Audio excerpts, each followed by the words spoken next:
This boy's name is Min Siwoo. For 100 years, he was trapped in the world of monsters. He suffered alone until he developed infinite regeneration. One day, he returned to the tutorial tower, but no one remembered him, because while he endured a century of suffering, only 10 years had passed on Earth. In this world, powerful hunters are revered. He simply annihilated the monsters in the tutorial, shocking the entire world. Now, with hundreds of years of experience, he can extract the abilities of other players, proving that the 100 years in hell did not destroy him. They only transformed him into a god among men. A voice echoes, speaking of the star that fell into the demon world 100 years ago. She tells the young man he will no longer play with that world using his bizarre power. The dragon then asks the mortal what his wish is, what brought him here. Almost breathless, the young man replies that he just wants to return to his world, to his home. The creature finds it a rather small wish for someone who risked their own life. He says that although the wish is useless, the young man's path has led him in the right direction. Then, the dragon reveals that the crystal to return home is actually in its heart. The protagonist then says he can't imagine the pain he went through just to find it. He fought in that horrible place for an entire century,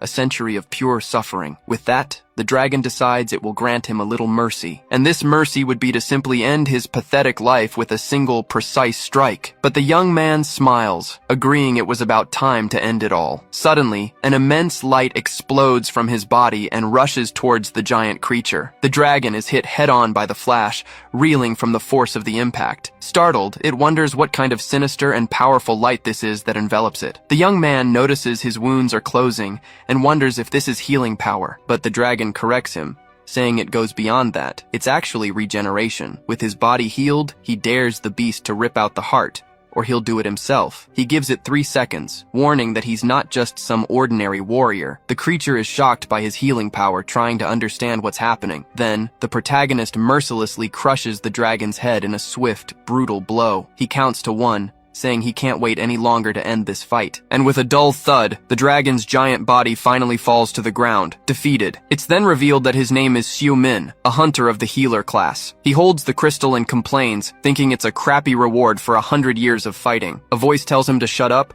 as it's a valuable item, and he tosses it into the air. Without a second thought, the guy simply swallows the dimensional crystal in one gulp. Right after, a magic circle appears beneath his feet, glowing with powerful energy. He smiles, satisfied, thinking that finally, after all this time, he's going back to Earth. The hero can't wait to see his disciples again, and most importantly, his brother. And with one last thought, he focuses on finally returning to his beloved home, Earth. In a flash of light, his body lands on the grass in the middle of an unknown forest. He starts to mumble, slowly waking up, still a bit dizzy from the journey. Then the guy sits up with a jolt, shouting in alarm as he finds himself in this strange place. A mysterious voice calls him a freeloader, asking if he's finally arrived. The same voice says it's food and tells him to hurry up because it needs to vomit in his guts. The young man comments on the portal sickness, hoping the disgusting parasite gets digested soon. Already annoyed, he tells the creature to shut up or he'll end up vomiting right there himself. The parasite asks if they're on Earth, and the young man says yes, but he doesn't recognize the place. He notices a strange mana flow, very similar to what he used to feel inside portals. Suddenly, his mana starts to disappear, and the parasite questions if his power was fake. The hero despairs, shouting that he can't believe this is happening again. He explains it's a side effect of the journey, with his power dropping to about 20% of its total. The parasite gets annoyed by this, and the young man replies that it's not that simple. He recalls it took him decades to recover, which makes the parasite furious with him. The young man tries to say he still has a few tricks, but a scream suddenly cuts him off. We see a girl running breathlessly, lamenting that she got separated from her companions. Then, a giant orc chases her with an axe, leaving the young woman utterly terrified. She ends up tripping while calling for help, falling flat on the ground with no chance to escape. Despair fills her face as she starts to accept that her end has come. But suddenly our hero appears and stops the monster, asking if he can talk to her. He flashes a wide grin and excitedly asks if this place is really planet Earth. The young woman is completely confused by the question, stammering a yes, still very frightened. He then asks the year, and she answers 2037, shocked that he killed the beast in a single blow. Xiu Min calculates that 10 years have passed on Earth while he lived 100 in the other world. Then he asks a key question, wanting to know who the current president of Korea is. The young man freaks out when he hears the name, yelling that he can't believe that guy became president. He's furious, thinking that bastard really managed to climb so high in life. The hunter wonders if Korea is out of heroes, or if he's just pretending to be someone. The hero notices the strange mana and questions her about it, and she explains they're in the tutorial tower. She says the tower is used to awaken hunters, but he finds this new, as it wasn't like that before. She says only the first generation didn't need to, and he asks how long it takes to get out. The young woman replies that the record is 3 weeks, leaving our hero thoughtful. Just then, a strange noise from the bushes catches their attention, putting them on alert. Suddenly, a giant tiger leaps out in front of them, startling the girl with its appearance. She screams in despair, recognizing the creature as a trolliger, a very dangerous monster. The hunter suggests they run, but Seo-min thinks 3 weeks is too long. She insists they run, but he thinks his body is still weak from the journey. With the beast roaring, he decides he'll have to take it easy, sending the young woman into a panic. Then he pushes her out of the way and lands a devastating blow to the beast's face with full force. The girl is in shock as he says it will only take him 5 days to finish everything. Seo-min confidently states that this amount of time will be more than enough for him. The scene changes to an office where a man is informed about a group that has returned from the tower. He asks if it's the team that entered 8 weeks ago, finding their time quite reasonable. But the subordinate reveals that one of the members who came out wasn't one of the beginners. And to make matters worse, another employee reports that this person isn't even in their records. The employee adds that this unknown newcomer is causing a lot of confusion. Upon taking the report, the chief's eyes widen, showing genuine surprise. He sees the young man's photo and stammers his name, wondering if it's his brother. The scene returns to the tower, where Seo-min asks the young woman if she's going to follow him forever. The huntress can't believe what she's seeing, wondering if it's all a dream. She doesn't understand how someone cleared the tower in just 5 days, while he feels his strength returning. Just then, a voice announces the end of the tutorials and begins to calculate his attributes and skills. The system simply can't compute the data, and the hero gives a little smirk. With an intense flash of light, the exit gate finally opens right in front of them. The protagonist starts walking toward the light, leaving the girl behind for a moment. She asks him to wait, as he thinks to himself that he's finally made it to Seoul. Outside in the lobby, people watch as the portal opens with the two of them inside. One of the guards approaches, asking about the commotion, and a man tells him the gate opened. A nearby employee recognizes the girl from the entry list, but not our hero. The guard approaches, and the young man greets him, saying they are the leaders of Team 2. He explains that the problem is the guy's name wasn't on the entry list. The guard doubts that the scrawny guy cleared the tower and glares at him with contempt. With a smirk on his face, he pushes the other man aside and says he'll handle it. He asks why his name isn't on the register, and Seo-min says he didn't enter that way. The guard yells that it's a lie, since everyone enters through the gate, but the hero denies it. He gets irritated by the answer, and the parasite comments that this guy seems to enjoy trouble. Then, the brute gets in the rookie's face, getting ready to teach him a lesson. He pressures the young man to tell the truth, or things will get very ugly for him right there. The guard loses his patience, screaming for him to talk or he'll get the beating of a lifetime. But the protagonist just gives a mocking smirk. He tells the guard to shut up because his breath stinks, leaving the man in shock. Seo-min cracks his neck and asks if he really wants to get beaten up like that. He then challenges him to a fight, but tells him to close his mouth because it stinks like hell. The brute becomes enraged, his face red with fury. Then he lunges with a punch, cursing the hero with all his might. But the young man easily catches the punch, saying he warned him to shut his mouth. And to top it off, he calls him a mouth breather, a direct and heavy insult. The other employees nearby are left speechless, their jaws on the floor. The scene shows all the guards on the ground, and a pair of officials wonder what the hell just happened. An employee explains that the guy fought with security, and the boss asks where he is now. The guild leader, Sejun Min, asks if the security cameras recorded anything. They confirm they did and show the recording of the incident, with the hero facing the guards. In the footage, the security guards are thrown aside effortlessly, as if they were dolls. The man says he defeated 5 hunters and suspects an invisibility skill was used, but the other one corrects him, saying that wasn't it. He just moved too fast. Sejun Min looks at the report on his tablet, thinking of his brother's name, Siu. He sees the photo and confirms it's him, looking the same as he did 10 years ago. Without hesitation, he gives his subordinates a clear and direct order. He orders them to put a bounty on his head, and for all guild members to find him. Alone, he wonders where his brother has been, whether he was kidnapped or just ran away. He keeps thinking, trying to guess his lost brother's next move. The scene changes, and we see Si-jun talking with the huntress who left the tower with the hero. He asks if she completed the tower, and she confirms, saying she basically piggybacked off the guy. He deduces she got a good skill, and she reveals she obtained a rank A1. Si-jun Min thinks it's worth recruiting her and offers her a spot in the Imperium Guild. The girl gets super excited, barely able to believe the famous Imperium wants her on the team. She accepts immediately, but a mysterious voice says, "Imperium seems more like a street gang." Si-jun turns around, annoyed, telling the guy to watch his mouth, which startles the young woman. Just then, a white-haired hunter arrives, offering a very sarcastic apology. He introduces himself as Ji-hwan Ryu, master of the Gyumgang Guild, and calls the other man sensitive. Another guild master, Seong-il Choi, comments that they were all summoned by the association. They look at the security guards on the floor, wondering if it was the work of the mysterious awakened one. Ji-hwan crouches down, commenting that this person made quite an entrance, and a messy one at that. Seong-il agrees, saying they need to find the guy, as he must be very valuable. He admits he wants to recruit the man, and Ji-hwan laughs, proposing a race to see who finds him first. He suggests finders keepers, and that things might get a little rough in the contest. Si-jun Min just watches the situation in silence,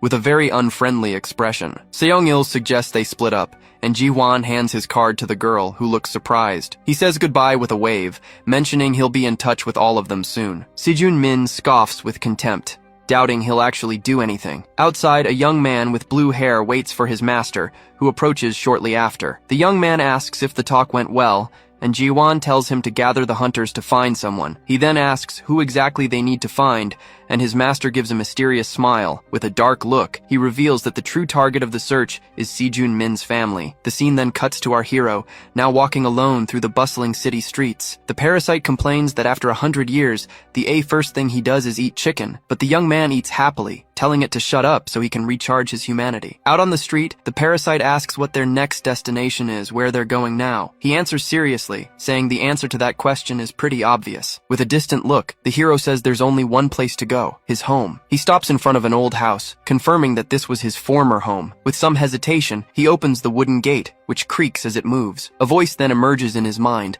welcoming our hero back. In a flashback, he remembers his parents welcoming him home after a long day. He also remembers his younger brother running excitedly at their mother's call. It was a happy memory of a family dinner, with everyone gathered and joyful. But reality is very different, and he finds the house completely ransacked and abandoned. Empty bottles and spiderwebs everywhere show the place's depressing state. He remains silent, just observing the mess with a sad, lost look. Lying on the porch, he sighs, lamenting that he can't even remember their faces. He thinks about how they say the ability to forget is a blessing, but for him, it's a curse. For 100 years, he fought non-stop, his body ceasing to age and his senses fading. Afraid of having his identity erased, he desperately clung to his memories. He held on to the memories of his brother and all of his precious disciples. Instead of being the past, these memories became targets of obsession and regret. But he was okay, because those were the memories that kept him sane for an entire century. The parasite complains that the place is cold, but the hero reminds it that there's no chicken in the demon world. He then warns that he won't stay there long, and that it's time for them to go. The young man decides the next step is to visit his disciples and see what they've done in the last decade. He also hopes his brother, Si-jun, is okay, but suddenly someone yells that they've found him. A group of hunters appears, and the hero says it's about time. Their leader introduces himself and asks if he's the one who started a fight at the tower's exit. Another guy approaches mockingly, asking if he wants a medal for it. They get annoyed and say they're from Gyumgang, but the young man says he doesn't care about the name. The hunter threatens him, but he replies that the guy should walk on all fours, not crawl. He continues the taunt, saying that since the guy looks like a gorilla, he should move like one. The hunter gets angry, saying that's enough and that he's going to teach him a little lesson. With a green glow, he lunges forward with a powerful strike, aiming right for the hero's face, but the attack hits the wall, as the protagonist dodges with impressive speed. The aggressor then turns and yells, asking who the hell he's calling a gorilla. His friends laugh, commenting that the guy got knocked out with his hands still in his pockets.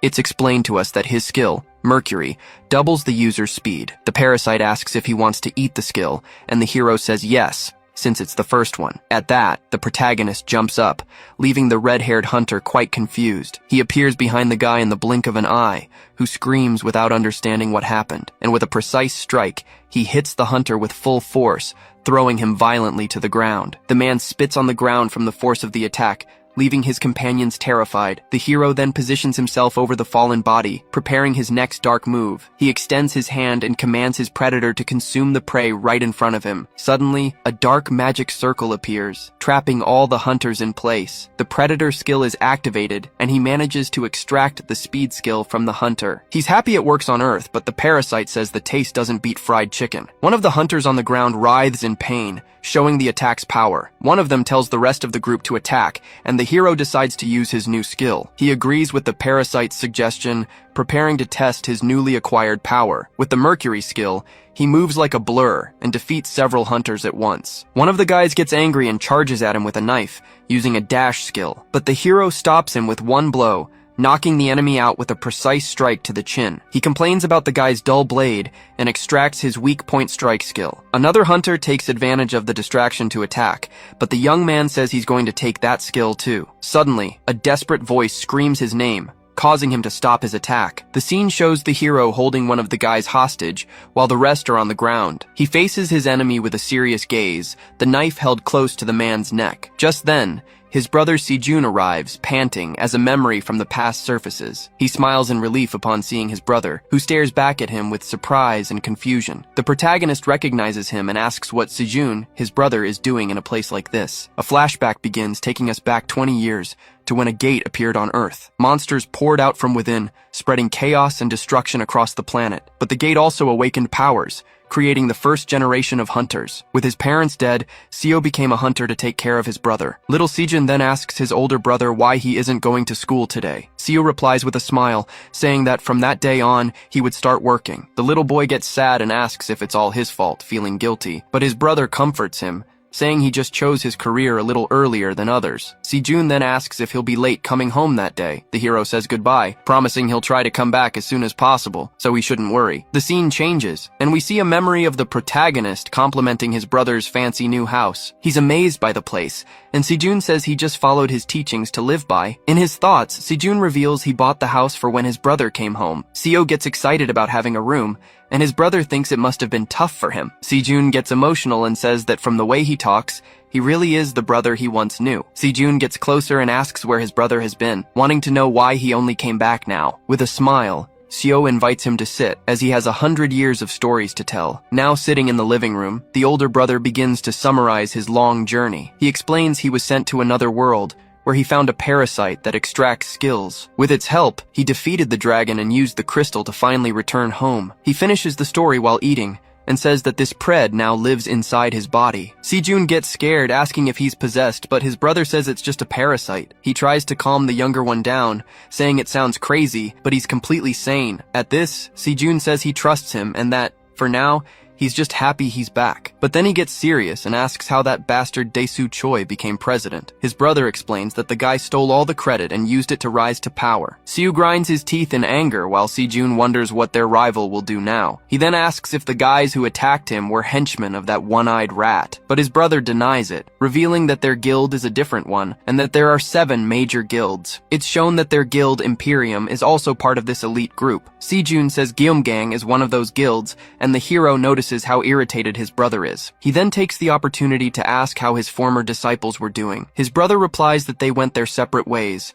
and that it's been a long time since he contacted them. He says one of them went back home, while the other allied with that bastard Dae-soo. The protagonist then asks about the last one, wanting to know what happened to Minjun. With a grim look, Sejun reveals the tragic news that the disciple was murdered. Seo is shocked by the revelation and asks who was responsible for it. His brother explains they never found the culprit, as their friend's body simply vanished. He suspects another hunter and says that even a special agency investigated, but with no success. The hero is confused by the agency's acronym, wondering what it was. Sejun explains it's an international organization that investigates crimes involving hunters. He continues, saying the employees there were always on the front lines. In short, that agency was basically a police force just for hunters and the awakened. With his eyes gleaming, Seo asks if his brother happens to have any contacts inside. Sejun says yes and offers to help, asking his brother not to risk going on a mission alone. The protagonist thanks him, but says he doesn't just need information, there's more to it. Sejun says that hunters fight, they don't investigate, and that his brother should get some rest. But Seo cuts him off, reminding him that he spent the last 100 years fighting to survive. With a dark look, he assures him there's nothing he can't or won't do. His brother swallows hard,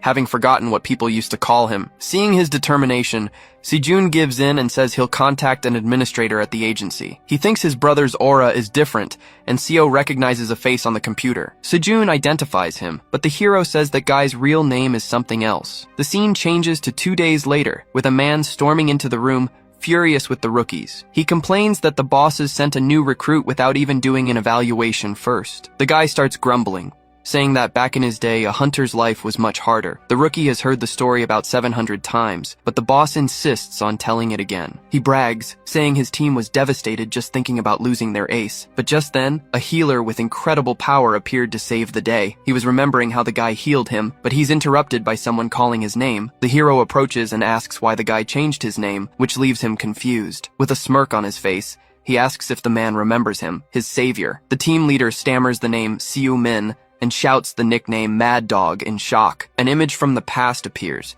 showing just how powerful he was with his healing magic. The team leader clears his throat and introduces Seo Min to the team as their newest talent. Awkwardly and sweating, he asks them to give the rookie any information he needs. 2 members find the boss's attitude strange, and one of them points out that the recruit is no ordinary guy. Just then, the boss yells at one of the girls and orders everyone into the conference room now. As they walk, the others wonder if the new guy is an S-rank hunter. The whole team tries to please him, offering coffee and even a uniform, while he just asks for a coffee. The data administrator asks the boss what kind of information she should give the rookie. The protagonist then asks her to organize and hand over all the data on dead hunters. The woman freaks out at the request, but the leader tells her to do as she's told without complaining. He assures her that she can handle it, and she thinks to herself that she doesn't even know who the leader is anymore. She then asks if he only wants the data related to hunter-on-hunter homicide cases. He confirms, and also asks for a list of the killer hunters who are still out there. He reflects, thinking that only a high-level awakened could have killed his disciple. The priority now is to find the killer, and the girl asks where she should send the data. The hero tells her to send it to his phone, and just then, someone knocks on the conference room door. A guy comes in, announcing that the police have requested backup for a gang war. The leader thinks they're just a bunch of nobodies, but the guy clarifies that one of the gangs is Cerberus. He sighs, already fed up, while our hero asks what the hell Cerberus is. The woman explains that it's a notorious gang, even involved in hunter trafficking. Hearing this, the protagonist tells the leader to take him along on the mission to investigate the case. The boss agrees immediately and rushes out, with the hero dragging him along and confirming he understood. He puts on his jacket, saying that as a recruit, he needs to keep an eye on his superior. The scene shifts to a wrecked bar with a man bragging about his easy victory. He is Gang-ho, the second in command, calling himself the invincible shield of Cerberus. Just then, another member named Jikin, the third in command, asks for some credit too. Gang-ho says he needs to beat him to be recognized, and the other promises he will. He brags again, and his subordinate asks if they can start marking their territory. The boss yells that from this day on, this place was the new territory of Cerberus. But suddenly, a massive explosion interrupts the celebration, hitting one of them. Jikin gets up, shocked, asking who is there, as he thought they had already defeated everyone. The hero tries to remember the agency's acronym, and the parasite corrects him, saying it's HMCS. He introduces himself as the Hunter Police and orders everyone to surrender immediately. Jikin panics, wondering how they got there so fast without anyone noticing. The gang leader calls the man a filthy pig, showing his utter contempt. With a cry of "Die!" he mercilessly crushes the head of one of his henchmen. Jikin is terrified by the scene, asking what the boss just did to the guy. He yells that if the man dies, things will get complicated, but the boss doesn't care. Suddenly, the protagonist appears, cracking his neck, surprising the gang leader. With an evil grin, he challenges him to show more of his power, his eyes glowing. The gang members comment that they've never seen the guy, and Jikin notices the strange look in his eyes. The boss doesn't understand how he survived, but decides he's going to finish him off anyway. With a furious roar, he activates an armor skill and promises to kill him for real this time. They all charge at our hero, ready to finish him off for good. Suddenly, the man finds himself in a dark place, seeing an old man on the other side of a river. He calls out to the old man, who waves strangely, and he screams in despair. The fallen gang leader starts hallucinating about his grandfather father as the hero finishes him off. He then unceremoniously grabs him by the hair, telling the guy to get up now. With everyone else on the ground, he informs the last one standing that he's the only one left at the party. The parasite says the guy's skill looks tasty and tells the predator to consume it. The man yells that they're just henchmen and asks why the hero is doing this. But the protagonist scoffs, saying he knows, because they just look like a bunch of incompetents. The man doesn't understand the reason for the attack and asks why he did all of this. He explains that he just wanted to test the criminals and pull out the weeds of the city. Just then, the team leader comes running and asks if he's okay, looking very worried. He panics when he sees the scene, and the hero complains that it took them long enough. He explains that he left one alive, but has already sent the rest of the gang to the afterlife. The boss is terrified, wondering how he can be so calm after everything. The young man remembers he forgot his body cam, and that he's on a probationary period. He then asks the boss to clean up the mess, and the man agrees, scared to death. The hero mentions the blood on his clothes, and the boss, hiding, agrees with everything. Someone reports over the phone that Cerberus has been wiped out, and that Jiken also died. On the other end of the line, a hunter from Hong Kong asks who it was that died. At the international airport, the hunter Gert from Hong Kong arrives with his team, heading to the agreed-upon location. An agent from the Korean Association offers his condolences, but Gert just wants to know where his brother is. The agent then explains that the forensics team has the remains of Jiken, one of the suspects in the case. Gert gives a mocking smile, amused by the word they used to describe his brother. He questions if an HMCS agent killed his brother, but the man refuses to comment. Irritated, Gert asks if he can at least leave his lodging whenever he wants, but the agent denies his request, warning that it would violate the law and could even lead to deportation and a fine. Gert gets the message. They just want him to pay his respects and leave as quickly as possible. Then, he calls for one of his men, Ryu, who promptly answers the call. The order is clear. He tells the hunter to find the person they're looking for. Gert walks with a look of hatred, vowing that he will rip out the heart of whoever killed his brother. The scene cuts to Seo Min, who asks Sejun if someone stole Minjun's things. Sejun confirms, explaining that they took everything from his house a couple of days after the murder. He says that a hunter's mana is unique, and the culprit did it to erase any traces. Since Minjun was an archaeologist, anything that could have contained his mana was simply taken. Seo Min questions if the killer really did this, thinking it was just a thief, and Sejun is shocked. He shows the list of missing items, which is full of valuables, and asks why someone would take such a risk. Seo says that if he were the killer and wanted to erase the mana, he would have just burned the whole house down. Sejun then asks if a thief broke into the empty house, and Seo says he's seen similar cases in the files. He decides he's going to check on some fences,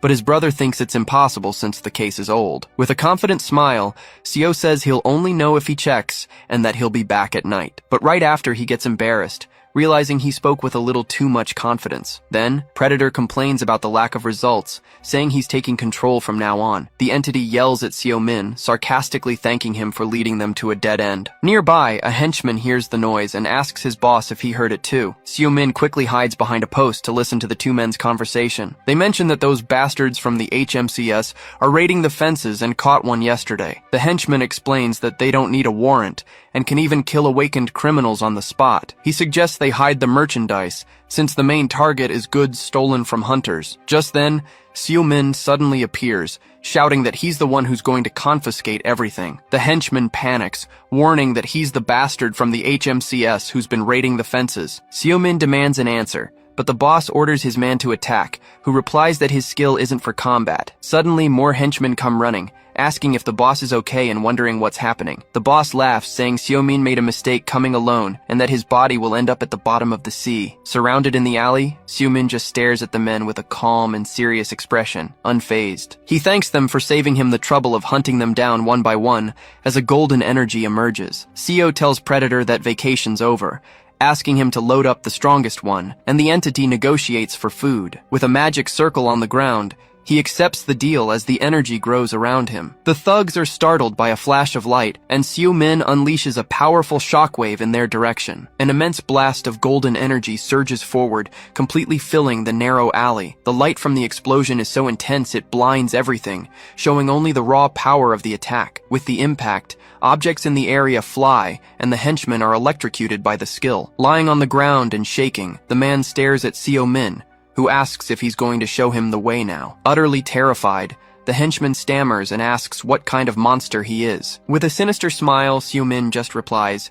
asking if he's talking about him. With a confident smile and an intimidating look, he introduces himself as the Mad Dog. Predator brags that good things happen under his leadership, but Seo says it was a coincidence. The entity senses the mana on the object, and Seo Min confirms he's finally found Minjun's things. He finds the research notes, but the lock is magically sealed, requiring the owner's mana. Predator gets frustrated that they can't read it, and Seo says he just wanted the mana from inside the book. Without wasting time, he takes out his phone and makes a quick call to Jonggu. Seo Min informs him that he has a bunch of tied-up criminals for him to pick up, and to bring the car. After hanging up, he says he has a place to visit and simply vanishes into thin air. The scene takes us to a secret place where forbidden techniques and skills are freely traded. It's a neutral ground known to all as the Eclipse Sanctuary, a very busy place. Inside, a mysterious woman shuffles her cards and suddenly senses a presence. The great shaman Wu Ming smiles, feeling that a very welcome face is approaching her. Seo Min notices the place hasn't changed in a decade, but Predator is already itching for a fight, eager to consume them all. Everyone in the courtyard stares as he arrives, making it clear his presence hasn't gone unnoticed. He warns that this is a neutral zone and they can't fight, so Wu Ming greets him, saying it's been a while. With an inviting smile, she says she was waiting for him and invites him to her room. Once inside, she comments that he hasn't changed a bit in 10 years, and Seo Min says the same about her. Wu Ming then asks with a smile what kept him from coming back, curious about such a powerful reason. But he cuts her off, placing the journal on the table and asking her to extract the mana from the item. She finds his directness amusing, and accepts the job on the spot, since it's something she loves to do. To begin the ritual, she places a chalice and a dagger on the table, telling him to do what he knows. Without a second's hesitation, Seo Min picks up the dagger, preparing for what needs to be done. Reverting mana to its original state is nearly impossible, so he cuts his hand and drips blood into the chalice. Her ability, Mana Rewind, can do the impossible, like separating the ingredients in a curry. As she holds the book, we learn that skills like these use forbidden methods and break natural laws. That's why they are highly sought after by criminals, and must be kept under constant surveillance. Wu Ming finishes the job, complimenting his blood, but Predator finds the woman sinister and terrifying. He thanks her for the compliment and leaves her a tip, creating a golden light in his hand. Wu Ming asks if he's leaving already, but Seo says he's busy and that he'll be back. She lets out a little laugh, thinking he's still such a mysterious man. In the car, Predator says he's never going back there, and Seo asks why he's so angry today. Seo finds it ridiculous since all they did was take a bit of his blood. That's it. Seo Min announces they're heading to the Ancient History Research Center right now. He then reveals that's the place where Minjun was murdered some time ago. Predator complains about trespassing, but Seo Min informs him the place is Imperium property. With a serious look, he thinks about how Minjun's death impacted everyone at the time, and he adds that its impact still affects him to this day. Determined, he says he's going to find out exactly what happened on that fateful day. Predator asks if he's really going to use that, and Seo Min confirms without hesitation. He then activates Mana Recall, a skill that materializes emotions from a target's mana. The mana he got from Wu Ming flows out of the vial, spreading throughout the area. With that, images of the past begin to form right before his eyes. Predator complains that there's not enough mana and the image is blurry, but Seo Min says the skill shows emotions, not memories. With a serious look, he analyzes the situation and states that Minjun was far from weak. This leads him to conclude that the attacker must have been highly skilled to defeat him alone, and so quickly. Suddenly, the image of the fallen Minjun begins to murmur something, catching Seo Min's attention. He manages to hear the words, "Order of V.I." and wonders if it was an order from a VIP. The scene then shows the image of a mysterious assailant, completely hidden by a dark hood. The projection reveals it wasn't a VIP, but orders from someone even higher up. Seo Min wonders if Minjun was working for another organization, and Predator asks if he's okay. The entity remembers he talked about his disciples for a century, and searched for them as soon as he returned. Predator finds it strange that he hasn't shed a single tear, and Seo Min jokes that he learned to be a poet on Netflix. But the entity senses his intense emotions and asks why he's hiding it all. Seo Min just says he's fine, and that maybe his mind broke after a century of fighting. Just then, the door opens and a masked man calls out to him, confirming his identity. The man says it was hard to find him and that someone is very eager to see him now. Seo crosses his arms, thinking the guy is pretty confident for only bringing 6 henchmen. The masked man is startled for a moment, surprised by Seo sharp perception. He composes himself and says he'll get straight to the point, stating the hunter has only 2 choices. The first is to let them tie him up peacefully, and the second is to fight, lose an arm, and be dragged away. Seo then says he'd rather keep his arms, raising his fists as if to surrender. The leader takes the gesture as a surrender and orders one of his henchmen to tie him up. The subordinate promptly obeys, walking towards Seo Min to carry out the order. But suddenly, a dark shadow attacks the henchman by surprise, who screams in pain from the blow. Seo Min smiles, revealing he's going to use his arms to finish them off, and Predator warns that they've fallen into his trap. The other henchmen become furious and charge forward to attack, yelling that Seo Min is done for. Just then, a powerful voice suddenly rings out, ordering them all to stop the attack immediately. Gert appears with a red aura, announcing he's taking over the fight because this prey is his. Seo Min just smirks, thinking the hunter's dramatic entrance is pretty stylish. Gert stares down Seo Min, asking if he's the famous hunter from the HMCS agency. He then gets straight to the point, wanting to know if Seo Min was the one who killed his brother, Jikin. Seo Min says he doesn't know anything, but he also doesn't ask for the trash's name before sweeping it up. With that response, Gert is completely consumed by hatred, losing all his patience. He stomps so hard the floor cracks, screaming that Seo Min is a bastard. At that, he charges forward with everything he's got, promising to rip out Seo Min's heart right now. The hunter lands a devastating blow dead on, with absurd, raw power. But Seo Min blocks the strike with a smile, complimenting him, saying he's at least an A rank. Gert is in shock, wondering if that's a healing skill and if Seo is a healer. Enraged, he attacks again with a barrage of blows, yelling for the bastard to just die already. The henchmen can't believe it, and one of them yells for the others not to just stand there and to attack together. But Seo Min appears in front of him, warning the small fry not to interfere in the fight. He then dodges every single blow, saying he won't let them ruin his fun. Gert is stunned. He had read all the trajectories and dodged with minimal movement. He realizes the bastard is strong and extremely perceptive, much more so than he had imagined. Gert decides to fight with his all, but Seo Min grabs a henchman and explains how things work. He squeezes the man and warns that those who commit a crime face the consequences, no exceptions. Seo Min confirms he killed his brother and says the ones who should be crying are the victims, not Gert. Gert is furious at the response and asks if he thinks every criminal just deserves to die. He yells that Jikin had no choice and became a criminal just to raise him when they were kids. With his arm glowing with rage, he swears he'll make Seo Min pay for destroying his brother's life. With that, he uses Rain of 1,000 Arrows, launching a massive attack with his concentrated mana. Seo sees there's no way to dodge and asks Pred for a skill, who complains about how much he's working. He then activates the Neutralize skill, creating a giant magic circle to nullify Gert's attack. Gert is completely shocked to see his arrows vanishing, wondering if that was a dispel. The henchman despairs at the sight and yells that it's better if they all attack at once, but Seo Min appears next to Gert, telling him to stop with the sad, repetitive story. With a bluish glow, he lands a powerful strike right in the middle of the hunter's chest. The impact is so strong it sends Gert flying, and his men scream for their boss in desperation. Even injured, he gets up and shouts that the fight is his, telling everyone to stay away. Gert thinks Seo Min is out of mana, and decides to attack up close to end the fight for good. With a war cry, he charges with a spinning energy attack, leaping at Seo Min. But Seo Min simply stops him with a punch to the face, telling him not to even try it. Then he follows up with a series of blows,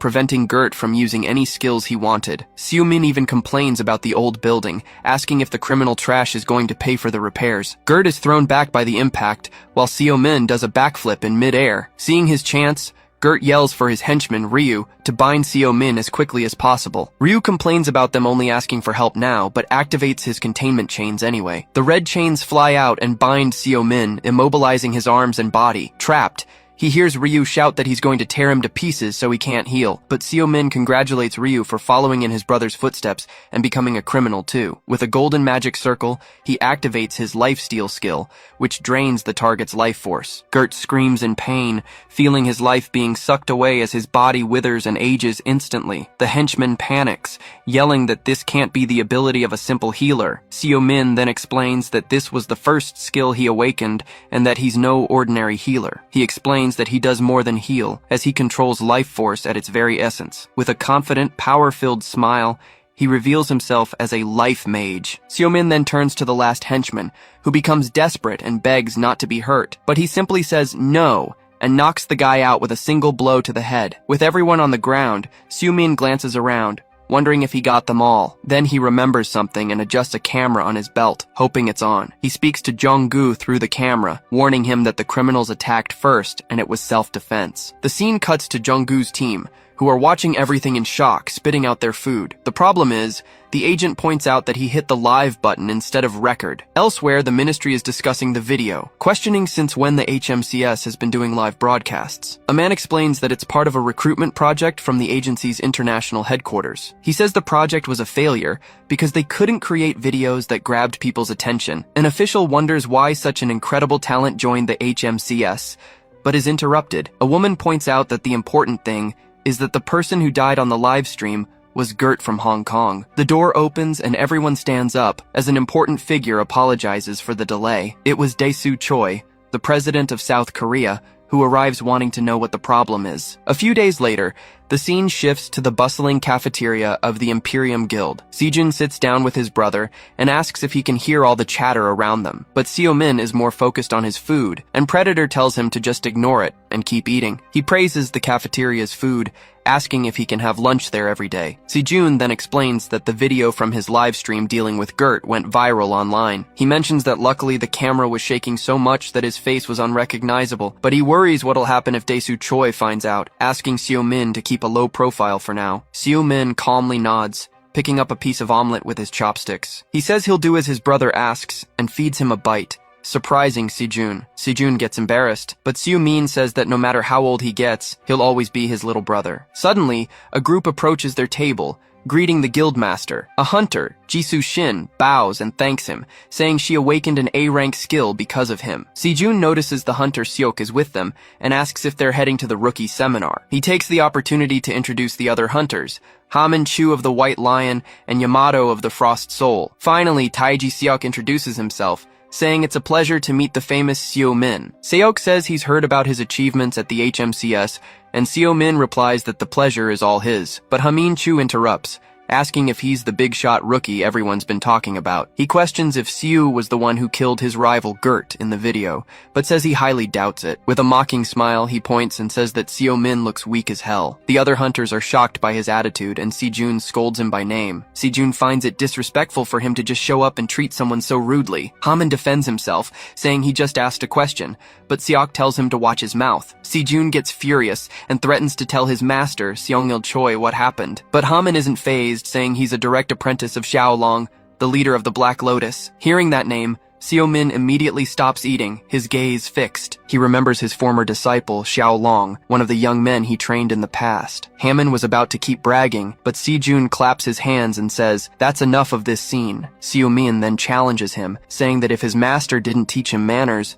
maybe he taught him how to fight. Haman becomes enraged, furious that he dared to mock his master right in front of him. In a fit of rage, he stands up and kicks the table hard, startling the others. With a dark look, Hamin threatens Seo-min, telling the kid to watch his back at night. Seok panics, apologizing for Hamin's behavior, but Sejun tells him not to worry about it. Sejun tells his brother to ignore the idiot, and Seo-min takes the chance to say he behaved himself. With a smile, he thinks that since the guy is his disciple's apprentice, he'll let it slide this time. The scene changes to an office, where a man confirms he will register the case as closed. The director of the HMCS, Gyeonho Baek, asks what brings the visitor here, since they could have handled it over email. The man was Seong-il Choi, master of the White Lion, who came to apologize for the incident in person. He apologizes for his members' disrespect, but Gyeonho Baek cuts him off before he can continue. The director smiles and says a formal apology isn't necessary, since there was no fight and no one got hurt. But he tests the waters,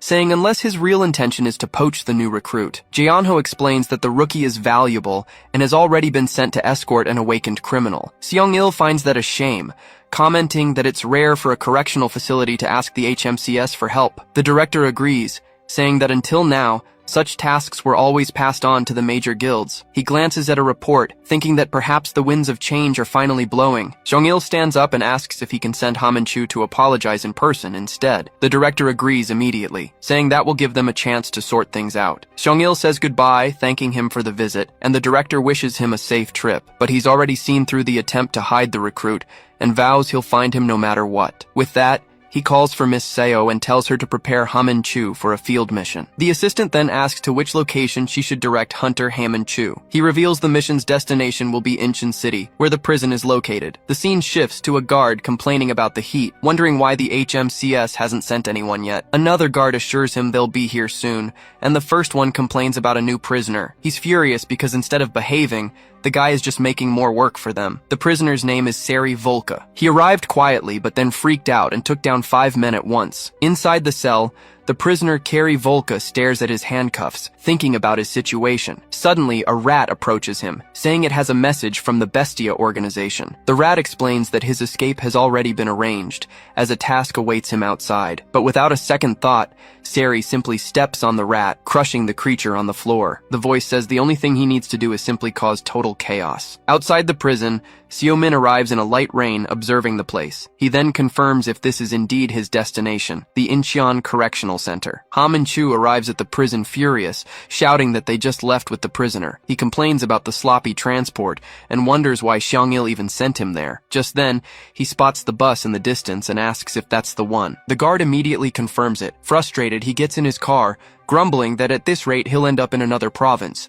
He floors it, yelling that Xiang-il is going to have to pay him double for overtime. The scene shifts to the bus, where Seo-min is having a drink and calls out to the prisoner. The prisoner, Cherry Volke, tells him to drink quietly, but Seo-min simply says no. Cherry calls him an arrogant brat and asks if he's going to be his guard at the next facility. Calmly, Seo-min just says no again, continuing to sip his drink. The prisoner then figures he's a rookie and doubts the kid can handle him alone. But Seo-min gives him a bored look and asks if he should care who he is. Terry is surprised, letting out a wow at the kid's audacity and lack of fear. He can't believe Seo-min showed up without knowing who he was or why he was being transported. Seo-min just replies that the only thing he knows is that he talks too much, enraging the man. Then Sari brags, saying he took down 5 awakened prisoners before he left. He continues, saying he did all that even with a super heavy restraint device on, but Seo-min asks why they would send a rookie to escort such a strong criminal alone. He then finishes his drink and reveals the answer. They sent him there to die. Just then, a massive explosion erupts on the road, engulfing the bus in a fireball. The impact sends the vehicle flying off the road, flipping over and crashing onto the grass. Outside, a young man observes the wreckage and asks his master if the explosion killed him. Suddenly, Sari kicks through the bus's metal frame, yelling at the wretched old man who was there. He emerges from the wreckage, furious, and confronts the two, asking if they were trying to kill him too. The old man scoffs, calling the gray wolf a little dog, and Sari tells him to shut up. The young man confirms he took care of the guard, saying his brain must be drowning in coffee and blood. The camera focuses on Seo-min's hand, limp and motionless next to his spilled cup on the floor. The boy starts to unlock the cuffs, warning him to stay still, as they are Manatech products. With a click, the cuffs finally break open, freeing the prisoner from his bonds. Sari celebrates his relief, but suddenly a voice yells for the criminals to freeze. Hamin Chu arrives and takes in the whole scene, realizing the bus took the most suspicious route. Hamin scoffs at the rookie,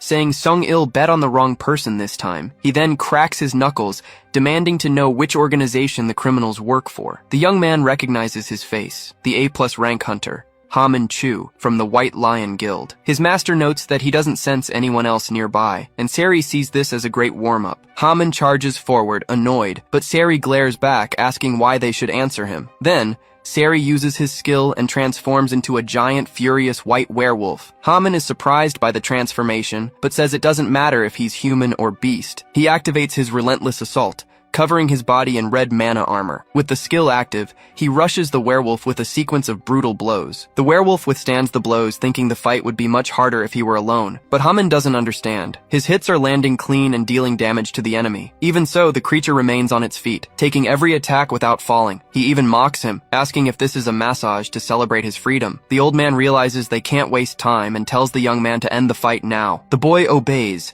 conjuring a pink energy to trap Hamin with the 10-headed serpent. Hamin scoffs, wondering what he's going to do with that toy snake. The serpent lunges forward, coiling around the hunter's body as he complains about the skill. With him trapped, the werewolf lands a powerful blow, saying he expected more. He yells that in the underworld, pampered hunters like him are nothing but worm food. But Haman retorts that he talks big for someone who needed help to beat him. Sari kicks him, saying it's called being smart and that he should have waited for backup. The old man warns that there's no time, telling Volka to kill the hunter at once. The werewolf prepares an energy attack and asks if he has any last words, but doesn't really care. Haman grinds his teeth, wondering if this is where he's going to die, helpless. Suddenly, a golden explosion erupts from the ground, throwing everyone back with the impact. The young man from Bestia cries out in pain, feeling the earth tremble from the force of the attack. Xiu Min appears, asking if it was Xiao Long who taught him to give up so easily. Haman is shocked, wondering how he survived that bus explosion. Xiu Min complains about the camera, and Predator tells him to get a magnifying glass if he's already going blind. Sari can't believe he's alive, and the old man realizes his skill is extraordinary. Haman yells desperately, telling him to stay down and wait for backup to arrive. But Xiu Min lists their crimes and sentences them under the authority of an HMCS hunter. With a golden aura and a sinister smile, he reveals their sentence: summary execution. Xiu Min announces that the three of them are sentenced by his authority, and the penalty is execution. The scene changes, and a man tells Xiaolong's apprentice that the Asura skill isn't a striking move. He then clasps his hands, creating a red magic circle with a very intense glow. Furious, the creature charges forward screaming, but Xiu Min prepares to attack with his power. His fist lands squarely on the monster, shattering the beast's jaw with a crack. Then, he explains that this is an impaling skill, piercing the enemy with a red flash. The apprentice is shocked and yells that this is Master Xiaolong's special technique. The monster is thrown far away, and Xiu Min comments that he needs to drain its blood to tenderize the meat. Suddenly, another man launches a lightning attack, shouting the name of the skill, Mahoraga, but an old man dodges the blow, leaving the guy in complete disbelief at what he just saw. Xiu Min gets curious about the old man's power,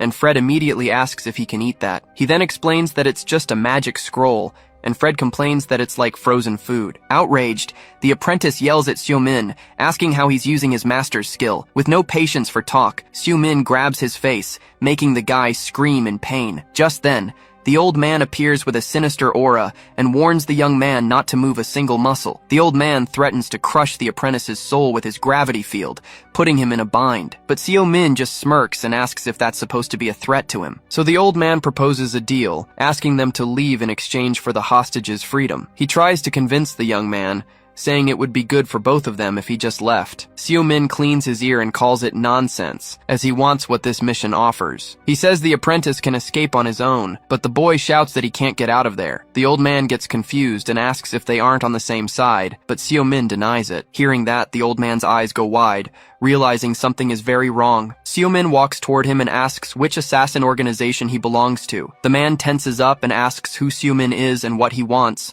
already preparing an attack. With a cold gaze, Xiu Min tells him not to make him repeat the question about his group. Desperate, the old man unleashes his electric power and yells for him to get no closer, but Xiu Min remains calm and prepares a shockwave with his own blue energy. His attack is so strong it swallows the old man's power, who can't understand how he did it. Fred says the food got tastier, and Xiu Min notices he's recovered 40% of his mana. Xiu Min scoffs at the old man, telling him to throw in the towel and enjoy the little time he has left. But the man refuses, shouting that they'll never rat out the organization, so he can forget it. Then, the apprentice explains that they made a silence pact linked to their mana. Suddenly, the werewolf Volka appears, all wounded, and the old man curses him for taking so long. Xiu Min lets out a slight chuckle and asks if that's all they've got, if they're afraid of dying. Shrouded in a green aura, he tells them not to worry, as you get used to it after a few times. The old man then yells for Volka to do something, but the beast tells the old man to shut up. Enraged,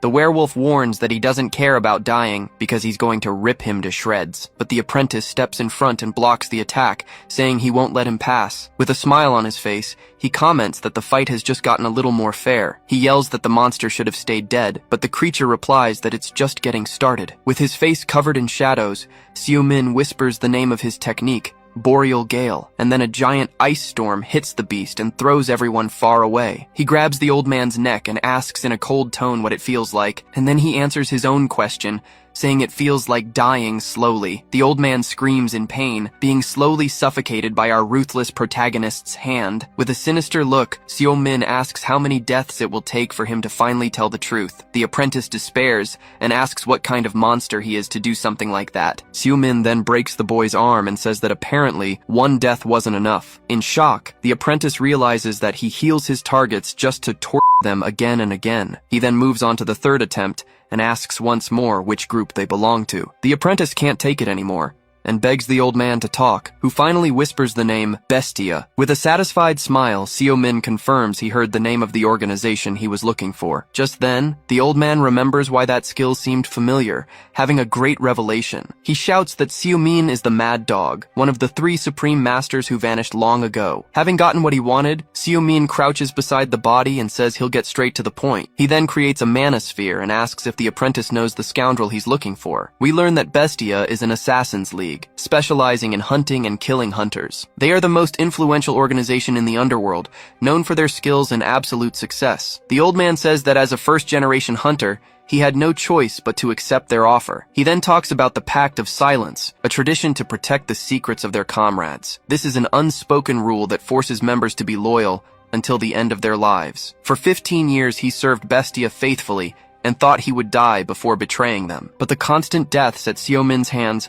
forced him to finally break his silence and give in. At that moment, the apprentice reveals that their target's codename is Black Mamba, making everything clearer. To make matters worse, he confirms that this person is also a member of their organization. Seo Min finds the name ridiculous and asks if this is the scumbag who works for the organization. Then he asks the next question, wanting to know if they killed the hunter Min Junjong in the past. With an oppressive aura, he demands an answer, making the apprentice writhe in pain on the ground. The guy feels such a strong killing intent that he wonders what kind of monster Seo Min is. The old man explains that the members don't know each other, and his only mission was to free the hound from prison. He adds that Bestia expected him to bring the hound to the biennial meeting in a week. The assassin offers to give the meeting's coordinates, begging for his life in the process. Then the old man bows to the ground and asks the master to accept them both as his new servants. Xiaolong's apprentice is disgusted by the scene and shouts that there's no way. He begs Seo not to accept the offer, but the protagonist finds it strange that he's suddenly calling him brother. The apprentice explains that by using Asura,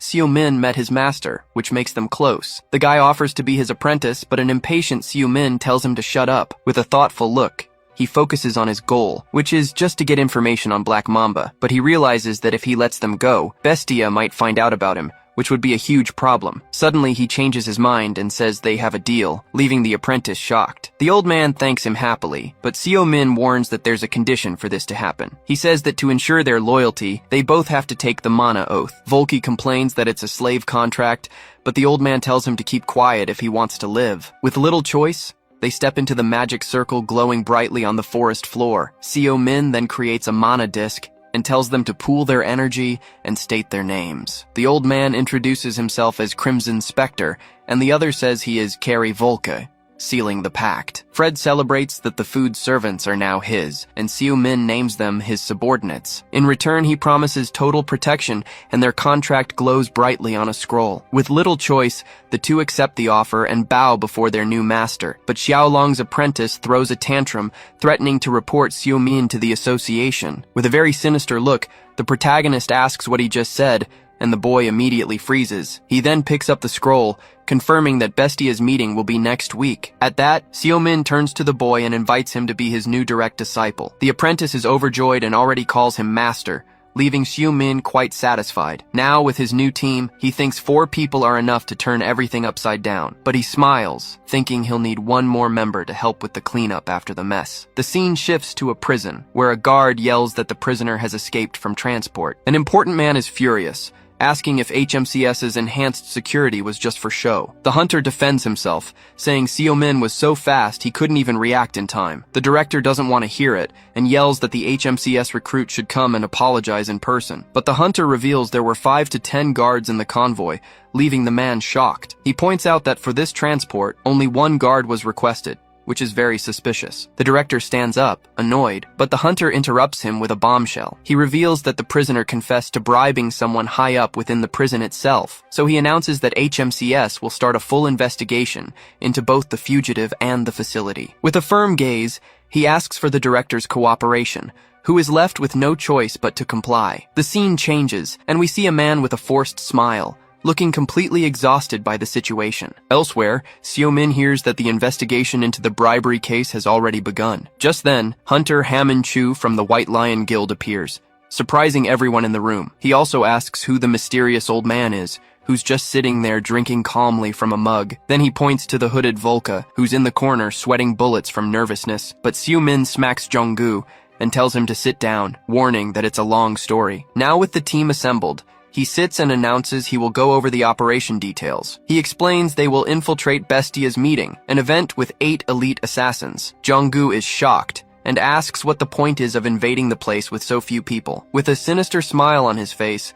Seo-min replies that the objective is actually quite simple. He wants the group's total annihilation, making it clear he's not here to play games. At the Bestia meeting, one of the members notes with surprise that the turnout is pretty good today. But a young woman complains that Spectre and Volka have disappeared, and he says he doesn't count traitors. Then, a guy with blue hair announces he'd love the pleasure of hunting them both down. Another girl gets upset, saying Volka promised to take her to the amusement park. How ridiculous. Losing his patience, another member with scars on his face tells everyone to cut the chatter. He warns that the traitors' punishment will be decided by their leader, who watches from the shadows. The leader says he's enjoying the commotion, but admits he's shocked that 3 of them are missing. He then asks if anyone has anything to say on the matter, but no one speaks up. With his hands together, he thinks of a way to resolve this little problem among them, so he suggests a death match to decide who will have the honor of punishing the traitors. A heavy silence fills the room, sending a chill down every assassin's spine. One of the members turns to the leader and says his joke wasn't funny at all. Another guy explains that the real problem is that the traitors know the location and time of the meeting. One of the assassins doubts the 2 weaklings would have the guts to attack, but an alarm goes off. The system announces an intruder in the area,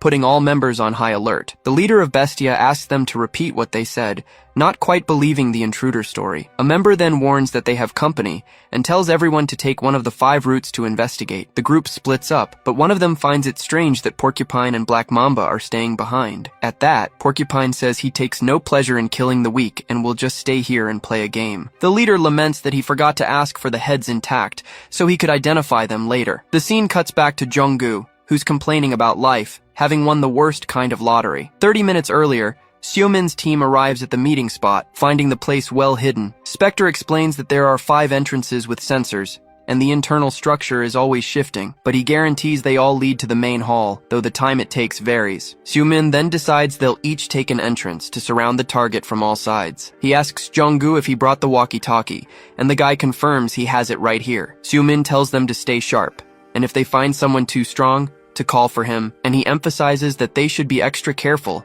if the enemy is Black Mamba, their target. But back in the present, Jung-gu thinks about how everything was going well until it all went south. He explains that he hit a dead end and had to climb into a ventilation duct. He's shocked to see the duct lead straight to the hall with no security nearby. He gets worried since there'll be a fight at each entrance and it'll take time for everyone to group up. With no time to waste, he decides he needs to thin their numbers right now, while he has the chance. Suddenly, a small marble starts rolling across the floor, making a strange noise. One of the assassins sees the marble and bends down, asking Porcupine if he's into slot machines. She says she is, and that she even hit the jackpot yesterday, as she gets closer to the shiny object. But the marble explodes, sending the assassin flying and kicking up a cloud of dust. One of them comments that she's done for, while Porcupine announces that a rat has managed to get in. Jung-gu then throws another grenade, but Porcupine catches it mid-air and praises the ambush. The grenade explodes in his hand, but the villain says he'd rather be attacked head-on. The impact of the explosion is so strong that Jung-gu falls out of the ventilation duct. Without even a moment to breathe, the villain lands a blow and recognizes him as a hunter from the HMCS. He slides back from the force of the blow, trying to quickly recover from the hit he took. With great frustration, he realizes that in the end, he only managed to take down one of the assassins. He analyzes the situation and wonders how the leader, who doesn't even seem to be using any skills, is still standing. Porcupine asks if it was the traitors who told him their location. Jung-gu replies defiantly, asking, what if they did? The villain understands they betrayed the organization, even knowing it would cost them their lives, and he scoffs, saying they allied themselves with a bunch of second-rate awakeners. Enraged, one of the hunters charges at him, but Porcupine defends himself with his claws. He then counterattacks with bone daggers, which fly swiftly toward the enemy. The leader of Bestia watches the scene and says the hunter's ability isn't half bad. At that moment, Porcupine realizes this is his opponent's signature skill, telekinesis. Jung-gu curses the monster for his tough skin, which heals too quickly, using only mana. But the villain announces that the warm-up is over, and charges at him with everything he's got. And with a single blow, he smashes the hunter against the wall, breaking everything in his path. He then asks the leader for permission to finish him off, and she tells him to go ahead. Badly injured,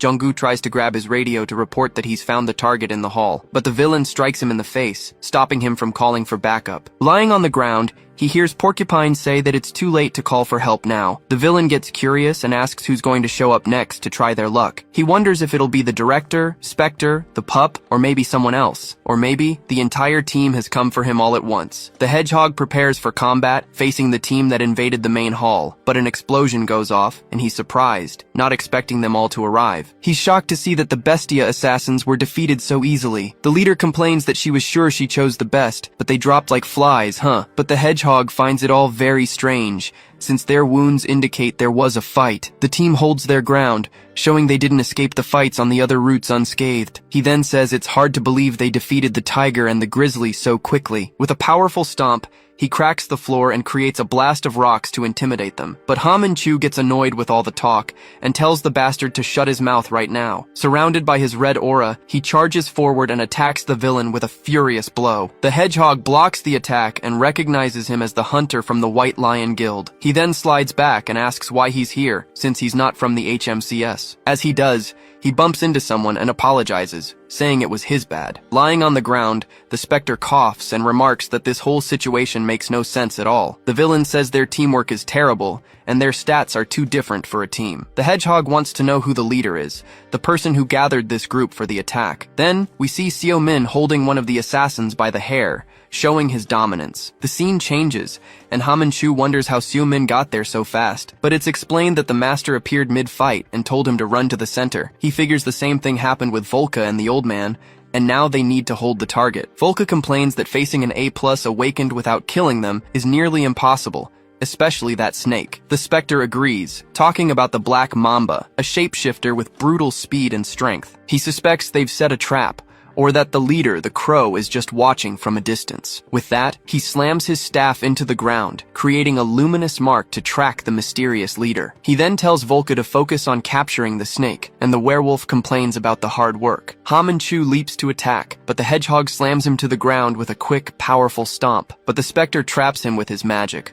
warning him that he's not going anywhere until the master arrives. He then activates his skill, the Binding Zone, to trap all remaining enemies. Ha Manchu tries to cut the mana chains, but they're too resilient and won't break, and the leader, the crow, is also caught, trapped by the Crimson Spectre's magical chains. The Spectre warns that even if she's strong, the crow won't escape his legendary Binding Zone. With a smile, she says his new master sure knows how to show off, but reminds him that he's a traitor. Suddenly, the Black Mamba breaks free from the chains, surprising the old man with his absurd strength, and then he charges toward the Spectre, leaping at him without a shred of mercy. Just then, the assassin who had been blown up reappears, leaving Jung-gu in total shock. The hedgehog tells them not to waste any more time and shatters the chains holding him. He says they need to prepare for reinforcements and erase their tracks from this place. With his draconian skill, he transforms into a lizard man and tells them to just die already. Jung-gu warns that Ha Manchu's ribs are broken and that normal weapons won't work. With few options left,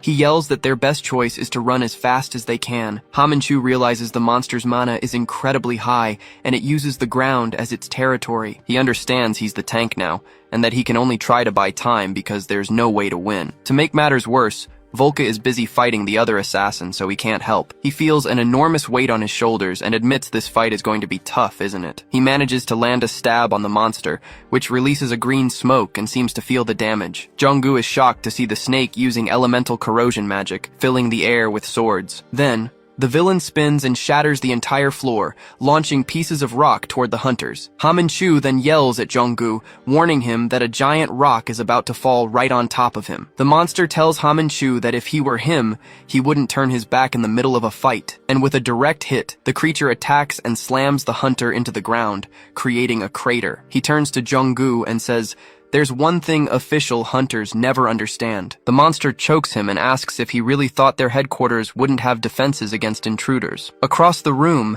the assassin relentlessly attacks Folka, screaming for him to just die. It's explained to us that the hall floor is filled with magical self-destruct and tracking traps. The villain then says their fate was sealed the moment they stepped into the serpent's den. Losing his patience, he tells the hunter to stop resisting and just die in silence, once and for all. But suddenly the creature senses imminent danger, and its survival instincts flare. He instantly leaps backward, escaping a blast of ice that appears out of nowhere. And the one who arrives is Seo-min, who charges toward the monster, leaving Jong-gu shocked, With a brutal direct hit, he slams into the villain, showing him who's boss. With a wicked smile, he announces that he's finally found his target, that slithering piece of trash. Suddenly, Yowa attacks with her blade, yelling and demanding to know who the intruder is, but she's caught in a lightning trap, falling to the ground, unable to move. Seeing this, the leader of Bestia is shocked, as he has undone all the magic in the hall. Seo-min focuses his power,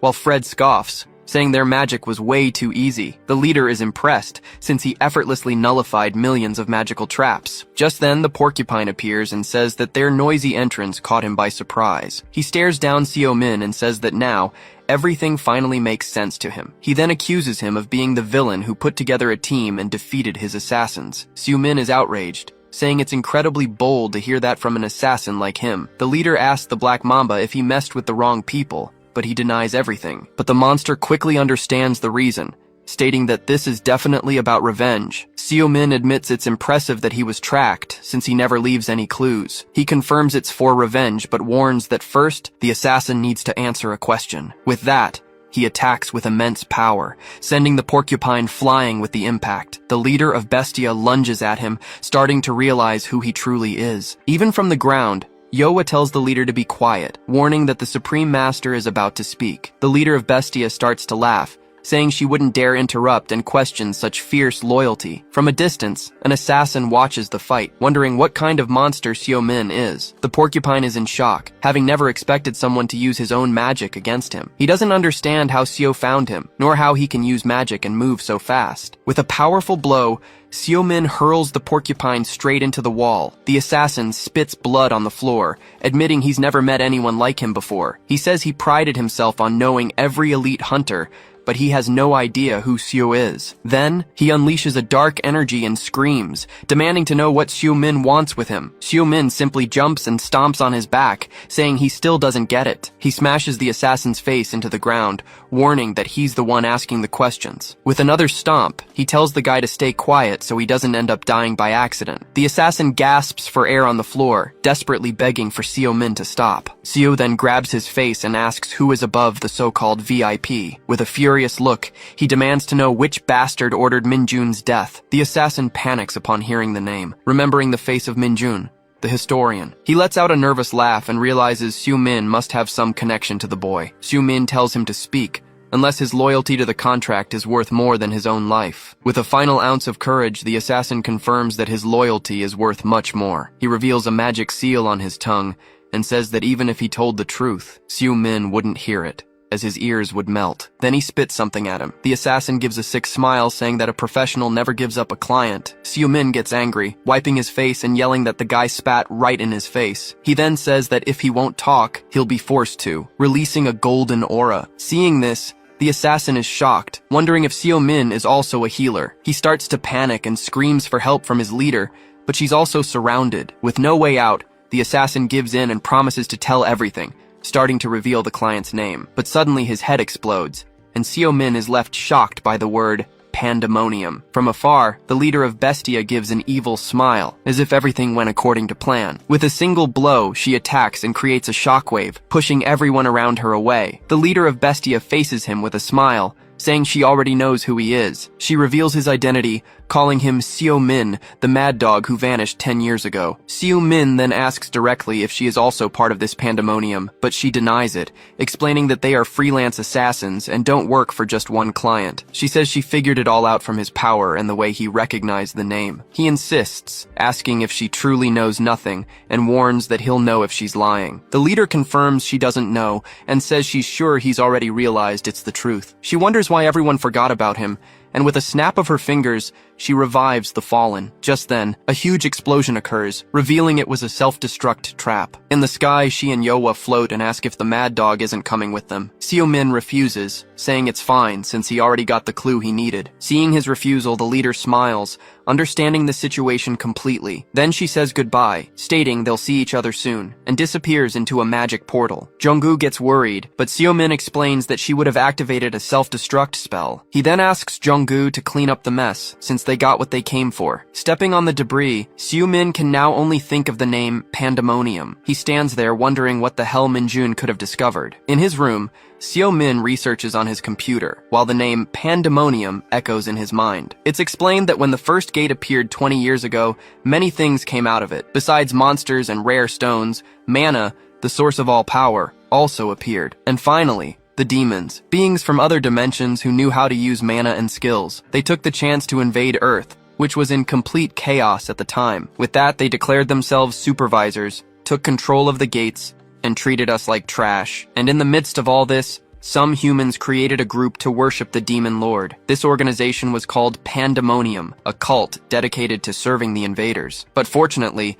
the first generation of hunters learned to use mana and put an end to this tyranny. With that, humanity finally won the war and restored peace on Earth. Seo Min remembers that Pandemonium was disbanded even before he defeated the Demon Lord. That was 10 years ago, so he wonders why that name has reappeared now. He then closes his eyes and calls for Pred, wanting to ask him a question. Seo Min asks if he remembers the demons from another world, and Pred says yes because they were different. Pred explains that they enslaved dragons and other races, and that he feels they stole something from him. Pred continues, explaining that based on what he saw, he wouldn't be surprised if the demons did the same in other worlds. Seo Min scratches his head, frustrated that he needs more information about them, since before he only focused on hunting them. The only thing he knows is that their mana pattern is different, and that they now imitate humans much better. At this, Pred yells for him to just kill them all at once, but Seo Min knows it's not that simple. The office door opens and his brother, Sejun Min, enters, with Seo Min commenting that he arrived early. Sejun doesn't waste time and immediately asks what exactly his brother did in the office he lent him. Seo Min replies that he just used it as a base to investigate Minjun, but Sejun already knows everything. He questions him about the team he assembled and why he's hiding it from the Hunters Association. Worried, Sejun reminds him that if President Daesu finds out about him, the situation will get ugly. But Seo Min doesn't seem to care and says that Jonggu covered for him and that he's not afraid of Daesu. He even reveals that he was already planning to pay him a visit, making his brother even more tense. Sejun is shocked by the idea, but Seo explains that he wants to avoid playing games and has questions to ask. His brother sighs, reminding him that he hasn't even recovered all his mana and asks him not to be reckless. Seo Min stands up as Sejun says the world has changed a lot and that he doesn't want to see him in danger again. To break the tension, he grabs him and ruffles his hair, telling him to relax because everything will be fine. Sejun gets annoyed and asks him to just keep his promise to train the new hunter. He then mentions Jisoo Shin, explaining that her ability is very complicated to use. Seo Min cleans his ear and reluctantly agrees, saying he'll give her a few tips. Just then, his stomach growls and he asks his brother to get something to eat, who is shocked by his appetite. Suddenly, the phone rings, while Pred also complains of hunger and demands fried chicken. On the other end of the line, Jonggu shouts, asking why he took his name off the case. Seo Min gets annoyed with the lecture, but Jonggu informs him that their operation has leaked to the press. The news spreads, revealing that the HMCS took down a group of assassins all by itself. At the agency, chaos erupts as everyone tries to calm down the media and the curious onlookers. Jonggu explains that Director Bayek is now keeping an eye on him. Since Seo Min isn't involved, he panics, because he doesn't know how he's going to explain that he defeated everyone by himself. Seo Min then suggests he ask Haman for help, but the other man is already desperate on the phone. He begs Seo Min for help, but the protagonist hangs up, saying he needs to have dinner first. Seo-min then walks away, muttering and asking for a minute of peace after everything. He throws himself on the couch and tells his brother that Jung-gu is super happy with the job. Changing the subject, Seo-min settles on the couch, wanting to know something. He asks his brother how the demons are doing, if they are still the same as 10 years ago. Sejun replies that they aren't, and explains that they asked for a peace treaty right after their great defeat. Since then, they've moved to Antarctica, setting up a base to research mana. He continues, saying they don't cause any trouble and hardly ever appear in public these days. Because of this, many children now think that demons are just a legend. Seo-min becomes suspicious, finding this whole peace treaty story very strange. At that, Pred shouts that it's a sham, and Seo-min agrees that he thinks so too, but he gets up, thinking that maybe there are some decent demons out there, right? He then remembers Crow's mana, which seemed like a mix of demon and human. Looking at the photo, he says that at first, all he wanted was to avenge his disciple, Min-jun. But as he followed the clues he left behind, he started to realize something else. The scene changes, showing a young Min-jun heading towards that same base in Antarctica. Seo-min then understands that his battle would be much longer than he had imagined. In a flashback,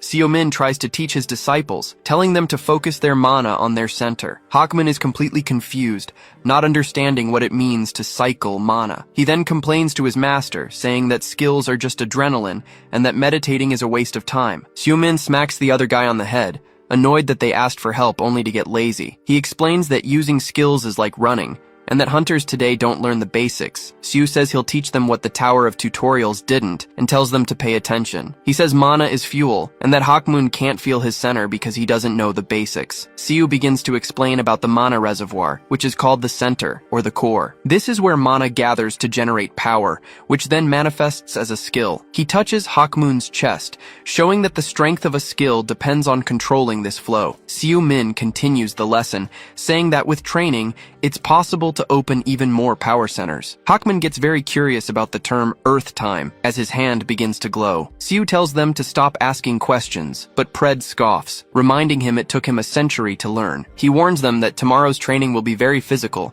but suddenly the bedroom door opens. Jung-gu appears looking desperate, shouting that he's been looking for him everywhere. Seo-min complains that the guy wouldn't stop calling, and Jung-gu tells him they need to go to HQ right now. As they walk, he gets curious and asks what the regional director wants with him. Seo-min suspects he's been ratted out, but Jung-gu denies it and says it's about the prison case. On the way, two guys stop in front of them, and one of them taunts Jung-gu Huang. Changwon-seong continues the taunt, mocking Jung-gu for being a desk jockey. Jung-gu gets annoyed, as he doesn't understand how the man returned from his mission so quickly. He tells the two to stop bothering them, but the guy says he just wanted to say hi. Then he points at Seo-min and mocks him, saying he heard he'd caused a huge mess. Seo-min is already losing patience with the conversation, showing his boredom with the situation. Jung-gu loses his cool and tells the guy to get out of the way, telling him to stop provoking them. His partner scoffs again, saying they wouldn't understand since they've never left the country. Seo-min grits his teeth, listening to the two mock his team for doing the dirty work. He then turns and gets the recruit's attention, with a less than friendly look on his face. The rookie adjusts his glasses and scolds him,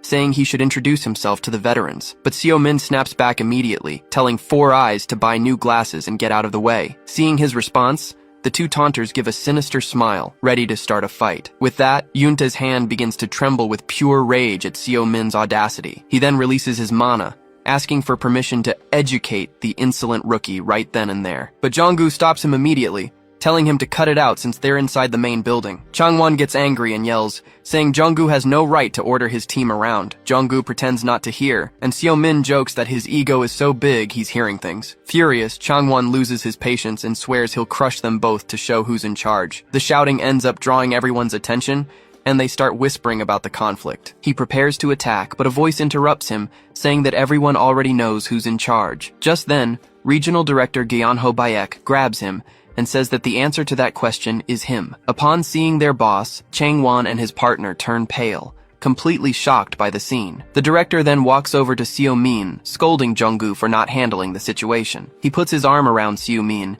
inviting him for a rare tea he prepared for him. Changwon tries to protest, but the director calls him by name, cutting him off immediately. With a smile, he reminds him of the privileges he requested in Japan and tells him to focus on his work. With nothing to say, the two swallow the director's scolding and stand there in silence. From a distance, Changwon wonders what the deal is with that rookie and why Director Bayek seemed so excited. Now in his office, The director says it's a pleasure to finally meet Hunter Min in person. Seo-min says the pleasure is his and asks what he wants, making Jung-gu break out in a cold sweat. The director laughs, liking his attitude of getting straight to the point. He then reveals he called him in to talk about the escort mission at Incheon prison. Thanks to the incident with Bestia, they now have the authority to investigate the corruption in the prison. He continues, saying they now need to focus their resources on finding the escaped prisoner. Then, he questions Seo-min, finding it hard to believe that someone like him lost the criminal. The director then asks Jung-gu to give them some privacy, and he stands up immediately. Before leaving,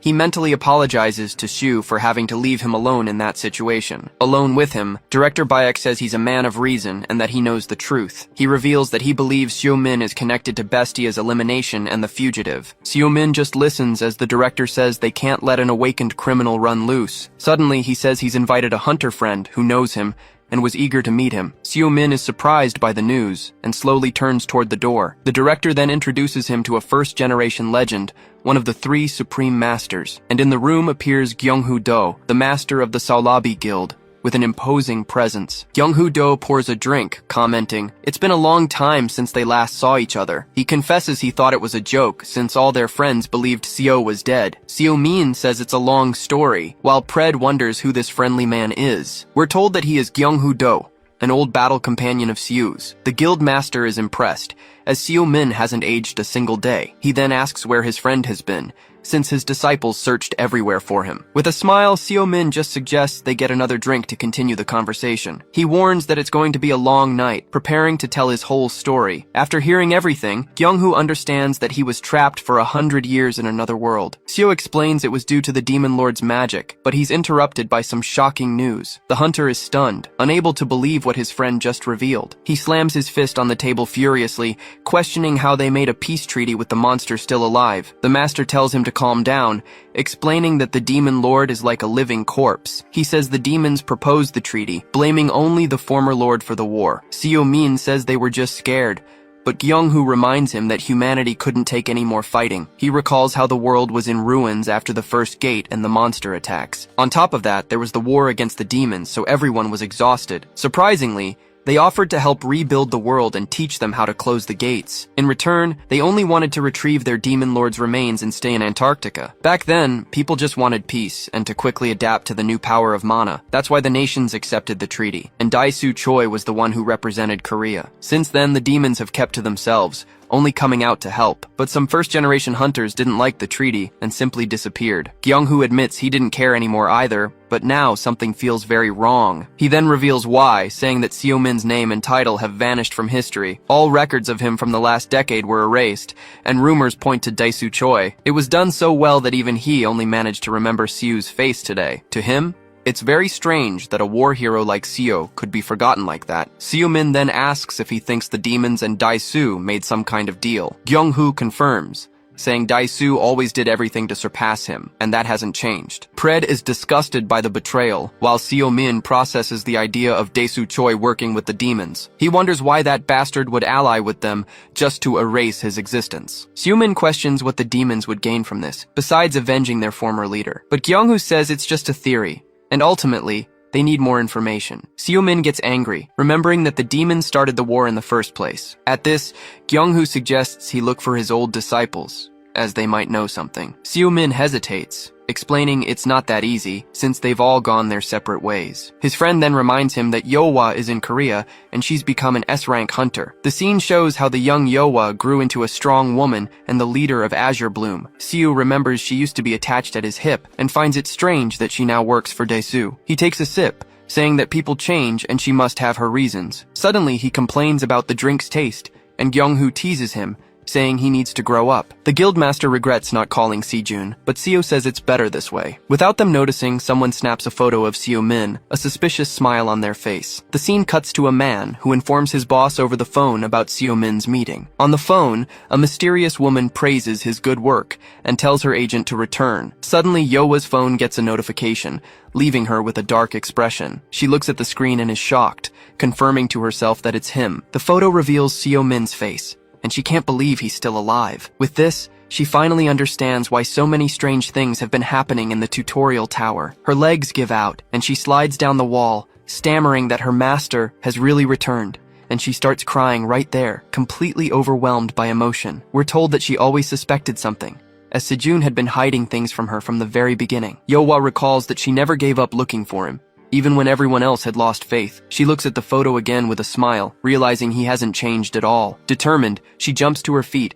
saying she needs to go find him right now. But suddenly, Daesu Choi appears in the hallway and calls out to her, terrifying the hunter. The president approaches her with his imposing presence, staring at the young woman seriously. He asks why she's in such a hurry and reminds her to call him uncle. Yeohwa grips her phone tightly, trying to play it cool and saying it's nothing important. But he touches her shoulder, telling her that her face says otherwise and that it's something serious. The president looks deep into her eyes and realizes the reason for her desperation. With a sinister smile, he confirms that the rumors are true and that Seo-min has returned. Daesu teases her, saying her excitement is like a puppy waiting for its master. He then pets her, calling her foolish and naive for thinking that way. The president reminds her that she's his only niece and that he wouldn't let her go so easily. Enraged, she slaps his hand away and yells that she only joined him to find Master Seo. Daesu reveals he knew everything, but let her investigate because she had become more valuable. She's shocked by the revelation, while he says hunters are precious assets. Yeohwa explodes with rage, yelling that he was never her family and that Seo-min saved her, but he blackmails her, asking what the master will think when he discovers her past. He warns her to choose carefully, as Seo-min doesn't forgive criminals like her family. As he walks away, he says she can try, but she'll never change her rotten origins. Alone in the hallway, she clenches her fist and curses at him, feeling completely trapped. The scene changes to a hangar, where Jisoo Shin and other hunters are gathered for training. She seems to be looking for someone, while another hunter tries to get her attention. Jisoo speaks with Seo-min, saying she knows the guild master chose him to lead, but she asks who the other two are, who appear with unfriendly faces. Seo-min explains they are his associates, and that they're like the rookies, only more experienced. With that, Jisoo Shin and her partner, Byung-guk Kim, formally introduce themselves to the group. The huntress is impressed by the older man's presence, a very rare sight. But suddenly the old hunter breaks into a super friendly smile, leaving the girl confused. He praises her manners, and a very excited Jisoo guarantees she'll give it her 100%. Seo-min then scolds him, reminding Hakmun that this is his second chance at life. With everything settled, the group starts walking toward the entrance of Gate F5. The rookies confess they're nervous, but Seo-min explains it's just a passage between dimensions. The hunter worries about rumors of people disappearing, but Seo says they just got trapped. The older hunter agrees, saying the gates are now property of the guilds. He continues, saying the portals have become a lucrative business, full of valuable resources. As they cross through the portal, they arrive in a beautiful forest, leaving Jisoo in awe. The rookie feels nauseous from the gate, and the guy comments on the lack of immediate monsters. Hakmun complains about the rookie's attitude, and Seo-min explains that there are now academies for them. It's explained to us that now, after the tower, guilds recruit and train the newly awakened. Seo-min thinks this training method is awful, and complains that's why there are so many bad hunters nowadays. He then calls the rookies over and asks them to show their skills before they move on. The guy wonders why they're being trained by someone from outside their guild. On top of that, he complains about being paired with someone who can't even use her skill. But suddenly, she manages it and unleashes a flash of light that accidentally hits her partner. The fallen huntress apologizes, but Seo-min tells her to save it for when she needs it. With that, he throws an object in her direction, telling the girl to catch it mid-air. She catches the item and is confused, as she realizes it's a riding crop. Seo-min explains it's a tool to help with spells, and that Minjin told him about it. She then grips the crop tightly and tries again, releasing a much more stable magic. Seeing this, her partner's jaw drops, unable to believe it. Suddenly, a group of goblins appears on a rock, and the hunter shouts a warning. Seo-min orders just the two of them to fight, which leaves the guy completely terrified. He even mocks them, saying it's their job, and wishes them good luck not to die. From a distance, Pred comments that the guy's skill is flashy, but doesn't seem very useful. The older hunter watches the fight and comments that at this rate, his mana will run out quickly. Even though they're easy monsters, the guy panics at the number of goblins charging at him. He then screams, desperately asking Huntress Shin for help to get out of this mess. But it's too late, and with his mana depleted, he's hit and falls to the ground defenseless. Seeing the danger, Jisoo focuses and yells the name of her skill, preparing to use it. The Beast Tamer skill activates, stopping the goblin that was about to attack her partner in mid-air. With this power, she manages to control the monster, which now stands by her side, ready to obey. She then points to her fallen partner and orders the creature to get away from him immediately. The goblin obeys instantly and begins to walk slowly away from the hunter. Super proud, Jisoo turns and asks the others how she did with her new skill. The two mentors comment that it's a rare domination skill and that she has a bright future. Pred goes crazy wanting to devour the skill, but Seo-min just says it wasn't bad, however. He warns that she'll need to control more than one as several goblins appear. With her partner unconscious and surrounded, the rookie panics and yells for Golpero. At the end of the day, Jisoo thanks him for all the help, saying she's finally got the hang of her skill. Hawkmoon worries about how pale she looks, but Seo-min tells her she can find another mentor if she wants. With a smile, she thanks him and admits she was being arrogant, thinking she was special. Nearby, her partner is so exhausted that he ends up falling asleep on Hawkmoon. Jisoo says the skill is just a tool, and that what's really important is mastering the flow of mana. Seo-min says it's good that she learned her lesson and announces that training is over for the day. Suddenly, the group notices a crowd of people approaching and wonders who they are. Jisoo explains that her guild is negotiating with Azure Bloom over a new gate. Hearing the guild's name, Seo-min becomes curious, leaving the rookie very confused. Then, he starts walking toward the other group, and the hunter doesn't understand what's happening. One of the members reports to Yeowa that they found the bodies of other hunters at the gate. He explains that the victims' internal organs were all ruptured, making the leader tense. She starts to wonder if something was inserted into the bodies to attack from the inside. Suddenly, she senses a familiar presence, and, with a faint smile, says the word finally. Seo-min then appears before her and greets her, saying it's been a long time. With a smirk, Seo-min says he expected her to visit him first, not the other way around. Yeowa is speechless, but with a slight smile, she manages to say that he has finally returned. Seo invites her to catch up, but she coldly refuses and turns to leave. Her guild's hunters are confused,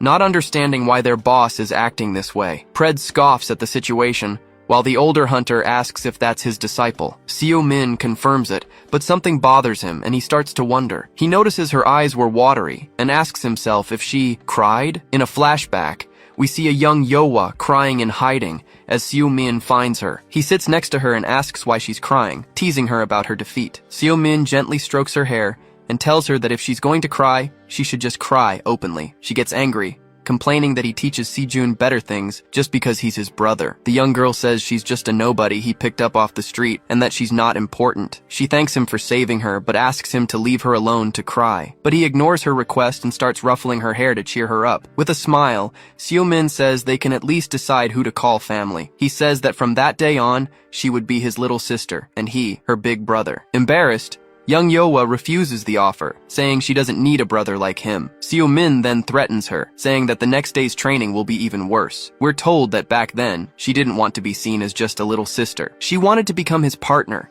his equal, and help him build the world he dreamed of. But she knows that's impossible, being the daughter of a criminal with a dark past. Even with a broken heart, she decides to fight for him, the man who gave her a new life. The scene changes, and we see Yeowa entering Sejun's office, who is surprised by her visit. She calls him by his name, and the young man, a bit nervous, asks what brings her there. With a serious expression, Yeowa says she needs to talk to him, as the matter is very important. Elsewhere, Gyeonghu tells Dae-soo that, despite everything, he still has faith in him. He recalls that the three supreme masters always fought together to maintain order in the world, but Dae-soo cuts him off and tells the old hunter to get straight to the point. Without hesitation, Gyeonghu faces him and asks if he has met with Seo-min. The guildmaster scoffs, saying a decade was enough to tame the mad dog. Dae-soo reveals that everyone misjudges him, as he doesn't work for the peace of humanity. He grinds his teeth in anger and calls the title of Three Supreme Masters a joke. With a shout, Dae-soo reveals his ambition, saying there can only be one supreme master. He explains that he seeks absolute power, and mana is the path to it. With that, he confesses that his interests align with those of the demons themselves. It's explained that the nations formed alliances for their own benefit, but this ultimately helped humanity. Dae-soo then challenges him, asking if he only came there to blame him for a past decision. Without hesitation, Jung-hoo accuses him of making a pact and being responsible for Seo's disappearance. But Dae-soo just laughs and denies everything, even offering a three-way meeting to prove it. Suddenly, a voice agrees with the idea, leaving the president shocked by the surprise. The voice continues, saying he has nothing to hide and has questions to ask. Just then, Seo-min appears on the terrace, materializing in a magic circle right in front of them. With a serious look, he greets him coldly, calling him Mr. President. Seo-min appears floating outside, telling President Dae-soo it's been a while. With a single gesture, he uses his power and simply shatters the building's entire window. Amidst the shards, Dae-soo smiles and calls out Seo-min's name, completely unimpressed. He lands calmly and apologizes for his entrance, explaining it was to avoid the elevator. Then, Seo-min walks forward and says he has a question before help arrives. He asks if, 10 years ago, Dae-soo allied with the demon and sent him to the other world. The president scoffs, saying he's lost his touch asking such a foolish question. But Seo-min is dead serious and demands that the one-eyed freak answer him now. Dae-soo starts to laugh, asking if he enjoyed his vacation since he hasn't aged a day. Suddenly, an object flies through the air and shatters violently right next to the president. Seo gets angry and threatens to tear Dae-soo to pieces, asking if he wants to live long enough to answer. He asks if the president allied with the traitors or if he took part in Minjun's death. A dark aura surrounds him as he warns them not to threaten Yowa and her disciples. With a sinister smile, the president just lets out an "aha," not looking scared in the slightest. He bursts out laughing and yells that now, this is the mad dog he knows. Seo-min powers up, saying he's missed the thrill of the battlefield. At that, Dae-soo unleashes a red aura, explaining he used his power to get stronger. He then challenges his old rival, saying that if Seo-min wants answers, he'll have to fight for them. With a smile, the hero accepts the fight, knowing it's the only way to make him talk. But suddenly, Jung-hoo-do appears between them, and the president yells for him to stop. He tells them both to calm down, saying they can't have a serious fight in a place like this. In the background, Ji-won Ryu is completely confused, while his guards are in position. Kyung-hoo scolds Seo, reminding him that a fight here would attract too much attention. Seo-min clicks his tongue in annoyance, but the master tells him to back down for Sejun's sake. Seeing this, Dae-soo gets bored and complains that, as expected, this whole thing is a buzzkill. He remembers the past, when they used to fight and compete without any remorse. To him, that was a glorious era, much better than these boring times. With that, he decides to answer, stating that he had nothing to do with Minjun's death. Dae-soo also explains that Yowa joined him of her own free will, and it's not his fault. He then turns his back and tells Seo-min to schedule an appointment if he has more questions. Seo-min remains silent, processing the answers he just received from the president. Beside him, Kyung-hoo-do breathes a sigh of relief, as the fight was finally avoided. The scene changes and Dae-soo gets on the elevator,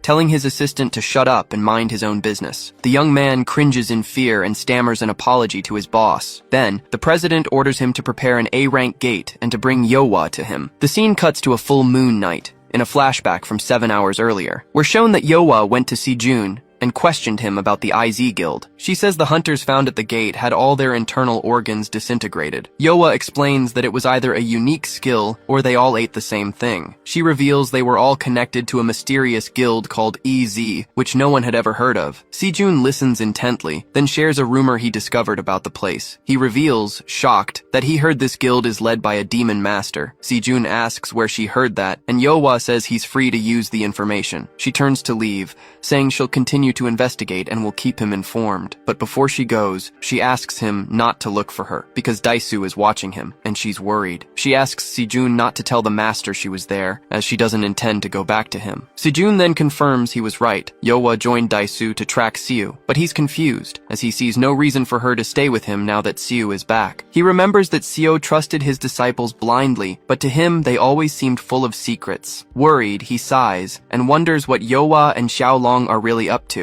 Suddenly, Seo-min enters the room and Sejun jumps out of his chair, startled. The younger brother is speechless, stammering out an, without knowing what to say. With a serious look, Seo tells him to spit it out and asks if something is going on with Yowa. The scene changes to show Yowa on the street, near a black car, waiting for someone. Just then, some agents arrive and inform her that the president has requested her presence urgently. She mutters, "That bastard," under her breath, but in the end, tells the men to take her. In a flashback, we see Dae-soo 10 years ago, right after Seo Min disappeared. A demon named He-Katan explains that Siu is very dangerous for nearly killing a lord. He says that a lord almost losing to a human is a threat, and proposes a good relationship, but Daesu isn't impressed, recalling that despite the treaty, it was the humans who won the war. He questions why he would help demons who would soon be banished to Antarctica. The demon then reveals they've been watching Daesu and know he's disheartened by the end of the war. He continues, saying that Daesu wants to test his strength without any restrictions. He-Katan hits the nail on the head,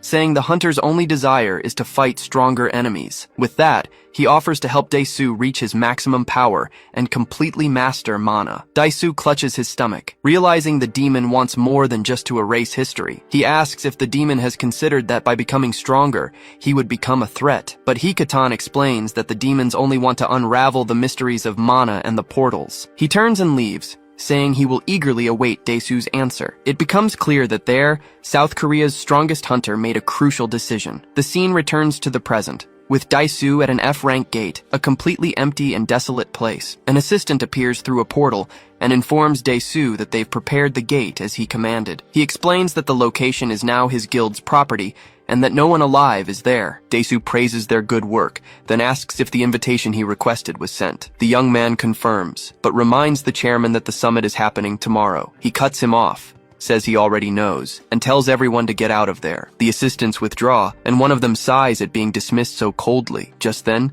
Yowa emerges from the portal and asks why he summoned her to this place. Daesu reprimands her and tells her to watch her tone as people are listening to their conversation. But she's unfazed and tells him to get straight to the point, no messing around. He then reveals he knows she suspects he played a part in Seo Min's disappearance. He says that 10 years ago he didn't accept the demon's proposal, nor did he cooperate with them. But Daesu admits he let Siu's records be erased because he didn't care about his legacy. Yowa is outraged by his coldness, saying he has to be kidding her. He continues, explaining that he felt a sense of unease, but it wasn't guilt for becoming the chairman. The real uncertainty was never knowing who was stronger, him or the so-called mad dog. Furious, Yowa calls him a bastard and unleashes her powerful aura at him. She charges forward, screaming that he really was involved with the demons all this time. Enraged, she realizes he knew everything that was happening from the very beginning. Then, she leaps to attack, shouting about her master's disappearance and the destruction of his legacy. But Daesu stops her attack with a single hand, showing he's much stronger. He says she's just like her mother, reckless and slow, and throws her back with one blow. The impact is so powerful it kicks up dust and carves a crater in the ground. As she lies fallen, she hears that she's just a tool to make the mad dog even more filled with hatred. He then confesses that a feeling of inferiority has always haunted him like a ghost, and now that Seo Min is back, it's time for him to finally clear away this remnant of the past. Even wounded, she laughs and doubts her master would fall for his little game for someone like her. With one step, he replies that he will, because he believes Seo will do exactly that. He steps on her and says that he never believed in the master's little family act, but the look in Seo Min's eyes that night proved he was wrong about his feelings, so now he's using her as bait, as she's the only card he has to ignite the fight. Daesu materializes a glowing magic chain, preparing to bind his hostage. The chains then wrap around Yohwa's body, and she cries out in pain, unable to react. He explains the item is so strong that not even an S-rank hunter could escape it. With a smile, he tells her to stay alive until her rescue arrives, as that is her mission. She struggles and screams that none of this changes the fact that he's still a piece of trash. Suddenly, a massive noise startles her, coming from somewhere very close by. From the sky,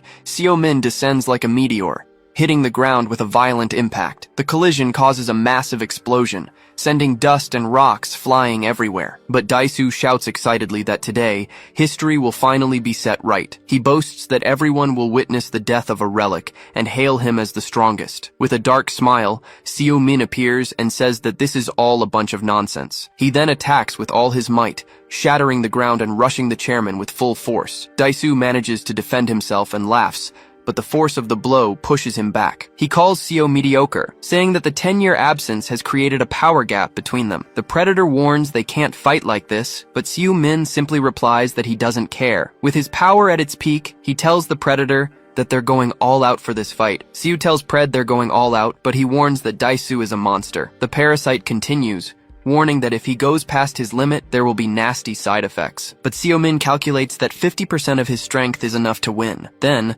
Daisu scoffs and asks if the once confident Seo-min is already scared, so the two of them charge at full speed, preparing for the first major clash of the fight. He tells the president he won't even need his full power against a piece of trash. Their collision creates a massive explosion, and Yowa realizes this is a fight between awakened beings. She's shocked, as their speed is so great she can't even follow them with her eyes. Suddenly, Dae-soo materializes a giant red spear and laughs, feeling the adrenaline. He says this is the feeling of being unleashed, of breaking all his power limits. With a huge grin, he says he's going to dive headfirst into the essence of mana right now. But Seo-min taunts him, saying he still enjoys collecting those old toys. With a magic circle, he summons a giant earth barrier to defend against the attack. Daisu's spear shatters everything, and Pred shouts in fear, questioning if he's even human. Seo-min just watches, remarking that Daisu has always been reckless and strong as a bull. Seo-min summons a weapon and comments that Daisu seems more like an animal than a human. With a laugh, he floats and gets ready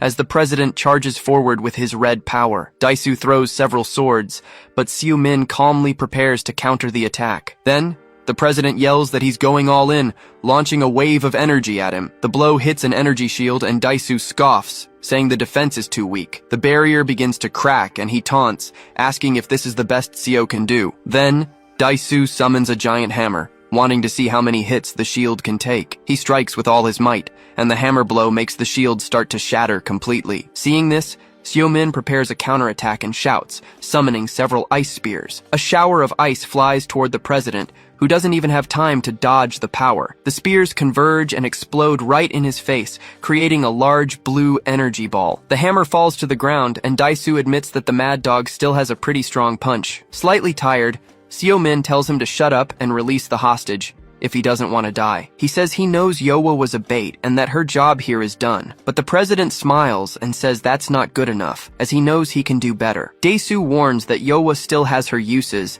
and so he'll keep her on a leash. He yells at her to be grateful for having a purpose, calling her a murderer's daughter. Outraged by what she heard, Yohwa simply tells the president to shut his mouth. With tears in her eyes, she begs him not to dare do anything stupid. But Seo-min turns and calmly asks Yowa to stay right where she is. He then unleashes his power, warning that he doesn't want her to get hurt in this fight. The president is surprised by his opponent's sudden change in attitude, but he breaks into a smile and shouts that he missed that dark and terrifying presence. With the spear in his hands, he declares that now, it's time for a real fight. Seo-min charges with full force and tells the president to shut up, starting his attack. He defends himself with a shield, realizing that the density of Seo's mana has completely changed. The force of the blow is so immense that Daisu is dragged backward across the ground. He then taunts him, saying Seo hasn't changed a bit and is still holding back in the fight. But Seo replies that he's still just as reckless, creating a blast of energy. Daisu gets angry and shouts that he's not the same man he was in the past. Seo-min stomps firmly on the ground, planting a sword and saying he's learned a lot over time. But Daisu raises his weapon, warning that their last clash made one thing very clear. Suddenly, a red energy surrounds Seo-min, catching him completely by surprise. The president then charges with an energy sword, shouting that Seo is no longer... He completes the sentence with hatred, screaming that the hero is no longer a match for him. With that, the blow lands a direct hit, causing a gigantic red explosion on the scene. Seeing the scene from a distance, Yowa desperately screams her master's name. She keeps watching apprehensively, not knowing what happened in the middle of all that smoke. Then a voice thanks Dae-soo for saving him the trouble of saying that. It's Seo-min, holding back the blow and warning that the president doesn't stand a chance. The president is shocked. His legendary sword, capable of slicing through buildings, was stopped so easily. He can't believe Seo-min blocked the attack with just one arm, but Seo mocks him, saying that fighting against weaklings for 10 years was no big deal. Then, he pulls Daisu in close and reveals he survived in hell for over 100 years. The president takes a full-force blow, feeling the absurd power of the impact on his face. The blow is so powerful it sends him flying, creating a wave of energy. He slams violently into a stone wall, shattering everything around him. Even while bleeding, he starts to laugh, finding it interesting that someone has finally injured him. He then gets up and presses his watch, saying he'll have to take the fight to the next level. We're told that a law forced SS rank hunters to wear a special bracelet. This item suppresses their mana and abilities, so they aren't a threat to society. So, Daisu throws the device on the ground, getting rid of the problem that had tired him out for so long. With a smile, Seo-min taunts him, him, saying the collar suits an animal like him. He calls him pathetic, asking if he became president just to take off the bracelet. But the president replies it wasn't just for that, and that this is the perfect opportunity. He yells that this is the perfect chance to test his strength against a worthy opponent. Seo-min clenches his fist and remarks with disdain that Dae-soo was always the loudest one. With his energy flowing, he prepares for battle and challenges the president to bring it on. Then, a giant flash of light fills the scene, and the impact of the energy shakes the ground. The two collide with absurd power, creating a violent shockwave at the gate. The pressure is so intense that Yowa is thrown hard to the ground, unable to even react. She realizes their mana is damaging the gate, which could collapse at any moment. Worried, she fears her master's power will harm innocent people outside the portal. With this in mind, she struggles with all her might and manages to break her chains to intervene. But the exchange of blows continues frantically, with both of them moving at an incredible speed. Dae-soo summons a giant hammer and smashes it into the ground, kicking up several rocks with his fury. In response, Seo-min uses a skill and creates several clones who charge the enemy together. The clones' combined attack makes Dae-soo's shield begin to crack under the blows. He's shocked by the power difference, as he didn't expect this to happen without the limiter. But even wounded, he starts laughing like a madman and summons a rain of swords to attack. Dae-soo grips the handle of his spear tightly, preparing to use a secret technique. He then hurls the weapon with all his might towards Seo-min, releasing a red energy. The spear then transforms into a giant energy tiger, which roars loudly in the arena. But Seo-min grabs the monster by its mouth, realizing it's the artifact's sealed power. He then yells for Pred to use his tamer ability and control the beast for him. Dae-soo is shocked and asks what kind of power Seo obtained in the last decade. With the skill, the energy tiger is now on Seo's side, completely under his control. With a smile, he announces that he's the new master and orders the beast to bite his enemy. The president is furious at Seo-min's audacity and curses him with pure hatred. Suddenly, Yowa runs toward them, desperately screaming for them to stop. She begs Seo-min to look around, trying to show him the danger they've caused. It's explained that the gate is collapsing and the magic could leak to the other side. She warns that even though Dae-soo is the president, he'll have to answer to the international court. But he ignores her warning, calling her an insolent brat with a mocking smile. Then, she reveals that she's already contacted the association and the gate will reopen soon. Yowa gets closer and, with a tired voice, begs him to please stop this fight. Seo-min falls silent for a moment, just staring at his former disciple. Suddenly, the bracelet on the ground starts beeping, and Dae-soo answers, asking who it is. On the other end of the line, a man introduces himself as Edward, from the HMCS main headquarters. He says he's calling about an urgent matter, and that they need to talk right away. The president mutters, "Damn it," but ends up agreeing to handle the situation. Then he turns to Yowa, saying he shouldn't have taken in an ungrateful person like her. Dae-soo leaves, announcing he's lost interest in the duel, and tells Seo-min to get lost. With his departure, the dust settles, and the fight finally seems to be over. Yowa falls to her knees, devastated that her master has discovered her darkest secret. She wonders what she'll say if she should admit that she's the daughter of a criminal. But Seo-min approaches and gently strokes her head, asking if she's okay. Surprised by the gesture, she looks up and realizes her master is just as kind as she remembered, even after everything that happened. At that, she hugs him tightly and cries, while he jokes that she still has some energy left. On the call, Dae-soo lies, saying the hunter's information is completely false. He blames Yowa, stating he'll take responsibility for her false alarm. He scoffs, claiming it was just a training session inside a closed gate, and that they're overreacting. But on the other end of the line, HMCS Vice President Edward Blackwood doesn't seem convinced. He counters that this was before the president released his power limiter. It's explained that SS rank hunters are forbidden from fighting under private circumstances. If a fight is unavoidable, they must contact the association to prevent bigger problems. Edward reminds him that, given his position, he could even face a court trial. Even if his nation allows it, the international regulatory body could hold him accountable. With a smile, he says there's no reason to escalate the issue and disturb the peace. He then asks Dae-soo to resolve the incident internally and appropriately, and the president agrees. Edward warns that they'll let it slide, but they still need to interview the person he fought. With a coffee in hand, he says he's looking forward to speaking with the insignificant hunter. Dae-soo hangs up, realizing the vice president's true target is Seo-min. The scene ends with the promise that the two will meet again in South Korea. Gritting his teeth, Dae-soo reflects on his shameful defeat, as he never expected that level of power. In a flashback, he remembers being certain he would surpass Seo-min, but reality proved otherwise. His frustration grows as he thinks about how Seo-min is so strong, he doesn't even seem human anymore. He wonders what his secret is, finding it unfair that all his effort was so easily overcome. But then he suddenly smiles, realizing he missed the thrill of a life-or-death battle. He clenches his fist tightly, aware that he needs more power, something beyond his limit. Now he has a purpose, an opponent to conquer, and he welcomes the rabid dog. The scene shifts to 1 week later, at the Azure Bloom Guild headquarters at night. There, a man asks Yeowa if she stayed away out of shame. She says yes, and that just knowing her master was back was enough. Seo-min sighs and asks if she's being serious, not quite believing her. Yeowa then asks him to tell her he at least managed to investigate Minjin's death. He confirms he did, but only discovered that the person who ordered the hit is from outside of Korea. Seo-min thinks that Daisu only used her for his own benefit, not to sabotage his disciples. Nervously, Yeowa tries to explain it's not about blood ties, but Seo cuts her off, saying he knows. He gently pats her, saying he wouldn't defend anyone who treats him like trash, even if they're family. With a smile, Yeowa thanks her master, saying he helped her get back on her feet. But Seo-min says it's not alright, and that she needs to cut those family ties. He advises her to do good and be proud, because she did nothing wrong. In a memory, we see him promising to help her overcome all her problems. She then smiles, realizing she was never alone and always had people helping her. At that, Yeowa picks up her phone, determined to apologize to Sejun for everything. She knows rebuilding trust will take time, but that the fault is hers alone. Seo-min scratches the back of his neck and agrees that she should meet with him tomorrow. The idea startles her, but he informs her that he's already spoken to Sejun about it. He looks at his phone and sees 9 missed calls, when suddenly someone calls his name. Jung-gu appears and explains that it's an urgent matter, which is why he sought him out. He then reveals that he just received a call from the HMCS International headquarters. Jung-gu says that Vice President Blackwood is coming to Korea to meet with him in person. Seo-min gets annoyed, grumbling that this Edwin guy found out about the fight and what a pain. Seo-min asks what on earth the HMCS Vice President could possibly want with him. The agent explains that they didn't give any details,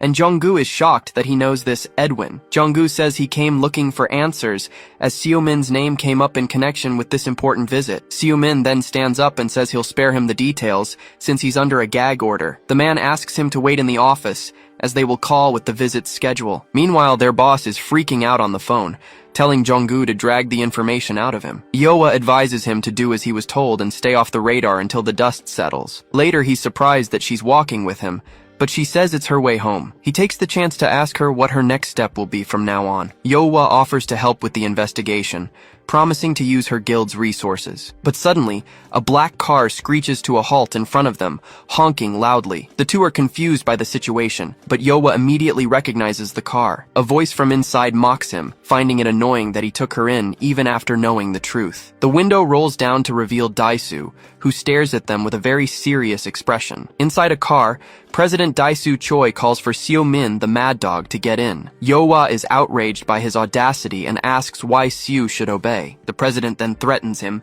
saying he'd better listen if he wants to stay with his disciple. She prepares to attack, calling him a scoundrel, but Seo stops her, calling her name. With a smile, he asks her to go home, telling her he'll contact her when he's done. Worried, Yeowa watches her master open the car door and get inside. The car drives off, leaving the girl alone on the sidewalk, speechless. As the vehicle speeds down the street, Seo-min thinks to himself that she was right. Inside the car, the president makes fun of him for showing up after taking such a beating. But Daisu admits his schedule is getting busy and proposes an official fight to the death. Seo tells him to shut up, saying he can't believe a piece of trash like him is the president. With his arms crossed, he then says the name of the organization that worries him, Pandemonium. The president explains that remnants of that old group are still active around the world. We are shown that demons contacted them 10 years ago, right after Seo-min's disappearance. Seo grows thoughtful, wondering if they're just a cult or agents of the demons. The president adjusts his seat and explains that tracking demons has become difficult since the peace treaty. He says that although important figures are watching them, no one has seen anything significant happen. But then he drops a bombshell, revealing rumors of half-demons in the Middle East. Seo-min is intrigued by this information, questioning him about this group of half-demons. The scene shifts to a desert city, explaining that they are the children of demons and humans. We're told they look like normal people, but the big difference is that they use dark mana. Daisu admits he hasn't seen it with his own eyes, as foreigners aren't allowed in high-risk areas. At this, he accuses Seo of using dark mana in the fight, and asks if he's allied himself with the demons. The president smiles, saying he assumed Seo sold himself for power to the very creatures he hates. Disgusted, Seo states that he's different, and, fed up, tells him to pull the car over. The car screeches to a halt, and Seo gets out, warning that he'll only say this once. Outside, he makes it clear that he's not with the demons, nor with a scoundrel like him. Seo ends the conversation by telling him to apologize to Yowa and to only look for him when he wants to die. Daisu finds this fascinating and asks why he protects people who are so weak compared to him, but Seo simply replies that he'll regret it one day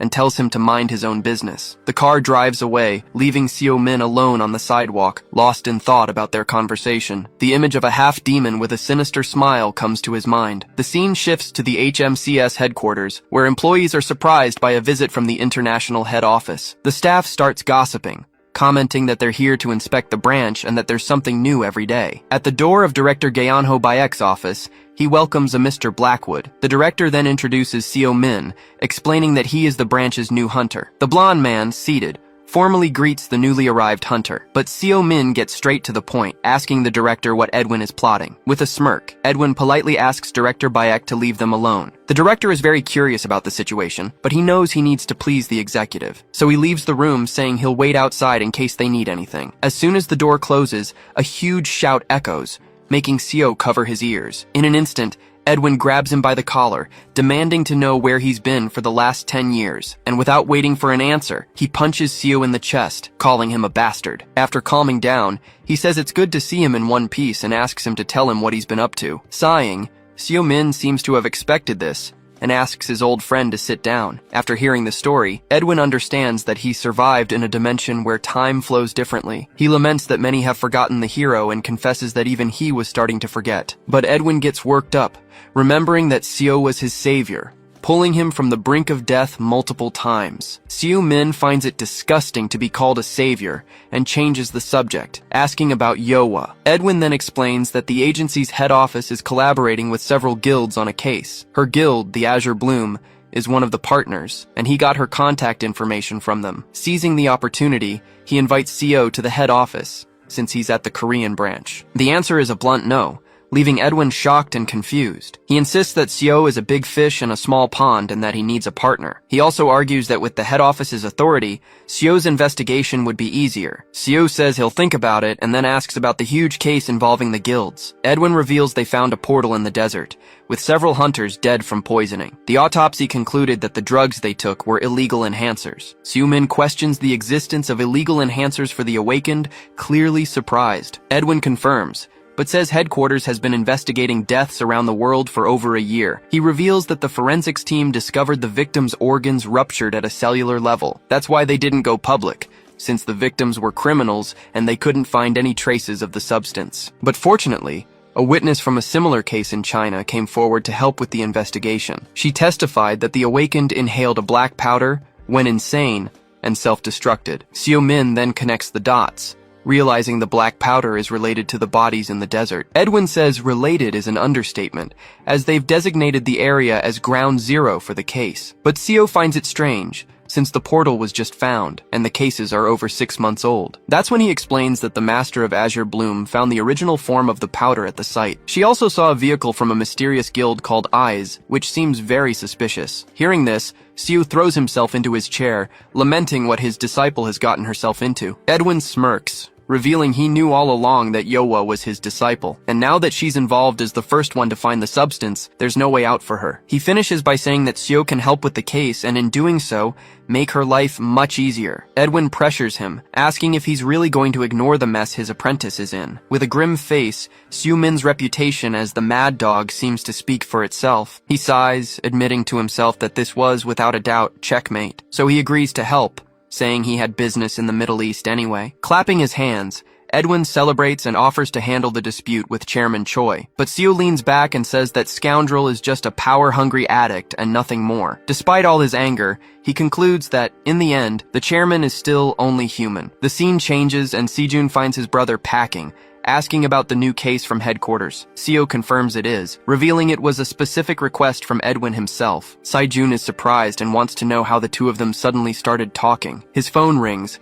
and Seo says some things went down, and that Yowa will explain everything. With the phone in hand, His brother answers the call with a very serious expression. As he walks away, he asks Yowa how she got his cell phone number. Already preparing for the trip, Fred asks where they're going, and the answer is the European headquarters. But the entity gets serious and asks if he'll have to use his mana to the limit again. Seo-min jokes with Fred, but the entity reveals its concern is for its own body. The hunter is intrigued by this revelation and asks what kind of change it would be. Since returning to Earth, Fred says he's adapted, but is slowly losing control. He's also suffering the effects of the journey and suspects the last fight was the trigger. The pact between them prevents him from attacking Seo, but he feels the situation is going to get worse. He has a premonition that things will get worse as his host recovers more mana. This could mean his power won't be available at the most crucial moment in battle. Seo-min falls silent for a moment, processing the gravity of this information, but he quickly recovers and says it won't be a problem, as he's now self-sufficient. He explains that he'll need his power against demons, but that's not the case right now. Stretching, Seo admits that, as annoying as it was, the fight with Daisu helped him. He then thinks about the enhancers, and the name sounds familiar in a very bad way. The scene cuts, and 2 days later,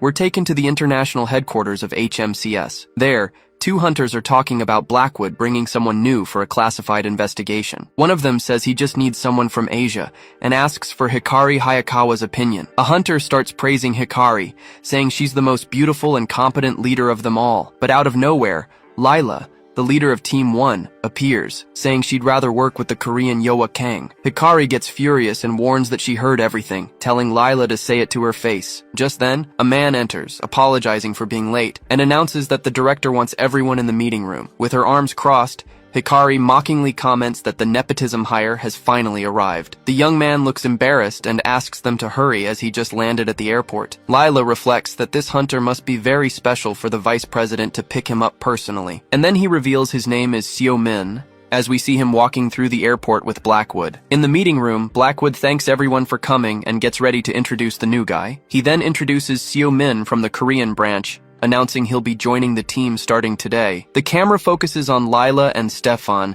the representatives from the European division at the table. On the other side are Hikari and her subordinate Kumo, both representing the Asian division. Without wasting any time, Blackwood says the case is urgent and skips the formalities. He then asks Lila to bring the unexpected recruit up to speed, and she promptly stands up to comply. But as he's talking, an assistant arrives to let him know it's time to leave. With a smile, he says his goodbyes and leaves the case in the hands of Investigation Team 1. With his departure, an awkward silence hangs in the meeting room for a moment. Lila breaks the ice by clearing her throat, preparing to finally begin the case presentation. The projector turns on and she starts talking about the use of illegal enhancers among the awakened. The team was sent to a location where a rank A portal was found with 6 bodies nearby. The autopsy revealed the same internal damage as in the other cases, and enhancers were found with the bodies. Signs of a battle were seen near the portal, but nothing has been detected inside so far. And to make things more suspicious, a vehicle from a guild called IZ was found nearby. Research on the IZ guild shows it's small and legitimate,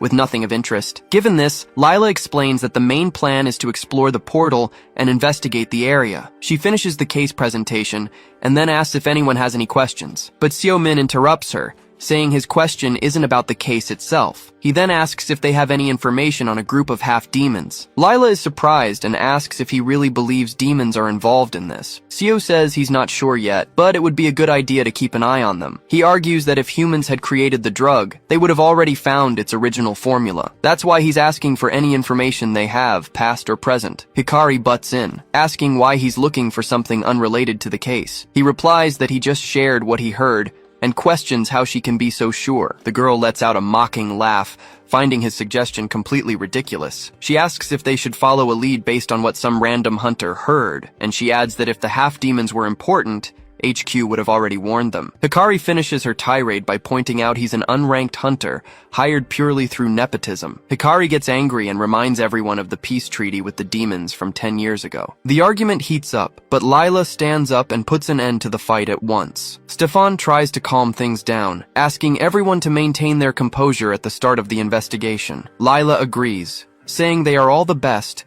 and must work together to solve the case. She then asks Hunter Min to focus on the investigation, and he agrees, but only for now. With the fight over, she announces she will pass along the details of the environment where they are heading tomorrow. The meeting is adjourned, and she says goodbye, telling everyone to get ready for the airport. Even after leaving the room, Hikari is still fuming, wondering who that man thinks he is. She doesn't understand how someone so rude and self-centered managed to get on the vice president's good side. Lila tells her to go easy on him, but Hikari accuses her of taking his side, but she denies it, saying that despite everything, you can tell he has a lot of experience. Back in the empty room, Seo-min yawns, looking completely bored with the whole situation. He thinks the trip is going to be more boring than he expected, but he just doesn't like beating around the bush. The door opens, and Edwin enters, commenting that he got quite a welcome from the team. With a smirk, Seo greets him sarcastically, calling him Mr. Vice President. Edwin sits down and vents, saying that running an international organization is not easy at all. But Seo stands up, reminding him that reality takes a while to sink in,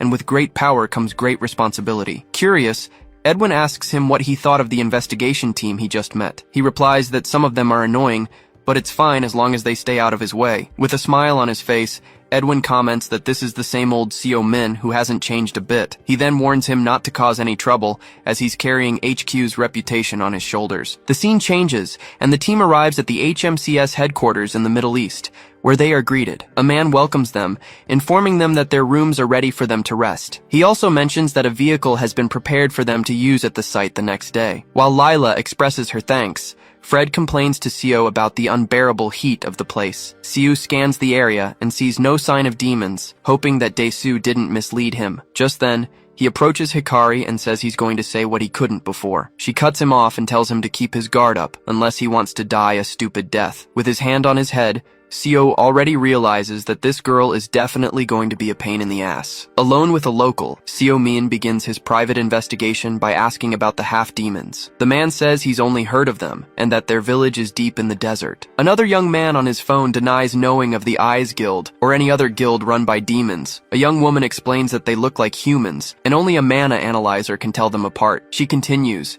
saying the hybrids born during the war 10 years ago weren't welcome anywhere. That's why she doesn't blame them for hiding, and thinks they could be disguised among everyone. Seo scratches his head. He hasn't found anything useful, and wonders if he should go deeper into the desert. Suddenly, Fred calls him food, and asks if he's being excluded by the rest of the group. The entity explains that everyone moves in a pack, and he's the only one acting like a lone wolf. He sits down and says it's his free time, and he has personal matters to investigate right now. Just then, a voice calls his name, unexpectedly interrupting his thoughts. It was Lila, who asks him why he's out here alone instead of enjoying the HMCS building. He explains he's using the time to investigate, and asks her the same question. She replies that Stefan went to get the licenses for the gate, as the government is still evaluating it. Lila then comments that if he's from the Korean branch, he must work for Director Baek. Seo-min replies that he joined the agency very recently, which surprises Lila. She says she thought he was a veteran, as he has the aura of an experienced hunter. To change the subject,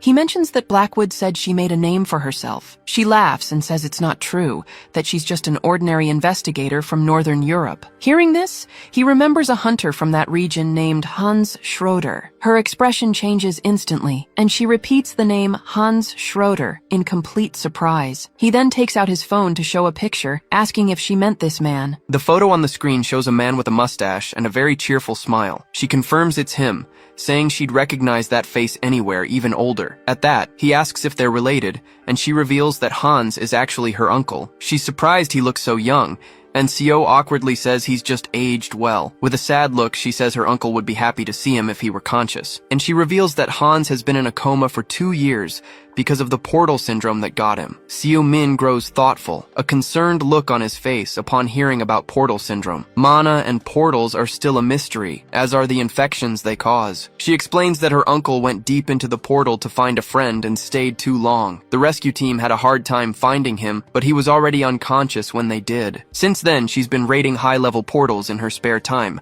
but hasn't found anything useful. Seo-min then asks if she's looking for rare items like elixirs inside the portals. She confirms she is, because even if it's foolish, her uncle is her only living relative. Just then, Stefan arrives, announcing that the authorization is complete and they can access the portal. Lila stands up and says she'll go get Hikari, arranging to meet them outside. Watching her leave, Seo thinks to himself that he should visit Hans soon. The scene changes, and now the whole team is in a car, driving through the middle of the desert. Inside the vehicle, Hikari complains about the sand and asks how much longer until they arrive. Stefan explains that the weak GPS signal delayed them, but they're almost there. Sitting in the back seat, Seo comments that preparing for a night attack is already a challenge, but he quickly corrects himself, saying that a portal connects two very different dimensions. Inside, they could find a paradise where the sun never sets, or a lightless hell, and he finishes his thought by saying they'll only know once they're finally inside. Hikari says everyone knows that, but Seo interrupts her,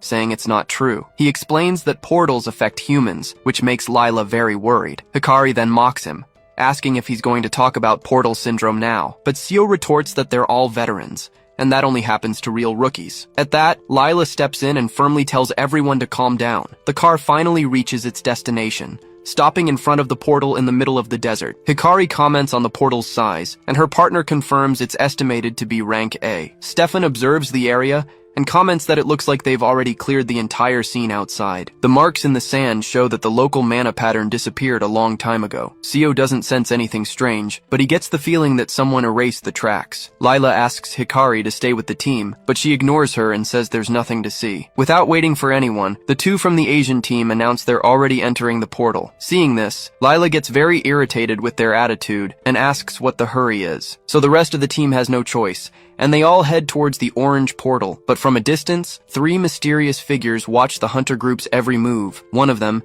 his face covered in scars, smirks and says, "This is going to be too easy." He's happy to see them throwing themselves into the death pit, making his whole plan easier. The clock shows it's 5:40 p.m., right on time for the mission. The portal is estimated to be rank A, and 6 elite hunters have been summoned. Inside the portal, the investigation in the northern desert is announced, and is finally about to begin. Stefan admits he feels pretty anxious, since his specialty isn't raids. But Lila calms him down, activating her ability with a glowing green magic circle on the ground. Her secret garden skill creates roots in the ground that can detect mana and life forms. She reminds everyone that their main objective is to find clues about the illegal optimizers.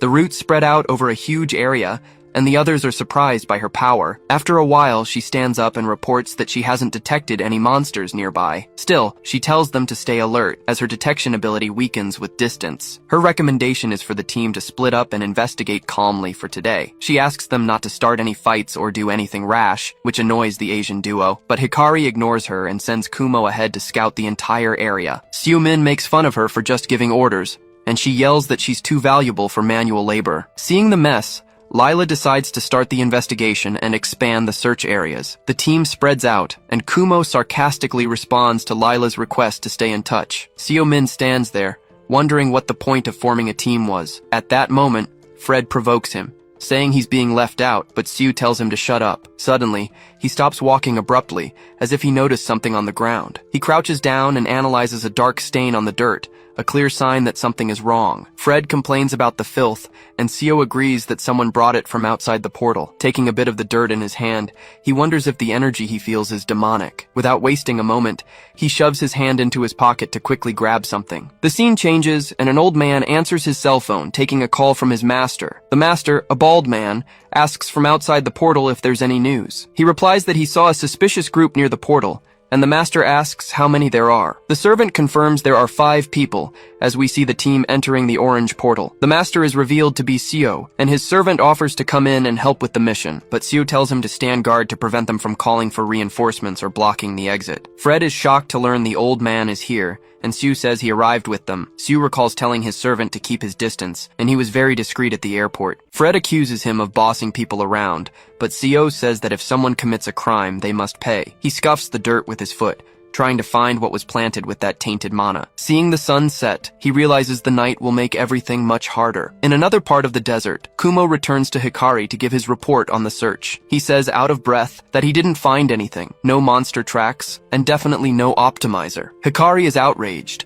unable to understand how an unexplored portal could be so empty, but her partner reminds her that the traces of the battle were found outside. He speculates that all the hunters involved in the fight out there ended up destroying each other, but she doesn't believe it, saying that even if that were the case, there should be some evidence. She recalls that the government cordoned off the area, and that if they had tried to get in, there would be tracks. Kumo says they must have been after something valuable, and that they need a rare item. Hikari feels the pressure from the regional director, and knows she can't go back empty-handed. Determined to find something, she summons Kagutsuchi, a giant purple energy serpent. With a war cry, she commands her summon to tear the earth apart to find what she's looking for. A massive explosion of purple light rips through the ground, shooting up into the sky with full force. Lila is surprised by the scene, as she hadn't received any reports of nearby threats. Worried, she shouts for Stefan, who is already running toward the noise to help. As he runs off, she complains that it feels like there's always an obstacle in the way. Suddenly, mysterious figures appear and surround her, one of them smiling at her. Elsewhere, Kumo is impressed, praising the power that devastated such a large area. Hikari gets ready to collect the magic stones, thinking her plan worked, but the explosion reveals several buried bodies, causing the hunter to scream in shock. Kumo runs over and corrects her, explaining that they are actually monsters, not human corpses. He explains that they are creations of darkness, and the creature's hands begin to move. In the blink of an eye, a horde of ghouls rises from the earth, ready to attack. Suddenly, a group of ghouls surrounds them. A hunter wonders how they were hidden there. Her partner notes that it's strange, as the undead don't usually travel together like that, but she decides to attack first, summoning her spirit Kagutsuchi to take care of the threat. At her command, a giant serpent made of purple energy appears. The creature charges forward, smashing the ground and sending the monsters flying with the impact. The serpent's electric attack hits dead on, frying the ghouls in its path. With a victorious smile, she says they got what they deserved for catching her by surprise. Her joy is short-lived, as more monsters begin to rise from the sand. Her partner panics, wondering if an entire army was buried there. He freezes for a second, unable to believe the number of enemies that keep appearing. Just then, the guy spots the danger and yells to warn her that she's being attacked from behind, but another hunter appears out of nowhere, using a lightning bolt to save her at the last second. The newcomer looks around, asking where so many monsters came from all at once. The girl blames him, questioning how his boss failed to detect a horde right under their noses. But her partner cuts the argument short, warning that now is not the time for them to fight. With that, he activates his skill, Kamaitachi, and charges forward, leaving a trail of blue energy. His attack slices the ghouls to pieces, but they keep moving anyway. He then yells that the monsters only stop if their heads are completely crushed. Annoyed, the girl orders Kagutsuchi to annihilate all the remaining enemies at once. The serpent attacks with a powerful spin, sweeping the horde of undead away with its tail. She explains that her skill doesn't last long against physical bodies, and the hunter says their leader probably already knows. Her partner understands they need to destroy the skulls, and he charges at a monster. But he complains that this is the worst kind of fight, since their skills are area of effect, not single target. He knows that at this rate, the sheer number of enemies will soon overwhelm them. From the shadows, a mysterious voice conjures a storm of arrows. Red energy arrows rain down from the sky, piercing the ghouls' heads with precision. The girl is shocked, wondering how he can hit every target so perfectly. Across the entire battlefield, the mysterious attack eliminates the horde of monsters without a single miss. Xiu Min appears amidst the chaos, sizing up the situation with a cold, calculating gaze. Impressed by his power, the hunter wonders what kind of hunter he is. Tired, Stefan remarks that he understands why Lila didn't detect them, since they don't emit any life signs. He then suggests they leave the portal, prepare better, and return at sunrise. The girl's partner agrees with the idea, but she still seems a bit reluctant to retreat. Xiu Min tells her to stop being stubborn, as continuing will only damage the mission site. With a flushed face, she silently agrees, knowing they're just wasting mana and time. But suddenly her companion yells, pointing fearfully at a nearby ditch. Another horde of ghouls emerges from the hole, rushing toward them at high speed. She then turns to Stefan, asking if his superior is coming or if he even called her. Worried, he replies that he tried to make contact, but his boss isn't answering his calls. Xiu Min glares at him with contempt, questioning if he just left their leader alone outside. Before anyone can answer, he announces he's leaving the monsters to them and bolts. The hunter dashes through the desert, leaving the group behind to deal with the new threat. As he runs, he pulls out his phone and tells someone he needs help inside the portal. He orders the person to follow the other group's tracks and update him on their location. After hanging up, Xiu Min stops and observes the canyon, considering his next move. He concludes to himself that the enemies have likely kidnapped one of his companions. The scene changes to show Lila tied up, thinking she never stood a chance against them. She wonders how the bandits got in, since the location's security was so tight. One of the thugs gets angry at her stare, but the boss tells him to hold back. The leader explains they need her as bait to lure the others and finish them all off. He says the plan is to take over the black market and tells his man to focus on the bigger picture. But the thug complains about having to follow orders from a weakling like that guy. A dark voice then scolds him, telling him to be careful what he says about the master. The necromancer cuts his own arm, letting his dark blood drip onto the desert floor. The blood spreads, and suddenly a ghoul's hand violently bursts from the ground. The white-haired man readies himself as the undead rise around him. The voice finishes by saying he may seem weak, but he's actually a powerful necromancer. We're told that necromancy is an art that defies the natural laws of life and death. And even among these forbidden arts, the ability he uses is one of the worst. The group's leader thinks he's a despicable being, unlike anything he's ever seen before, but he admits he needs the necromancer's connections to rebuild Almacht, his father's legacy. Just then, a curious henchman asks to smell the drug, but the boss immediately shuts him down, asking if he's lost his mind. Another man explains that the vial's contents can amplify a weak skill to the level of an S-rank hunter. He continues, warning that the body becomes a ticking time bomb, destined to eventually implode. The leader then turns to the necromancer, asking where that mysterious substance came from. The white-haired man just gives a sinister smile, clearly amused by the whole situation. He then taunts him, asking how he dares to ask for anything after being so incompetent. The leader defends himself, saying it was beyond his control, and that unforeseen things happen. The prisoner, Lila, laughs in his face, saying she appreciates his shameless soul. The guy in sunglasses glares at him and says he can't leak details to an incompetent leader. The henchman gets angry and lunges at him, but the necromancer notices the commotion and turns around. A woman suddenly appears, telling him to calm down because dangerous investigators are nearby. The necromancer greets her, asking what Lady Crow is doing in this godforsaken place. Just then, the woman stops abruptly upon seeing the hostage and asks who that girl is. Lila just watches, thinking it looks like someone is in deep trouble. The necromancer explains he wasn't talking about her, and that they'll keep her alive for now. With a victorious smile, Crow reveals she was referring to him, Ivan. She says it's too late for him now,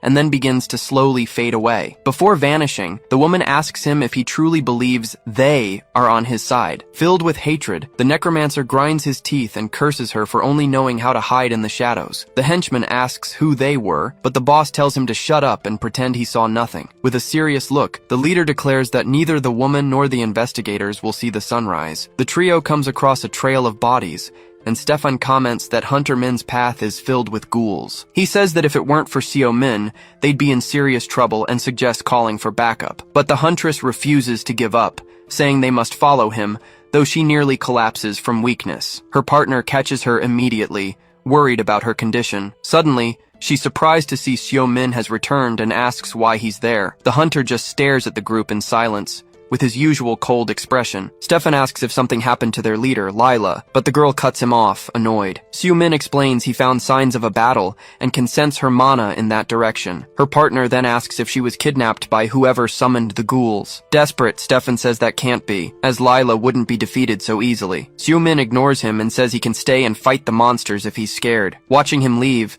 the group has no choice but to run after him, telling him to wait. As they run, Seo Min confirms that the kidnappers are with them inside the portal. The girl complains about a foul smell that she starts to notice in the air as they advance. Her partner asks if they're sure their leader was dragged this far. The group arrives at a cave, and a voice welcomes them, saying it's good they showed up. The villains thank them for saving them the trouble of searching, with ghouls surrounding them. Enraged, the huntress Hikari charges at them, calling the enemies bastards. Her partner Kumo also attacks, yelling that he wouldn't let his cousin do all the work. He hits the henchman with glasses, who complains that the country doesn't pay him to be violent. Kumo then begins to overpower the suspects, using a spinning attack to hit them all. Their leader gets annoyed by their audacity, calling the hunters reckless brats. He then activates his skill, Wolf Spear, preparing a golden energy attack. Seeing the blow coming, Seo Min just clicks his tongue, finding the thugs very annoying. But Kumo acts quickly, creating a magical barrier that successfully blocks the attack. Hikari realizes the cave is too tight to summon her spirit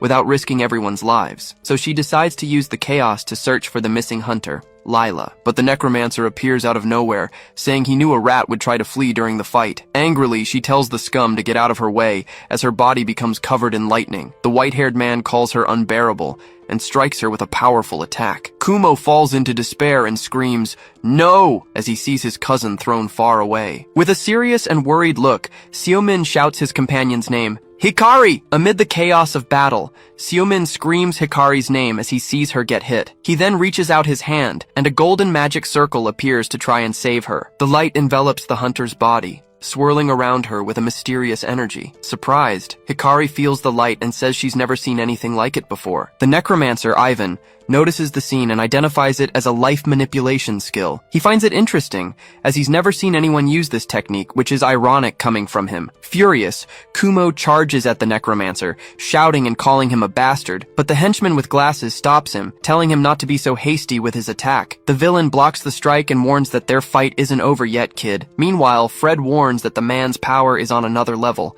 and that he's no ordinary human. Seo-min knows he has no idea what tricks the man is hiding, and that this fight will be tough. Seeing his stance, Ivan compliments him for being brave enough to still stand before him. He then orders the ghouls to attack, to see if the young man has what it takes to be good material. Seo-min retaliates with the Boreal Gale skill, slicing through the undead with blades of wind. Standing amidst his magic, the necromancer admits that he knows how to eliminate his children efficiently. Curious, Ivan asks what kind of work he does to be so skilled on this planet. He then lets out a laugh and questions if he's some kind of human-devouring monster. Seeing more ghouls rising, Fred is disgusted and shouts that the guy is creating an army. But Seo-min warns that it's time to level up and unleashes a powerful lightning bolt against the horde. The electric attack hits the undead head-on, frying them all with the discharge. With a smile, Ivan says he never thought he'd see a human master mana like that. Seo-min replies that he's impressed too, since he didn't think an addict could speak so well. The necromancer gets angry,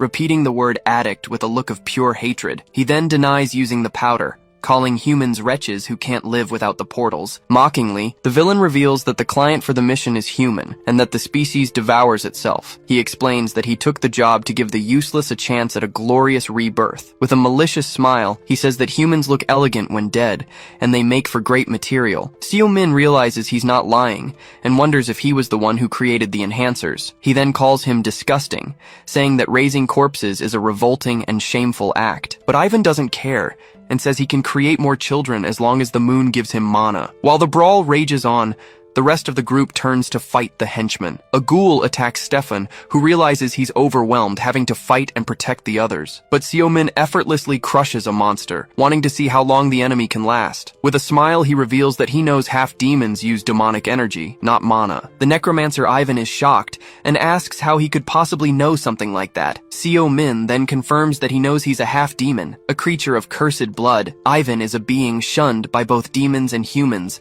an outcast in both worlds. Our hero taunts him, saying he can feel his energy from a mile away, and asks who the mutt is now. Completely unhinged, the villain starts laughing nervously, his hands trembling with rage. Then, he unleashes his full power, calling Seo-min a despicable and disgusting human. Fred warns that his energy is very dense, but his attacks have now become more predictable. Seo-min decides to go all out, but Fred warns him, asking if he's going to overexert himself again. He says he just wants to use the skill with a bit more style, and tells Fred not to chicken out. The entity just screams no, and a wave of purple power erupts from the magic circle. With a smirk, Seo-min says this is the kind of fight that gets his blood boiling. Seo-min activates his skill, Tamer, and chains of purple energy emerge to bind the enemies. The chains pierce through the undead, paralyzing all of them instantly. Startled, Stefan celebrates that the ghouls' attack in front of him suddenly stopped. The villain's leader doesn't understand why the ghouls stopped, and notices Seo-min's action. Tired, Kumo deduces that he was somehow controlling the enemy's monsters, and just like that,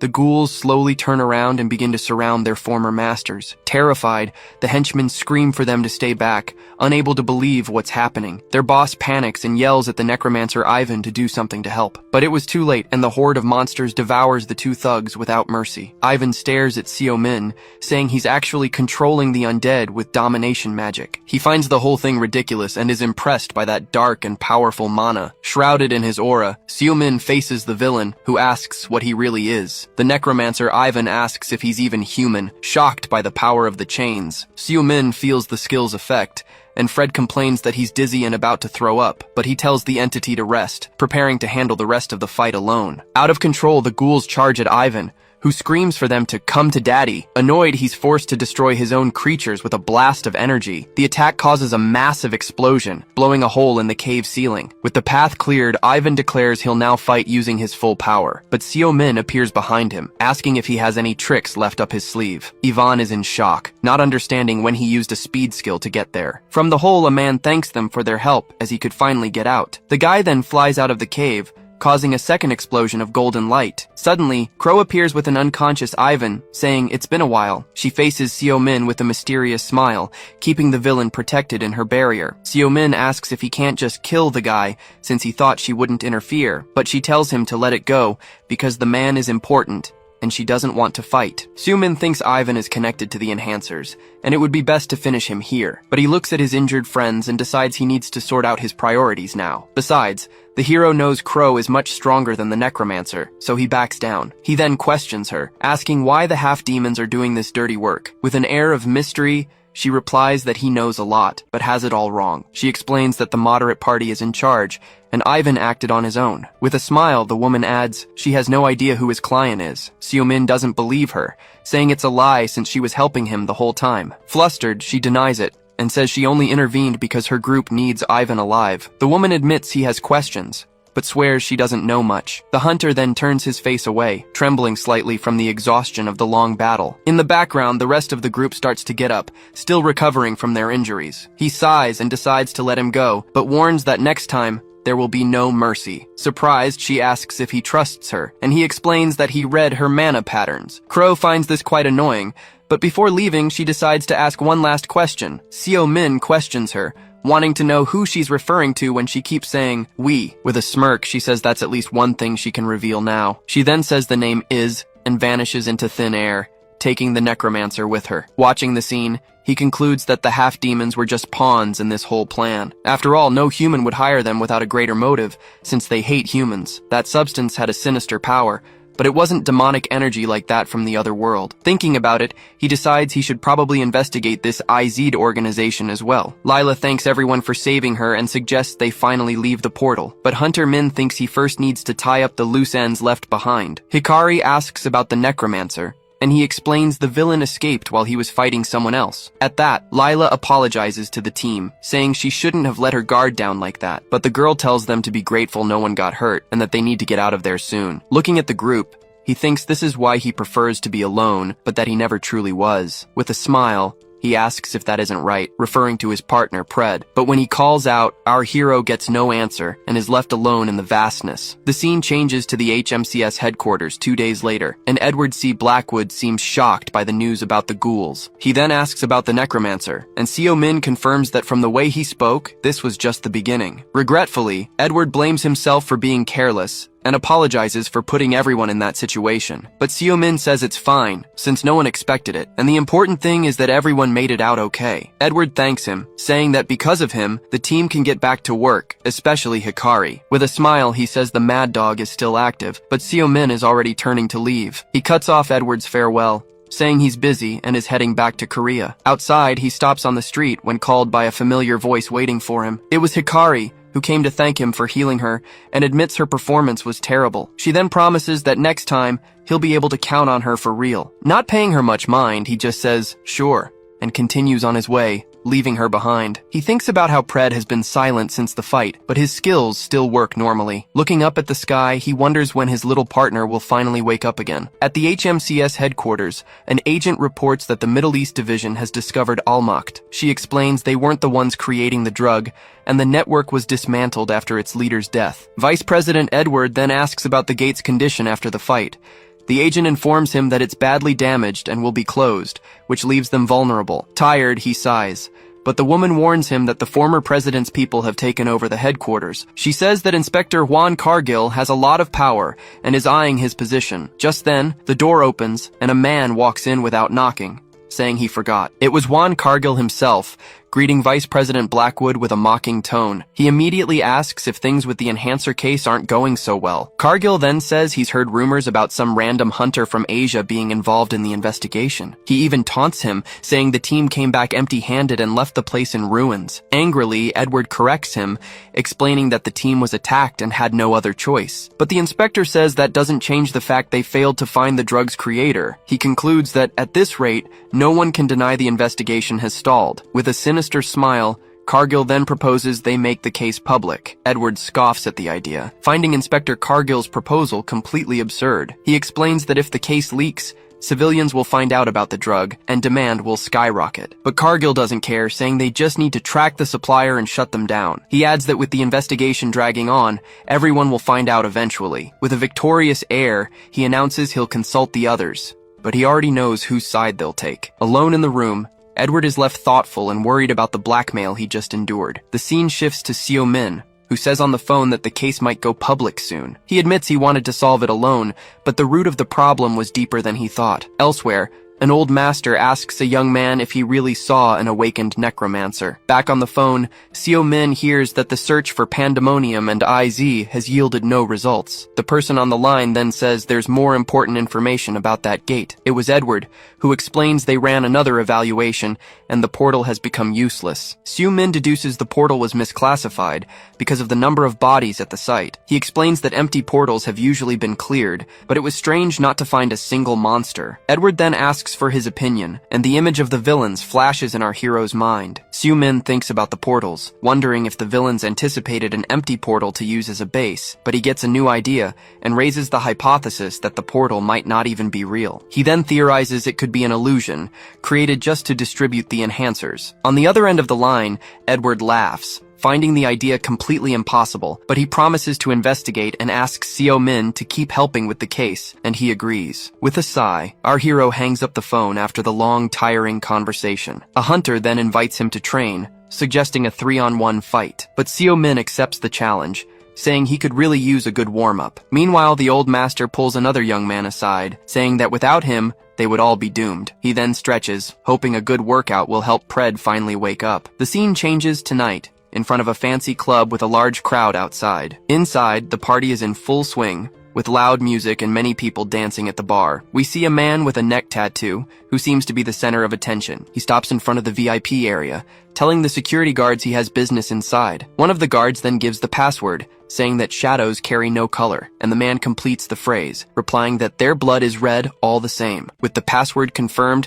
the security guards let the man enter the VIP room. Inside, Chiyu greets him elegantly, saying it's been a while. The redhead then smiles and asks if he's been well since their last meeting. Then Chiyu asks if the Grand Master also showed up for the business meeting, but the man lights a cigarette, explaining that the boss isn't coming due to security concerns. The host snaps his fingers and says a guard will escort him out when it's all over. Suddenly, a man with a braid leaps out from behind him, appearing by surprise. He steps closer to light the cigarette, as the redhead complains about the pigs making things complicated. The sound of footsteps catches his attention, and he realizes the other guest has finally arrived. A masked man appears at the door, greeting the redhead and calling him Chen Zhang. He then praises him for his punctuality and tells Chiyu to show him the package. The masked man apologizes for the rush, explaining the master's order to act before the police do. Chiyu then presents a black briefcase and asks if they want to check the merchandise. Upon opening the package, the masked man is amazed by the sight of the drug. At the agency, Seo Min is focused on his work when two colleagues show up, watching him from a distance. They start whispering about a rumor that Seo was recently called to the main headquarters. Other employees are gossiping too, suspecting he has some connection to the agency's top brass. Just then, Jonggu approaches his desk, welcoming him and asking about the new official document. Seo asks if it's about the enhancer investigation, revealing he already knew about the case. Jonggu looks awkward and explains that the regional director knew nothing about the operation. The hunter says he kept it a secret on higher orders, making his colleague even more frustrated. He explains that headquarters went over their heads, which could look really bad for their director. Suddenly, a female hunter approaches the desk, getting the team leader's attention. She then informs him that the branch director is calling for him, and for Hunter Min as well. The scene shifts to the director's office, where the two are now standing, awaiting orders. The director stares at them with a very serious expression, preparing to start the meeting. He begins by explaining that international headquarters sent a cooperation request to all branches. An illicit substance, he continues, is spreading, and he asks if Seo confirmed this on his mission. Seo-min then responds calmly and directly, confirming the information is correct. The director then gets straight to the point and asks what the hell happened on his mission. Suddenly, he freaks out, yelling and demanding to know why headquarters expects so much from the Korean branch. Seo-min and Jong-gu are completely confused, not understanding their boss's over-the-top reaction at all. Jong-gu points at Seo-min, accusing him of screwing something up on the mission. The boss despairs, saying their country has almost no drugs to investigate. And to make matters worse, the order came from a rival faction, ruining his chance for a promotion. Seo-min scratches his face and asks point blank if he wants him to quit, but the director immediately refuses and tells him to never forget he was part of the Korean branch. He calms down and gets back on topic, warning that the branch needs to score points in this investigation. With that, he renames Jung-gu's team as a task force, leaving the leader shocked by the news. The director gives a sinister smile, reminding them that all their reputations are now on the line. Seo then pats his colleague on the back, saying this could be his chance for a promotion. But Jung-gu is still worried,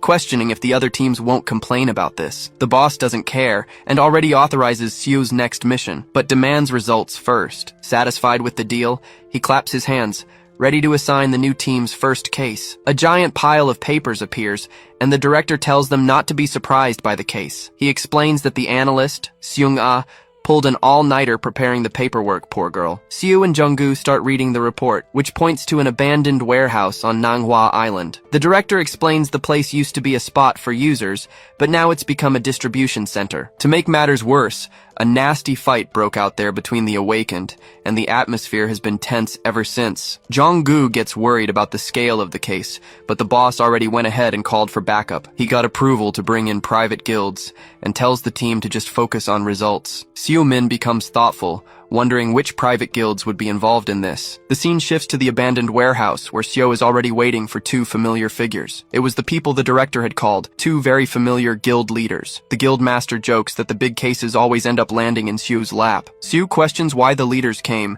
and they reply that his work is a priority. The master then looks around and asks where the rest of Seo's team is. It's shown that the team is on lookout in the car, to ensure a clean entry and catch any runners. The female guild master agrees, since half the people there are probably just civilians looking for stimulants. Seo-min explains the fight was likely between awakened dealers, not the addicts. He shrugs, saying it wouldn't hurt to teach them a lesson, and points to the main warehouse. But the guild master suggests an infiltration plan, while the other prefers a quick, direct assault. Seo turns to them, interrupting the argument with a comment about this so-called special merchandise. Just then, he signals for silence, telling them to listen to a nearby conversation. The trio hides to listen, and Seo seems very disappointed with what he hears from the dealers. One of them complains that the world has turned upside down, with the awakened selling exclusive drugs. Squeezed in, Seo gets annoyed at the lack of ethics in the business, finding it all very wrong. The conversation continues, and one of the guys mentions hearing rumors that Chen Jiang is in Korea. The other dealer asks who this Chen Jiang guy is, leaving his partner shocked. Suddenly, the two turn and see the group, shouting and asking who the hell they are. Seo-min smirks, and says sarcastically that they're not interested in the merchandise. He and the guild masters get ready and tell the dealer to open the warehouse door now. With the two traffickers subdued and tied up, the group now has a clear path inside. Seo and the guild master get excited, and she immediately votes to just go in and smash everything from the start. But Sejun sighs at the idea and calls them over while pulling an item from his pocket. He then uses a light ability, turning everyone invisible so they can infiltrate. Seo-min is impressed by the magic, recognizing it as a very rare transformation skill. The guildmaster praises Sejun, saying he lives up to his title as Korea's archmage. He explains it's just a variation of his elemental magic, which can be used in many ways. Sejun continues the lesson, showing that the concealment simply bends light, one of the 5 elements. Seo smirks and comments that Pred would have gone crazy if he'd heard that explanation. Sejun asks if the parasite inside him is causing any trouble, but Seo says it's nothing. He then ruffles his brother's hair, telling him he's grown up so much, which surprises their partner. Si-jun gets all flustered, and Seo ignores them both, announcing it's time to go in. The invisible trio walks past the traffickers, with Seo saying he wants to get this over with and leave. Inside, they witness a negotiation, with a guy asking for a discount on a large quantity, but the seller won't budge, saying he's not running a charity, leaving the buyer very frustrated. The situation inside is tense, with one man passed out on the floor and another in despair. The guildmaster notes that most of them aren't awakened, but they're still criminals. So, Si-jun suggests the best tactic is to listen in and find where the awakened make their trades. He warns that the place is big, and just arresting the pawns won't do any good. The organization would just continue. Meanwhile, Seo-min keeps watching the deal, completely focused on his main target. Suddenly, the two guild masters are startled by a noise coming from the back of the warehouse. An addict comes running out of a room, screaming in terror that he saw something in there. The guy flies past them, leaving Si-jun and the guild master clueless about what's going on. The traffickers think it was just a hallucination and complain about the addicts using the basement, but one of them finds it strange that it only happens to people down there, and Seo gets a bad feeling. The guild master agrees,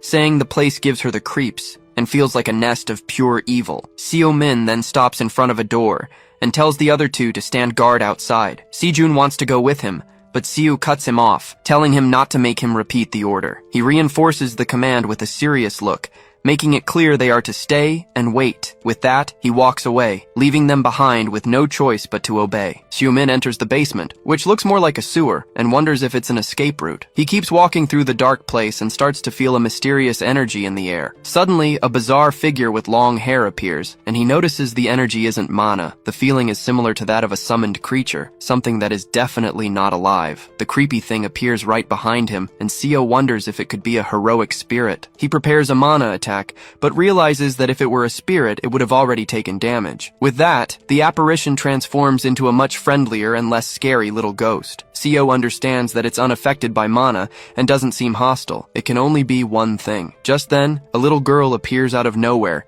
asking him not to hurt her ghost friend. He's in shock, wondering how the hell the girl can see him through his invisibility. There, in the middle of that dirty, dark labyrinth, stood a child holding a teddy bear. Seo then asks what she is, but the little girl turns the tables and asks him the same question. She points her finger at him, calling him an outsider and warning him that this is her home. He can't believe she calls the sewer her home, and she replies that wherever she is, she's in charge. Seo-min sighs and decides to ask what matters most, wanting to know where her parents are. He crouches down and asks why she has so many bruises, wanting to know where her parents are. The girl explains that her parents trade her for powder and that she got hurt trying to find food. Shocked, Seo-min uses a light power to heal the poor little girl's injuries. A golden light completely envelops her, cleaning her clothes and healing all her wounds. She is amazed, saying that his power is warm, unlike the cold power she has. The girl says that her ghost friends protect her from the bad men by showing her where to hide. Seo-min gives a small smile, understanding the child and her guardian's situation a little better. Then he asks for her name, and the little girl replies that she's called Cyan. With that, he asks her and her friends for a favor. Some very important help for his mission. Cyan breaks into a huge smile and agrees instantly, happy to be able to help her new friend. The scene shifts to a deal, and a red-haired buyer asks with a smile if that's the product. The dealer confirms it's the pure stuff, straight from the abyss. He guarantees that with one dose, fighting a B rank becomes a cakewalk, but the stock is limited. The buyer asks about side effects, and the seller says it's not easily addictive. Suddenly, a strange noise from the ceiling startles them, interrupting the deal. The dealer goes to check it out, but the buyer thinks it's just a rat. He gets near the door, mentioning rumors of strange things seen in the sewers. Just then, a bloody hand slams against the glass, right in the dealer's face. They both panic, and the red-haired accomplice screams in fear at the sight. Desperate, they run out screaming they saw a ghost, only to run right into Seo-min. He's standing there holding Cyan and calmly says it was just a little prank. With a single blow, he unleashes a blue energy that knocks the buyer out instantly. His invisibility fades, and holding Cyan, he warns them that he's a person. Then,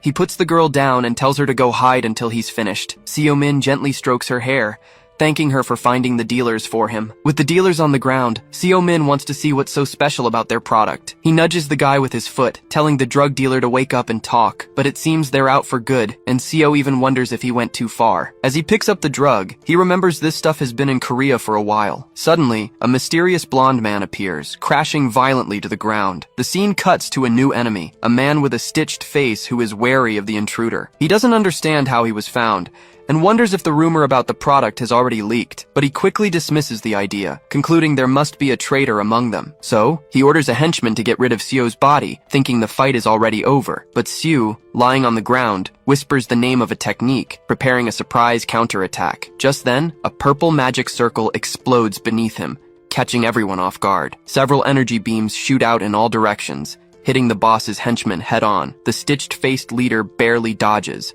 shocked by the hunter's power. Seo gets up and faces the trio, commenting that they're much faster than they seemed. He notes they're tough and used to fighting, even after a surprise attack like that. Seo Min gives a slight smirk and bluntly asks who sent them. The stitched-faced leader senses the danger, seeing the hunter healed his damage and used a powerful skill. He accuses Seo of playing dead, but gets the reply that hiding in the ceiling is what's truly dishonorable. One of the henchmen then shouts, demanding to know which guild our hero works for, but Seo just gives a mocking smile, not caring about the question at all. He activates a containment spell, saying he asked first and now he wants an answer. The ability instantly traps the henchman, who starts screaming in pain as it tightens. The leader tries to de-escalate, but is already preparing a blue energy skill in his hand. He then unleashes Lion's Roar, creating an energy barrier to protect his team. With the shield active, the henchmen retreat behind the barrier, trying to protect themselves. The boss asks if they're okay, while Seo stares them down from the other side of the shield. Seo Min chuckles and says this defensive skill will be a good warm-up. The henchmen are wrecked,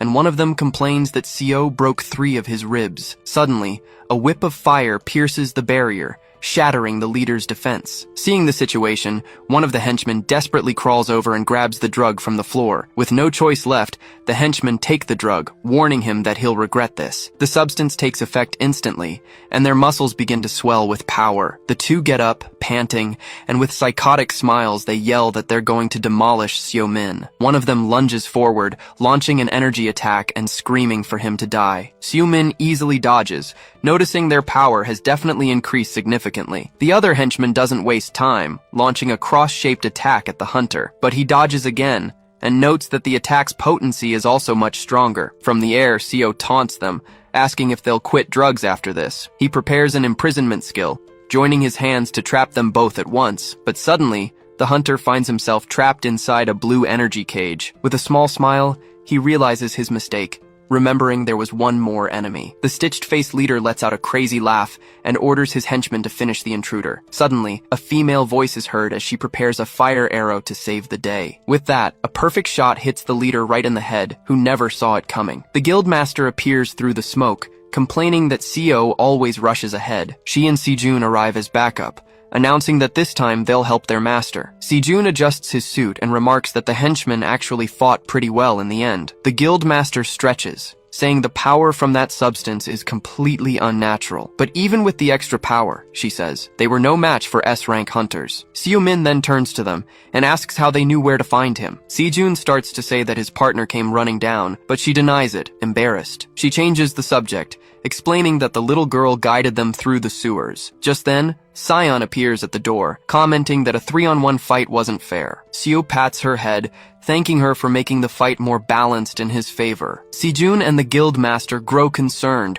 remarking that this is no place for a child. The hunter looks at the ground and sees the illegal enhancer has really made it to Korea. His partner analyzes the bodies, explaining that the drug is addictive and slowly kills its users. Sejun asks about the demon hunters, and Seo suspects they're connected to the drug's manufacturer. The scene shows the 3 henchmen, now unconscious and tied up, ready to be taken away. With this, Sejun wonders if demons might be behind this as well. Seo Min agrees with the suspicion, as his gut tells him this isn't just the work of humans. The scene focuses on the warehouse, and the suspicion hangs in the air that someone from the underworld is working with demons. Sejun notes that Seo's name vanished for 10 years, and this could spark another war. Looking at the henchmen on the floor, Seo notices they're called by numbers, and guesses there are at least 10 of them. He crouches down, saying he'll find out everything when he interrogates the dealers he knocked out. Suddenly, Sion senses danger and bolts, yelling for everyone to be careful. Sejun and the guild master are startled and on alert, not understanding what's happening. Just then,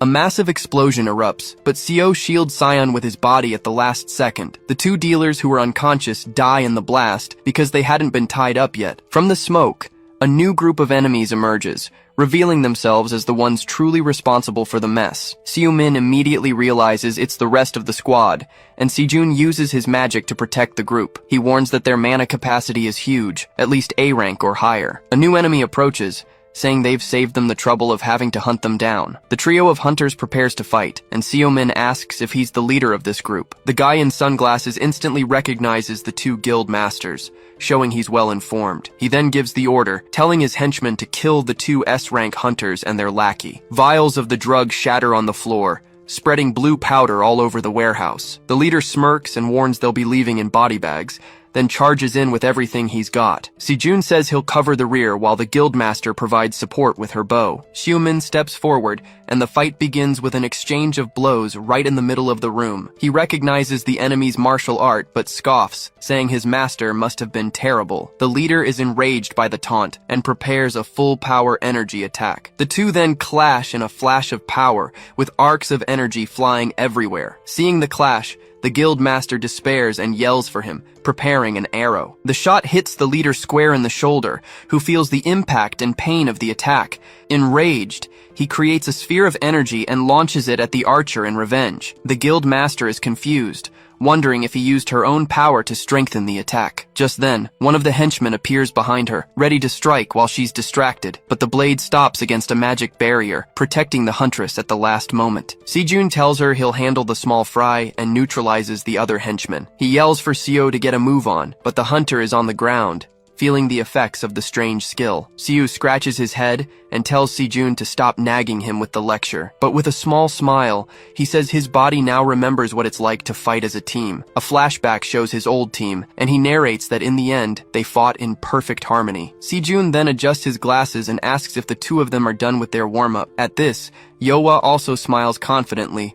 bracing for what's to come. Seo-min powers up, announcing he'll finish them all in 10 minutes. The fight resumes with full force, and the hunter charges at the henchman with his red aura. The leader takes a direct hit and ends up spitting blood from the force of the blow. Seo-min glares at him, saying he knows he was trying to force him to use a greater power. He then moves forward, deducing that the enemy's main ability is in his right hand. The leader becomes furious and screams for him to shut up, releasing an intense blue energy. Seo explains that his skill is a counterattack that gathers energy from the blows he receives, but with a touch to the ground, he sends all the energy back, shattering the guy's technique. The leader is shocked by the counterattack and curses in anger for being tricked. With a victorious smile, Seo-min declares that it seems the enemy is now disarmed. Seo-min unleashes a flurry of powerful strikes, shattering the ground with the force of his attacks. The leader gasps for air, wondering how a piece of trash like him reached the level of an Asura. With his red aura flaring, Seo charges the enemy without hesitation. He then braces for the next blow, asking again how he achieved such a feat. The answer comes as a punch to the face, because Seo himself created this technique. The impact is so strong, the leader is sent flying back with no chance to defend himself, but he still tries to fight back, preparing a red energy attack with his hand. Seo explains that Asura is the name he gave to the ways he manifests his mana. Seeing he's about to lose the fight, the leader realizes he needs to find a way to escape. He tries to escape through a hole in the wall, but Seo-min yells for him to get back here now. Just then, the hunter appears right in front of him and asks if he's getting distracted. A barrage of attacks begins, hitting the enemy in midair from all sides. With a final blow, the leader is slammed against the wall, cracking it completely. The fight is over, and Seo-min bends down to pick up one of the drug vials from the floor. He glares at his enemy, complaining that he answered the question, and this is how he gets treated. Seo-min approaches the fallen enemy, warning him that if he doesn't cooperate, he'll be the one asking the questions now, and he's going to have to answer for every one of his comrades who died in the battle. Sejun and Yoa are shocked, and the guildmaster can't believe what he's seeing. But Seo ignores the question and forcefully grabs the leader's face to intimidate him. He then scoffs,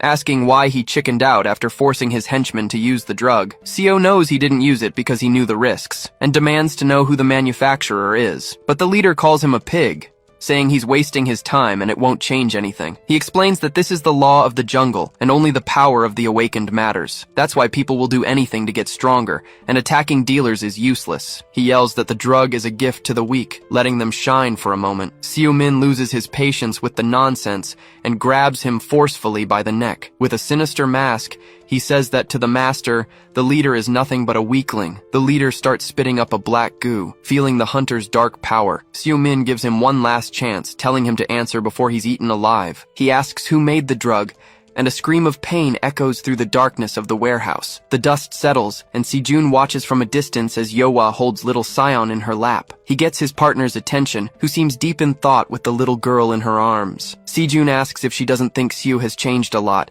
since he disappeared 10 years ago. Yeohwa agrees, saying he's definitely gotten stronger and much more ruthless than before. She explains that Seo spent the equivalent of 100 years in another world, all alone, but Si-jun feels he's lost something along the way, and sometimes doubts if he's still human. Yeohwa assures him that deep down he's still the same, and that he'll find himself again in time. Just then, Seo-min appears out of nowhere and asks if they think he's lost or something. Si-jun plays it cool and asks what he found out, but Seo rubs his face and says it wasn't much. He says the distribution started simultaneously, and that the Asian hub is in the neighboring country. But the thug exploded before he could say more, probably because of a mana contract or something like that. They then decide to take Sion with them, to try and find her parents or a safe place for her. The group knows they need to act fast, as the warehouse was likely just bait for them. Seo-min deduces that if the Asian hub is in the neighboring country, there must be a local base here. The scene then shifts to a chic and bustling nightclub, a private club called the Abyss. Inside the club, a shocked Chen Zhang gets the news and asks if the factory really fell. His henchman confirms the attack by the HMCS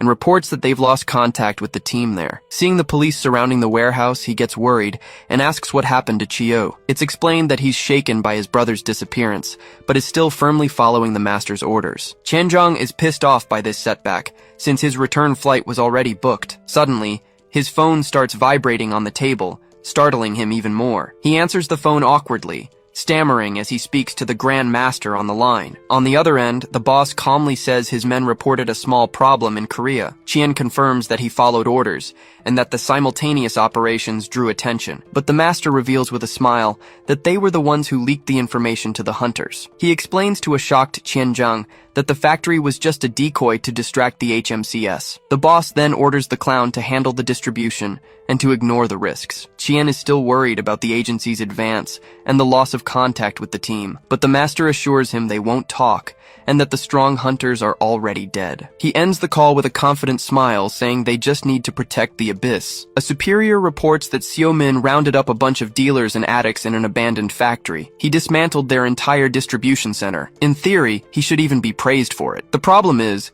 he killed every single person involved in selling the illegal enhancers. The scene changes to the office of the HMCS branch director, where Seo-min is trying to explain himself. A colleague defends him, saying they obtained vital samples and information about the product's origin. Outraged, Jong-gu asks what else they could have done, since the situation got out of control. The director then turns to the others and asks if their team found anything useful. They reply that they didn't find any concrete leads, and they even lost the suspects they were tailing. The director explodes in anger at their incompetence and yells at them to do their jobs properly. Jong-gu then asks if the situation is really that serious, as they're already swamped with work. The director becomes furious and shouts that headquarters isn't lying, and that even Japan is on alert. He complains that the samples and information they gathered are useless without real proof. Whispering, the other agents comment that the boss only cares about getting a promotion from headquarters. Suddenly, Jung-gu notices someone is missing and asks where Hunter Min is. It's then revealed that Seo-min simply took the day off to take care of some personal business. Si-jun shows Seo-min the new house and asks if he likes the gift. He gets a bit flustered and says he likes it, but he doesn't know if he can accept something like this. Yeohwa then says he deserves it because now he has a lot more people to take care of. At this, Si-jun recalls that he took in 2 men, Hamin Chu, and also the little girl, Sion. Seo explains that he looked for a place for her, but since she awakened without any abilities, it would be hard for her to adapt. Yeohwa is charmed by her rare talent, and the girl says she likes the lady with the red hair. With that, Si-jun announces that he split the costs, and he'll treat the place as his second home. Yeohwa calls Sion to explore the place, and Seo-min smiles, understanding their real plan. Suddenly, more people arrive in the yard, and Hamin Chu gets excited about the new hideout. Once inside, They're impressed by the luxury and doubt their master has the money for this. Xiaolong is a bit suspicious and asks why they need to live so close to each other. But Xiao places a hand on his head and says he wants everyone nearby so he can protect them. He then gives a determined smile, saying his promise is to keep his family safe at all costs. Youhua tells Xiaolong to stop complaining, but he retorts that Xiao isn't their father. Seeing everyone gathered, Xiao Min reflects that for 100 years, he lived with only their memories. In a flashback, Minjun laments, saying that in the end, he failed one of his own. Back in the present, Xiao Min's family walks toward the new house, a fresh start. He then looks on with determination, thinking that this time, things would be very different. Just then, little Cyan pulls him by the hand, complaining that he's walking too slowly. Xiao Min gives a smirk, thinking Pred is in for a big surprise. He tells the little girl he's coming and follows the rest of the group into the house. The scene changes to night, with Cyan sleeping peacefully next to her teddy bear. Meanwhile, Xiao Min calls Zhonggu, wanting to know if the drugs have any connection to the demons. Zhonggu confirms the mana in them is unknown, but says that doesn't prove anything. He also mentions that this type of mana isn't even that rare anymore, and that his conclusion matches headquarters. Before hanging up, he comments that no one wants to stir up trouble with the demons over mere rumors. Xiao Min gets angry, realizing the demons have earned humanity's trust over the past 10 years. He feels like the investigation is at a dead end, with all the leads going nowhere. With that, he picks up an old journal and wonders if Minjin ever researched demonic energy. He then sits down in front of his laptop, determined to find some clue in the old files. He starts searching on the computer, looking for demonic energy and Minjin's name. He then finds an old blog with a post that seems to be exactly what he was looking for. But to his surprise, access to the blog is completely blocked and set to private. He gets very annoyed, remembering Minjin was always a pain about digital security. Just then, he notices a strange detail in the link and wonders what EZs means. The question hangs in the air. Was it just a coincidence, or was there something more to it? Suddenly, little Cyan appears at the door and asks what he's still doing awake. He's startled and says he didn't see her there, but the girl tells him she knocked. He tells her to go to sleep, but she replies that the ghost told her about his call earlier. Xiao Min stumbles, asking if he's going to get any privacy, but she says it's always been this way. The girl then reveals that the ghost told her what the bad uncles said before he arrived. With a smile, Xiao Min becomes genuinely interested and asks her to tell him what she heard. Little Cyan falls silent for a moment, a nervous twitch on her face, not answering. The scene reveals their conversation about some guy named Qian Zhang at the airport and merchandise being distributed. In a dark alley, a blue-haired hunter runs desperately until he trips hard on the ground. He slams onto the concrete, hitting his head and getting completely stunned by the impact. With no strength left to run, all he can hear is a voice saying, "We finally got you." Just then, two men appear, and one calls him a useless C-rank for stealing the guild's gate. The young man says he had no choice, as he needed cash to buy something specific. Suddenly, he pulls something from his pocket, but the guys don't pay it much mind. But the hunter holds the object in his mouth and yells that as long as he has this, they're nothing. And in the blink of an eye, a massive explosion erupts, engulfing the entire alley and its surroundings. The scene shifts to an emergency meeting, where news of illegal enhancers has come to light. At the HMCS main headquarters, one of the leaders warns that these cases are going to spread like wildfire. Vice President Blackwood admits the situation isn't good and asks if anyone has made any progress. One of the attendees then mentions the factory case in Korea, making the director from there shrink in his seat. He continues, saying the reports show no progress, and questions the appointment of the hunter involved. Juan Cargill scoffs at the situation and criticizes Blackwood for putting a rookie on such an important case, but another leader cuts him off, saying that's a bold thing to say coming from someone who only thinks about money. One of the directors asks everyone to calm down, stating that the vice president surely has a plan. He then suggests appointing the new hunter as the lead investigator for the Korea case, as he might be full of surprises. With a smile on his face, he turns and asks for the opinion of the branch director, Gaeonho Baek. The director gets all flustered, stammering, unsure of what to say in such a complicated situation. 2 days later, at the Korean headquarters, Jonggu is shocked to learn that Xiao has become the lead investigator. Xiao Min explains that the case has gone public, and they're using him as a scapegoat if everything goes wrong. But he says he can use this to his advantage and hands over a paper requesting an investigation. Jonggu looks at the document, a bit confused, and asks what the hell abyss means. He then explains that it's from the factory girl's testimony, and that abyss seems to be the keyword. Jonggu is skeptical, pointing out that the case isn't over and abyss could be anything. But Xiao is very confident, saying it won't take long to find the location with the jurisdiction they have. At this, Jung-gu freaks out, because a nationwide search is a huge deal, and abyss could just be a password. Seo-min thinks for a moment, hand on his chin, and quickly comes up with a new idea. He then suggests asking for the cooperation of the 7 heptagram guilds, leaving Jung-gu speechless. Jung-gu complains that the investigation is secret, but Seo says the priority is to stop the distribution. Jung-gu freaks out, saying the prideful guilds will never cooperate, but Seo doesn't care. He then reveals that Yoa and Sejun have already agreed, and there are only 5 more guilds to convince. Slamming his hand on the table, he tells Jung-gu to stop whining and contact them now. He warns that if they don't, all the hunters in Korea will end up addicted to these drugs. The scene shifts to the Blue House, where Gillian, the master of the Infinitum Guild, arrives at the president's office. She gives a respectful bow, showing her decorum before the most powerful man in the country. President Dae-soo Choi questions her, wanting to know if the matter is related to her guild. She then presents a document, explaining that the HMCS has requested the cooperation of all heptagram guilds. He's intrigued by the request, and asks what kind of case would require so many people. Gillian explains that the details are confidential, but they need help investigating several locations. The president finds it absurd that they're asking for help without offering anything in return for cooperating with the investigation. He quickly realizes this is the Mad Dog's influence, and notes that he's back in full force. Even so, he tells her to do as she pleases, since the guild is now under her command. Gillian remains silent, simply jotting something down on her clipboard without giving a reply. Back at the office, Jung-gu is outraged, unable to believe they sent their rejection in writing. An agent informs Jung-gu that the Infinitum and Frost Soul guilds have refused the request for help. He's relieved, as he had expected nearly all the guilds to deny the requested cooperation. Just then, Seo-min arrives, and the woman hands him the list of guilds that accepted. He glances at the paper, and takes the opportunity to ask if it's rare for a hunter to join the HMCS. The agent replies that it's not that rare, and in fact, it happens quite often. She explains that even though it pays less,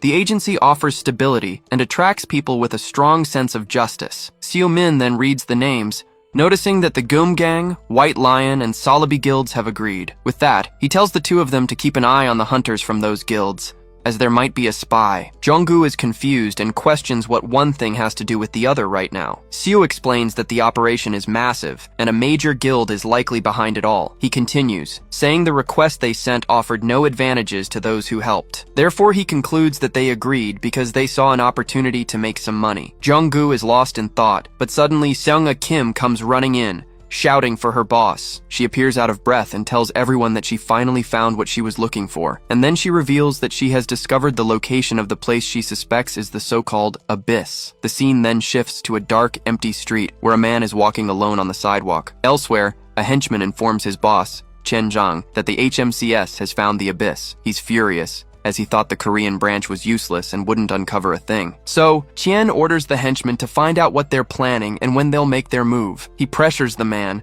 telling him to do the job right or go back to his life of misery. The henchman then reveals a rumor that the investigators from the factory case have joined the team. He also mentions that one of the members is a rookie with direct connections to the vice president. Chen tells him to keep an eye on them and says he'll transfer the money to continue the service. The scene cuts to the henchman, who now goes to speak with Chiyu, a man in a blue robe and glasses. Chen Zhang then hands over the list he had requested, with all the investigators' names. He tells Chiyu not to do anything stupid and holds on to the paper, preventing him from taking it. Chiyu gets suspicious and asks what he meant by "for now" and not "forever." He explains that he knows about his thirst for revenge, but something big is about to happen. It's then revealed that the HMCS has discovered the abyss, and that there might be a traitor among them. Chiyu asks if the Grand Master already knows, but Chien tells him to go deliver the news himself. As Chiyu walks away, Chien Zhang takes out his phone to make an important call. He calls his contact and tells them they have a serious problem on their hands. The scene then shifts to outside of Korea, where a voice says that the beginning was not good at all. Inside a car, the masked man, the clown, asks what's going on, but his smile vanishes when he hears the news that their hideout,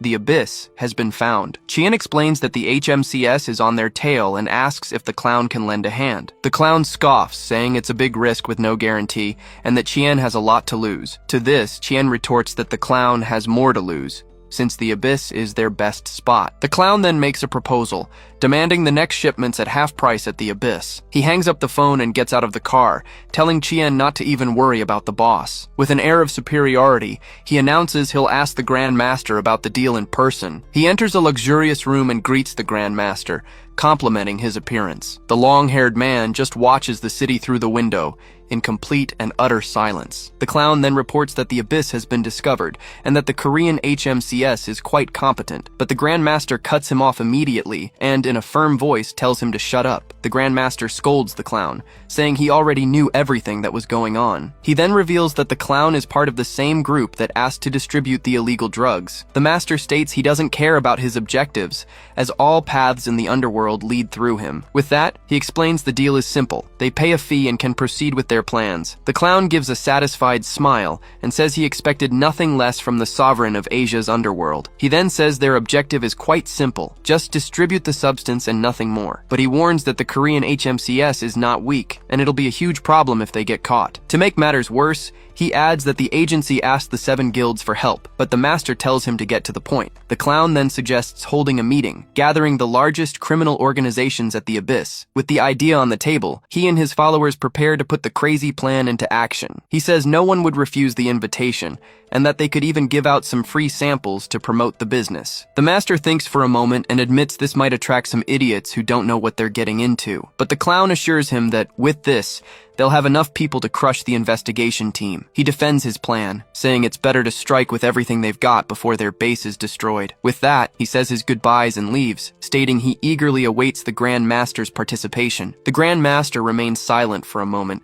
just watching the city from the window. The scene shifts to a flashback, where a sick young woman calls out to him, but he insists on being called brother. Desperate, he promises he'll find a way to get the money to cure her illness. She smiles warmly and says they can go back home when she finally gets better. In a weak voice, she calls him brother, seeing how hard he's trying not to break down in front of her. But she says she doesn't want money, and that her only wish is for him to build a happy family. The next scene is devastating, with him sitting alone beside her lifeless body on the bed. In another moment from the past, Seo-min finds the young man and asks if he wants to be his disciple. The young man says yes, because he needs power to protect the people who are precious to him. He then looks Seo-min in the eye and says he's the strongest person he's ever seen, and that one day he will surpass him. With tears in his eyes, he swears to himself that he will never lose someone he loves again. Back in the present, the Grand Master sees all of it as nothing more than an empty, painful memory. He thinks about how he's loaded with cash now, and how he's finally achieved immense power. But deep down, he knows that now there's nothing, and no one, left for him to protect. With a dark look, he turns and gets the attention of someone who was there the whole time. A man then appears and respectfully answers his boss's call. In a serious tone, the Grand Master announces they will hold a conference in Korea. In the HMCS meeting room, Seo-min prepares to brief them on Operation Abyss. He introduces himself as the temporary investigator in charge of the illegal enhancers case. In a serious tone, he warns that if anyone has a problem with him, they should take it up with headquarters. Then a projector turns on, revealing that Abyss is actually a resort club in Incheon. The team learns the place operates as the main distributor of the product in Asia. Seo-min explains that the true owner is a mystery, and the location has several affiliated clubs. Sejun then comments that a suspicious place like this could only operate for so long through bribery. At this, Seo confirms they are already compiling a list of government officials who have been bought off. He reveals a video showed the criminals know about the investigation, indicating a traitor among them. That's why this secret meeting was held, with only the agency's most trusted individuals. The mission's objective is clear: eliminate the Abyss distribution center in a single swift strike. But everyone knows the task won't be easy, as the place is surely well protected. According to their intel, several guards are posted in front of the building, and most belong to criminal organizations. An agent then asks if that's why they requested help from the heptagram guilds. Seo-min confirms their suspicion and stresses that all details of this operation are confidential. He emphasizes that secrecy applies to everyone, even the guild masters who are helping. Therefore, the date, time, and mission details will only be revealed on the day of the raid. But one agent questions why the masters of Imperium and Azure Bloom are getting special treatment. Sejun and Yowa just listen to the accusation of favoritism in complete silence at the table. It's then explained that the two guilds already knew about the case, even before it reached Korea. The agents understand the situation and agree that Seo-min's decision seems fair. With the context explained, he prepares to share the most important details of the mission. He then reveals the official name, stating they will begin Operation Doberman. The scene shifts to the guild masters, waiting somewhat impatiently in a separate room. Ji-hwan Ryu complains that it's frustrating to be left out, waiting on the agency's goodwill. He even scoffs, saying they aren't some third-rate guilds to be treated this way. But Master Gyeong-hoo cuts him off, saying if he was going to complain, he shouldn't have accepted. Ji-won gives a slight smirk but doesn't respond to the veteran master's taunt. At this, Seong-il agrees the situation is far from pleasant, even though he understands the point. He then understands why the other guilds refused, but Seo-min finally enters the room. Seo-min formally introduces himself as the hunter and lead investigator responsible for the case. He then thanks everyone for accepting the request, despite their busy schedules. He then announces he needs to make an official statement, but he'll be direct. The operation's objective is to neutralize the distribution center for illegal enhancers for the Awakened.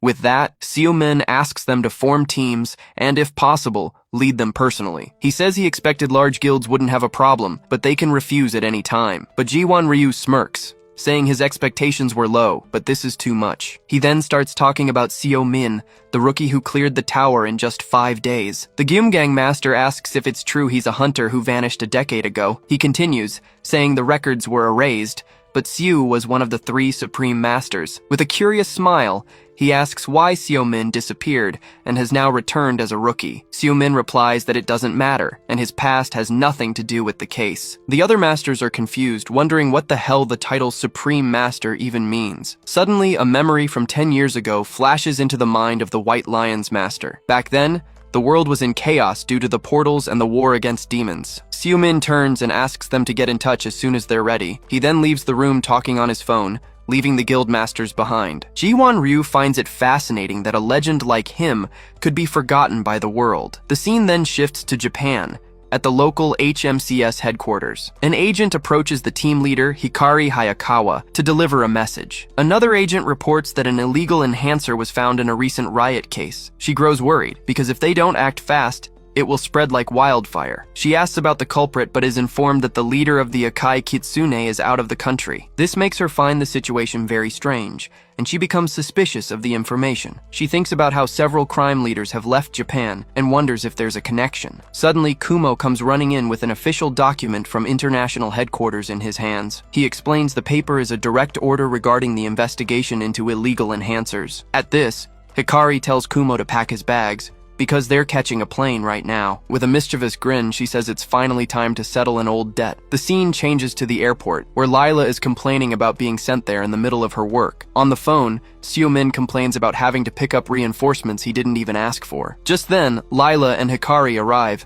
and the blonde greets him with great excitement. He retorts that their attitudes are as sharp as ever, and reminds them they're not on vacation. Yohwa is shocked, realizing he brought her there to meet not 1, but 2 young women. The scene shifts to the Abyss, where several luxury cars are arriving for the grand conference. One of the guests is impressed, commenting on his phone that the place is packed with people. He realizes no one had the guts to turn down an invitation from the Grand Master himself. Inside, the party is in full swing, with rumors flying about a new enhancer that boosts mana. A gray-haired man watches the scene from a distance, finding the whole mess pathetic. He suspects the Grand Master wouldn't do something like this, and that the clown has a hand in it. Another guy, with orange hair, thinks this is a drastic measure due to pressure from the HMCS. It's shown that they killed the Black Mamba, a guy who shouldn't be underestimated. With that in mind, he speculates that maybe the master is using the party to distribute the goods. But the gray-haired man disagrees, since he hasn't received any orders and thinks the idea is an exaggeration. A young woman then chimes in, saying this could be a warning that failure is not an option. The redhead is disgusted by the arrogance,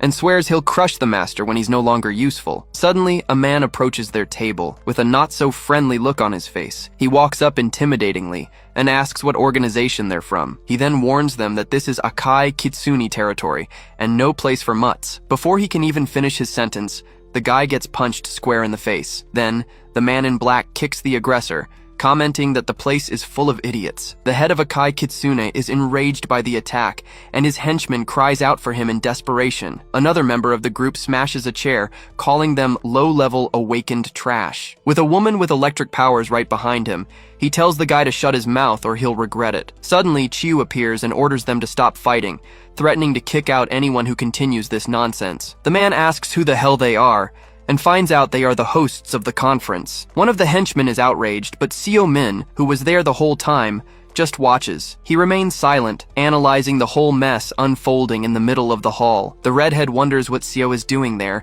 and how many secret identities he has. Meanwhile, the head of Akai Kitsune admires one of the enhancers, fascinated by its power. Just then, The clown grabs the microphone and says the house is packed and the party is lively. He then introduces himself as the owner of the Abyss and the supervisor of the Korean operation. Qianzhang just watches as the clown says the invitation was to introduce a new product. With that, he opens the briefcase and reveals that the enhancers quadruple the user's mana. With an intense glow, the new product's name is finally revealed to everyone, Lux. The clown then explains that the rumors of side effects were just from prototypes, and this version is perfect. He says that, honestly, no one there is meant to use the product, but to do business. With that, he claims that every smart mind there can already see the damage this will cause in the underworld. He then changes the subject and reveals the real reason he gathered everyone there. The clown reveals that the HMCS headquarters has been investigating Luce from the very beginning, and to make matters worse, he warns that the Korean branch has discovered the exact location of the Abyss. Because of this,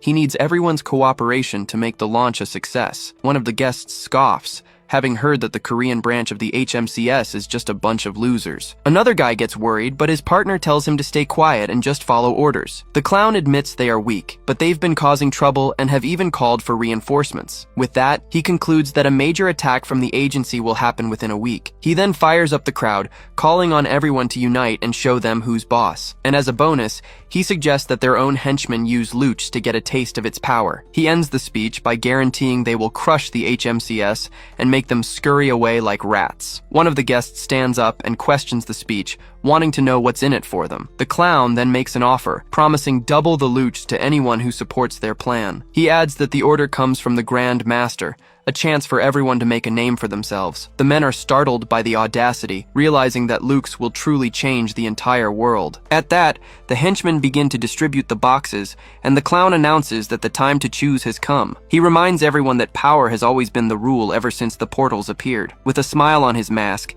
he finishes his speech and tells everyone to choose their side wisely. The hall erupts in a stir, with the criminals whispering and mulling over the irresistible offer. The redhead gives a slight smile, remembering an old saying from Lord Oribus. The gray-haired man then says that humanity's power doesn't come from the mana of the portals. It's then revealed that the true power that drives them all is pure and simple greed. The scene changes, and an agent reports over the radio that it's finally midnight on the dot. On a rooftop, Xiaomin reports to the control tower, initiating the operation. Yowa confirms that the vanguard is in position and just waiting for the attack signal. With that, Hikari and Lila report that all units are ready to advance on the mission. He says that to catch the traitors, the best way is to flush them all out of their hole at once. With that, he prepares his magic and shouts the skill's name, Meteor Shower. A trail of light then cuts across the city sky, marking the beginning of the great attack. With a confident smile, he announces the start of the long-awaited Operation Doberman. The scene shifts to a bar,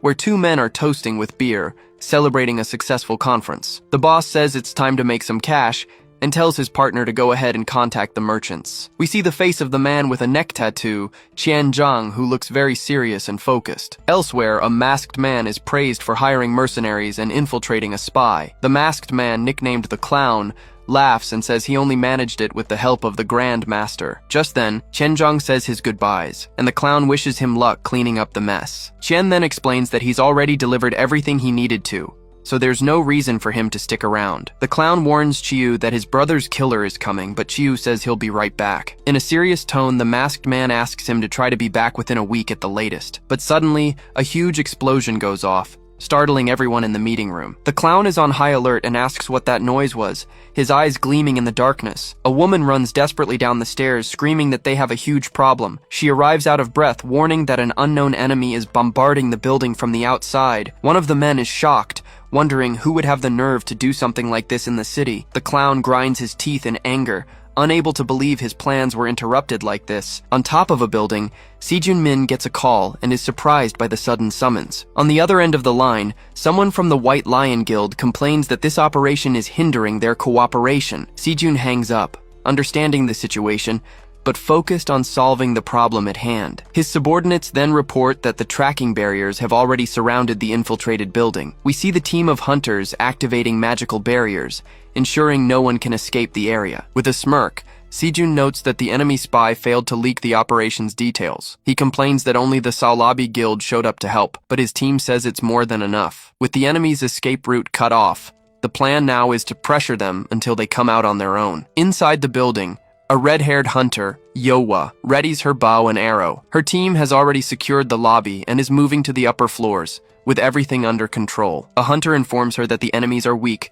and she orders them to transfer the targets to the agency. The young man salutes with a smile, confirming he will follow his leader's orders. Yowa becomes thoughtful, as she hasn't seen the substance yet, nor the main traffickers. Suddenly, a slime monster appears in the middle of the hallway, surprising all the hunters there. One of the agents yells for Yohwa to block the exit, while they prepare to fight the creature. Yohwa positions herself in front of the slime monster, yelling at Sejun to do something to stop it. At that moment, one of the villains laughs and mocks them, saying that's a super dangerous rank A mercenary. The hunter screams for Sejun not to let the creature get close, but he tells her to stop complaining. He then raises his staff, worried, because if that thing explodes in here, they're all done for. With a shout of freeze, Sejun casts a powerful ice spell towards the monster. The creature slowly begins to freeze, screaming in pain as it tries to resist the spell, but one of the hunters warns that the beast is expanding its body to try and break the ice. Sejun then shouts for everyone to get into a defensive formation, maintaining the spell with all his might. Seeing the opportunity, Yowa praises their work and tells them to keep holding the monster there. She readies her bow and summons a flaming arrow, prepared to finish the enemy once and for all. The fire arrow hits the target dead on,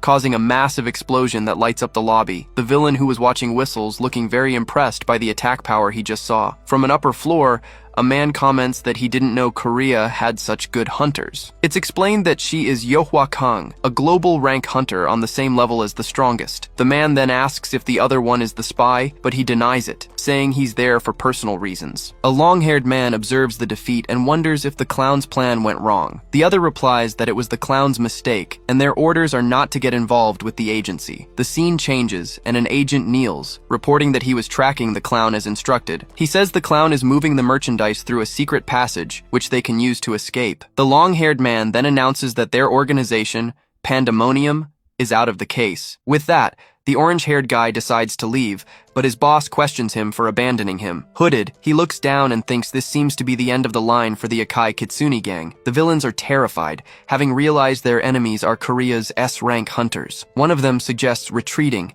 since their mana is running out and the entrance has become a trap, but their boss refuses to accept this disgrace, grinding his teeth in a fit of rage. With a red aura, he yells that he'll clear a path and tells his men to stay back. The subordinates are deeply moved by their boss's actions, with tears in their eyes and everything. He charges forward with everything he's got, screaming for the hunters to get out of his way or be utterly destroyed. Sejun is stunned by the attack's speed and yells Yowa's name, deeply concerned. The enemy leader unleashes a powerful energy slash, which rushes towards the hunter. But Yowa manages to block the blow with her bow at the last second, causing a metallic clang. Suddenly, Gyeonghu Do, the master of the Salabi Guild, appears with a smile, his katana resting on his shoulder. On the upper floors of the building, the drug dealers are in a desperate scramble, trying to escape as fast as possible. But one of the HMCS agents intercepts them, taking one down with an energy blast. One of the goons seems whacked out on a drug, laughing and saying he's going to kill everyone there. As they flee, one of them warns the boss that the pigs have already taken over the entire first floor. The boss panics, shouting that at this rate, their only option is to jump from the building. But the drugged-out guy assures him not to worry because he's going to kill them all. He then unleashes a purple energy whip, attacking the hunters in his path. But the hunter team manages to surround him, warning that resistance is useless and he should surrender. One agent comments that they are who he thinks they are, and their leader, Hikari, confirms it with a smile. Soon, we see the criminals subdued on the ground, and we learn they are internationally wanted. Hikari is thrilled, as she didn't expect to catch so many big fish at once. She then gives the order to arrest everyone, and her team moves in to finish the mission. But suddenly, a woman in red appears and blocks their escape with an explosive strike. One of the agency's hunters barely manages to block the attack, shocked by her strength. The woman and her partner tell the criminals to go on ahead, as they'll take care of the hunters. Hikari recognizes the enemy's uniforms, realizing they aren't just some grunts. We are told they are from Blue Guy, an organization led by the underworld kingpin. Seeing the situation, she grabs an item on her wrist, excited to test her new legendary power. With it, she summons a giant purple energy serpent, shouting the name Kagutsuchi. The woman in red is startled and barely dodges, complaining about all these creatures showing up. She then charges forward, but is surprised by a magic attack that causes a big explosion. Hikari corrects her enemy with a smile, saying that her summons are not mere animals. The woman leaps into the air to dodge another attack, while Hikari takes aim from below. At that moment, the enemy finally understands that the creatures are spirits, just as the serpent lunges at her. The spirits crash into the woman, causing a blast of dark energy in the middle of the lobby. Kumo, Hikari's partner, is ecstatic, saying she's gotten even stronger than before. But one of the men in blue takes advantage of the distraction and attacks Kumo, yelling that it's his funeral. The young man manages to block the blow at the last second, but feels the pressure of the enemy's attack. He realizes it's an enhancement-type blow and decides to use an ability to repel the guy. Kumo then unleashes a wave of blue energy, throwing all the enemies away with a single strike. One of the enemies mocks Kumo, calling the guy a rat, which really pisses him off. Meanwhile, the woman in red recovers from the serpent's attack, ready to fight for real. With a red aura, she charges at Hikari with everything she's got, screaming that she's going to kill her. But the leader isn't fazed and unleashes the full power of her spirit, Kagutsuchi, all at once. The energy serpent lunges with full force, trapping the enemy in a powerful grip. The woman curses in pain and anger, as she can't break free from the technique at all. But suddenly, a man in a blue robe, Chiyu, appears and interferes in the fight with his aura. The fighter is relieved and calls him Master Chiyu, as she wasn't expecting his help. Chiyu realizes they are facing more than just a branch of the Hunter Agency. Hikari is shocked to see that he's simply absorbing the power of her spirit, Kagutsuchi. With a smirk, he says he'll return the favor and concentrates the stolen energy in his hand. He then fires a blue energy beam toward Hikari, using her own power against her. The hunter is caught by surprise and realizes he used a rare counter-attack ability. Kumo screams her name in despair, seeing the attack hit her head-on. But before she can fall, Si-jun Min appears out of nowhere and catches her,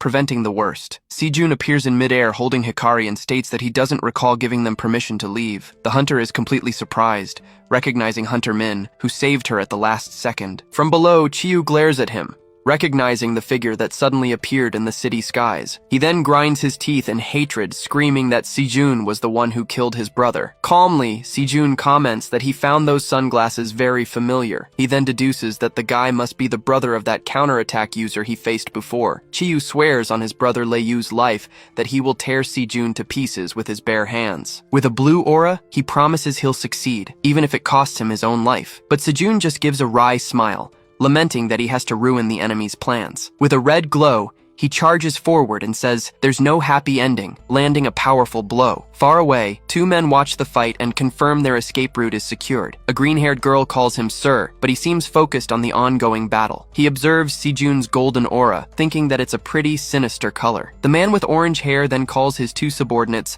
Arumu and Raban, giving a new order. He tells them to stay behind and help the clown, keeping him alive at all costs. Meanwhile, the clown watches the others leave, thinking the fight is going to be interesting. He says that flame will burn much brighter than he could have ever imagined. Hidden, Qianzhang nervously bites his nails, regretting following Chiyu into this mess. He watches the fight from a distance, wondering who that mysterious hunter is, as strong as an S rank. Just then, he decides it's the perfect time to escape, but an explosion goes off right in front of him. Si-jun Min steps on the already defeated Chiyu, telling the bastard to stay put. Kumo rushes to Hikari to see if she's okay, and she thanks Si-jun, saying she's in his debt again. He tells her not to worry since her help was crucial in clearing the upper floors. Si-jun then explains that the enemy is an important member of Blue Guy, and that they weren't expecting an attack. Hikari gets pensive, wondering where the substances they came for ended up. It's revealed that the hunter Lila has already scanned the entire building and found an emergency escape route. Si-jun decides to check the route himself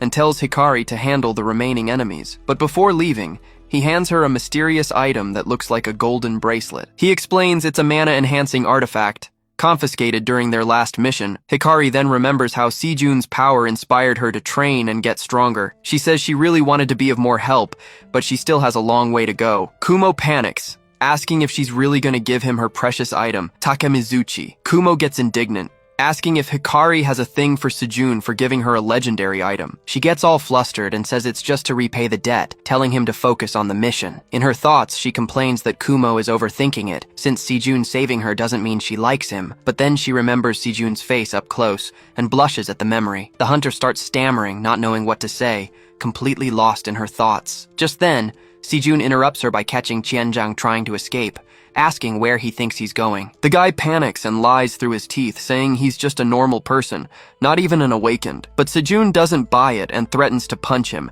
making the man beg for mercy on the spot. He then questions how someone who sold those disgusting drugs is now so afraid to die. With a terrifying glare, Sejun tells him to spill where the rest is if he doesn't want to get beaten. Trembling in fear, the dealer confesses that the main hideout is located in the basement. He explains there's a VIP elevator that leads there and that it's their escape route. Sejun clicks his tongue, fed up with the whole mess and the unexpected turns. He then uses his communicator to call Jonggu and give him the new mission coordinates. Sejun and Yohwa run, deciding to leave the lobby to Master Gyeonghu and help the advance team. Arriving in the basement, Yohwa calls out to Sejun, pointing at something very worrying ahead of them. They find the entire advance team on the floor, completely defeated and unconscious. Two new enemies, Arumu and Robin, appear, saying that unfortunately, the path ends here. Sejun tenses up, realizing these two are much stronger than anyone they've faced before. Arumu warns her partner not to let his guard down, as the plan is just to stall until the clown arrives. Sejun grabs his staff, preparing to fight and shouting that the enemy attack is coming. He charges forward with a strike, but Raban easily kicks him away, showing off his strength. Then, Sejun summons a pillar of fire, yelling that he'll burn everything down along with those substances. But Arumu reacts quickly, casting a magic chain and saying it won't be that easy. Her magic manages to redirect the fire attack, completely surprising Sejun with the technique. The pillar of fire ends up hitting Yohwa, who screams in pain as she's caught in her own ally's magic. Raban seizes the opportunity and charges, saying it's the end of the line for the sloppy archer. He summons an energy axe, but Yohwa blocks the blow, saying he doesn't get it at all. With a confident smile, she explains that for archers like her, strength is what matters most. She then lands a blow with a red aura on his chin, shattering his teeth on impact. Furious from the hit, Raban charges at Yohwa with an incredibly powerful and violent strike. Suddenly, the clown appears at the door, complaining that he told them to take the drugs to a safe place. He watches the fight from afar, wondering if they couldn't have found smarter henchmen. At that moment, Sejun turns and is surprised to see a man wearing a clown mask. Yohwa shouts Sejun's name, and Arumu uses the opening to launch an energy attack, but the attack hits the archer dead on, and she screams in pain from the surprise hit. The impact throws her hard against the wall, with no chance to defend herself. The clown thanks the duo for their help, and tells them to get out of there before they're caught. But out of nowhere, Seo-min appears and asks the clown why he's there alone. The masked man scoffs, saying the blue guy team went down easily, and tells his men to take the cargo. But Seo-min suddenly appears right in front of the door, asking where they think they're going. The trio is completely shocked, as they didn't see where the hunter appeared from so quickly. With a cold gaze, Seo-min tells the trash not to move a single inch, but the clown mocks him, congratulating the hunter on the ambush that ruined his plans. He complains that he spent a fortune on this hideout, and now it's all gone down the drain. Then he asks the hero to just accept the victory and let him leave in peace. With heavy irony, he says the hunter's bosses will surely applaud his great triumph. He also warns that continuing the fight won't help, since his friends are already on the ground. With a dark gaze, Seo-min asks if it was the clown who did that to them. Raban gets angry, saying they've already wasted too much time and won't stand around talking. With a shout of "Die!" he leaps to attack, ready to finish Seo-min right then and there. But the hunter uses his Iron Fist skill, stopping the axe with a single hand. Arumu is in complete shock, as Seo-min killed Raban with a single blow. Seo-min now understands that the clown must be the main figure behind this incident. She suggests to her boss that they retreat, but he says he'll handle it and tells her to protect the drugs. The clown then tries to talk, asking for a moment with investigator Seo-min of the gangbook team. But Seo-min pays him no mind, already focusing his energy to end this charade. Seo-min charges with full force, and the clown narrowly dodges, leaping behind an explosion. He praises the attack, saying he barely managed to dodge it even with his absurd speed. Seo-min then asks if he's the main dealer behind all of this. The villain plays dumb, but Seo-min explains it's because he talks more than anyone else. The hunter demands to know where the drugs come from, telling the clown to speak while he still has teeth. The masked man laughs, amused by the question and looking quite confident in his position. He rubs his hands together and asks if Seo-min really thinks he's that easy. Just then, the clown rushes forward with surreal speed, catching Seo-min completely by surprise. He lands a powerful blow, making the hero double over from the direct impact. Then he finishes with a spinning strike, throwing the hunter hard onto the warehouse floor. Seo-min is impressed, as the villain's speed is greater than that of Dae-soo, a super-strong hunter. But he notices the power doesn't match up and unleashes a blast of wind that hits the villain. The clown is dragged across the floor as Seo-min gets up, ready for round 2. With blood dripping from his mouth, he laughs, unable to believe the hunter managed to hit him. He gets up furiously, yelling, "Me!" as if he can't accept being struck like that. The fight continues, and Seo-min exchanges a sequence of super-fast punches and kicks with the clown. The villain seems to not even feel the blows, and with a dark aura, he asks what the big deal is. But Seo-min smirks and taunts him, asking if he thinks he's so special. Then, the hunter activates a magic circle on the ground, launching a wave of ice and debris upwards. The clown gets trapped in the ice but laughs at the situation and says Seo-min is a monster. Suddenly, Seo-min appears behind him and reveals the truth, catching the villain by surprise. He warns that the clown isn't the only one with fast feet and attacks him with a freezing stomp. The villain screams in pain as his entire body begins to be frozen by the hero's magic. With the enemy trapped in ice, Seo-min finishes the move, creating a pillar to seal him for good. After the fight, he takes a deep breath as the side effects of his power start to wear him down. Seeing his injured brother, Sejun approaches and asks him to stay still so he can heal him. He then uses his healing magic, and a golden light begins to treat all of Seo's wounds. Arumu watches from a distance, shocked by that absurd power and Sejun's life magic. Seo-min then gets up and picks up the enemy's weapon from the ground, telling her not to move. He says she's no ordinary henchman and demands to know the source of the dealer's power. Seo-min threatens Arumu impatiently, telling her to answer or she'll die along with her friend. But from within the ice, the clown whispers the word overheat, activating a new ability. With that, white smoke begins to leak from the ice prison, putting Seo-min on high alert. The clown then shatters everything with a wicked laugh, freeing himself with impressive power. Surprised, Seo-min asks if that was the true ability the villain was hiding. The masked man smiles and says that now that he's seen it, there's no choice but to fight. He then decides he will burn Seo-min along with everything else in that place. Arumu panics and screams, asking if he's really going to set the entire area on fire. But she is shocked to see a silhouette standing in the middle of the flames, completely unharmed. Seo-min controls the fire with his hand and asks why all the drama over a simple scratch. He then tells the guy to cool down and launches a new powerful wave of ice in his direction. The ice surges forward and shatters, trapping the clown again and slamming him against the wall. Seo-min complains that the clown made him waste his precious mana on this whole mess. But suddenly, he feels a strange pain, like an unexpected side effect of his power. Trapped in the ice, the clown gives a victorious smile and says he's finally got the hunter.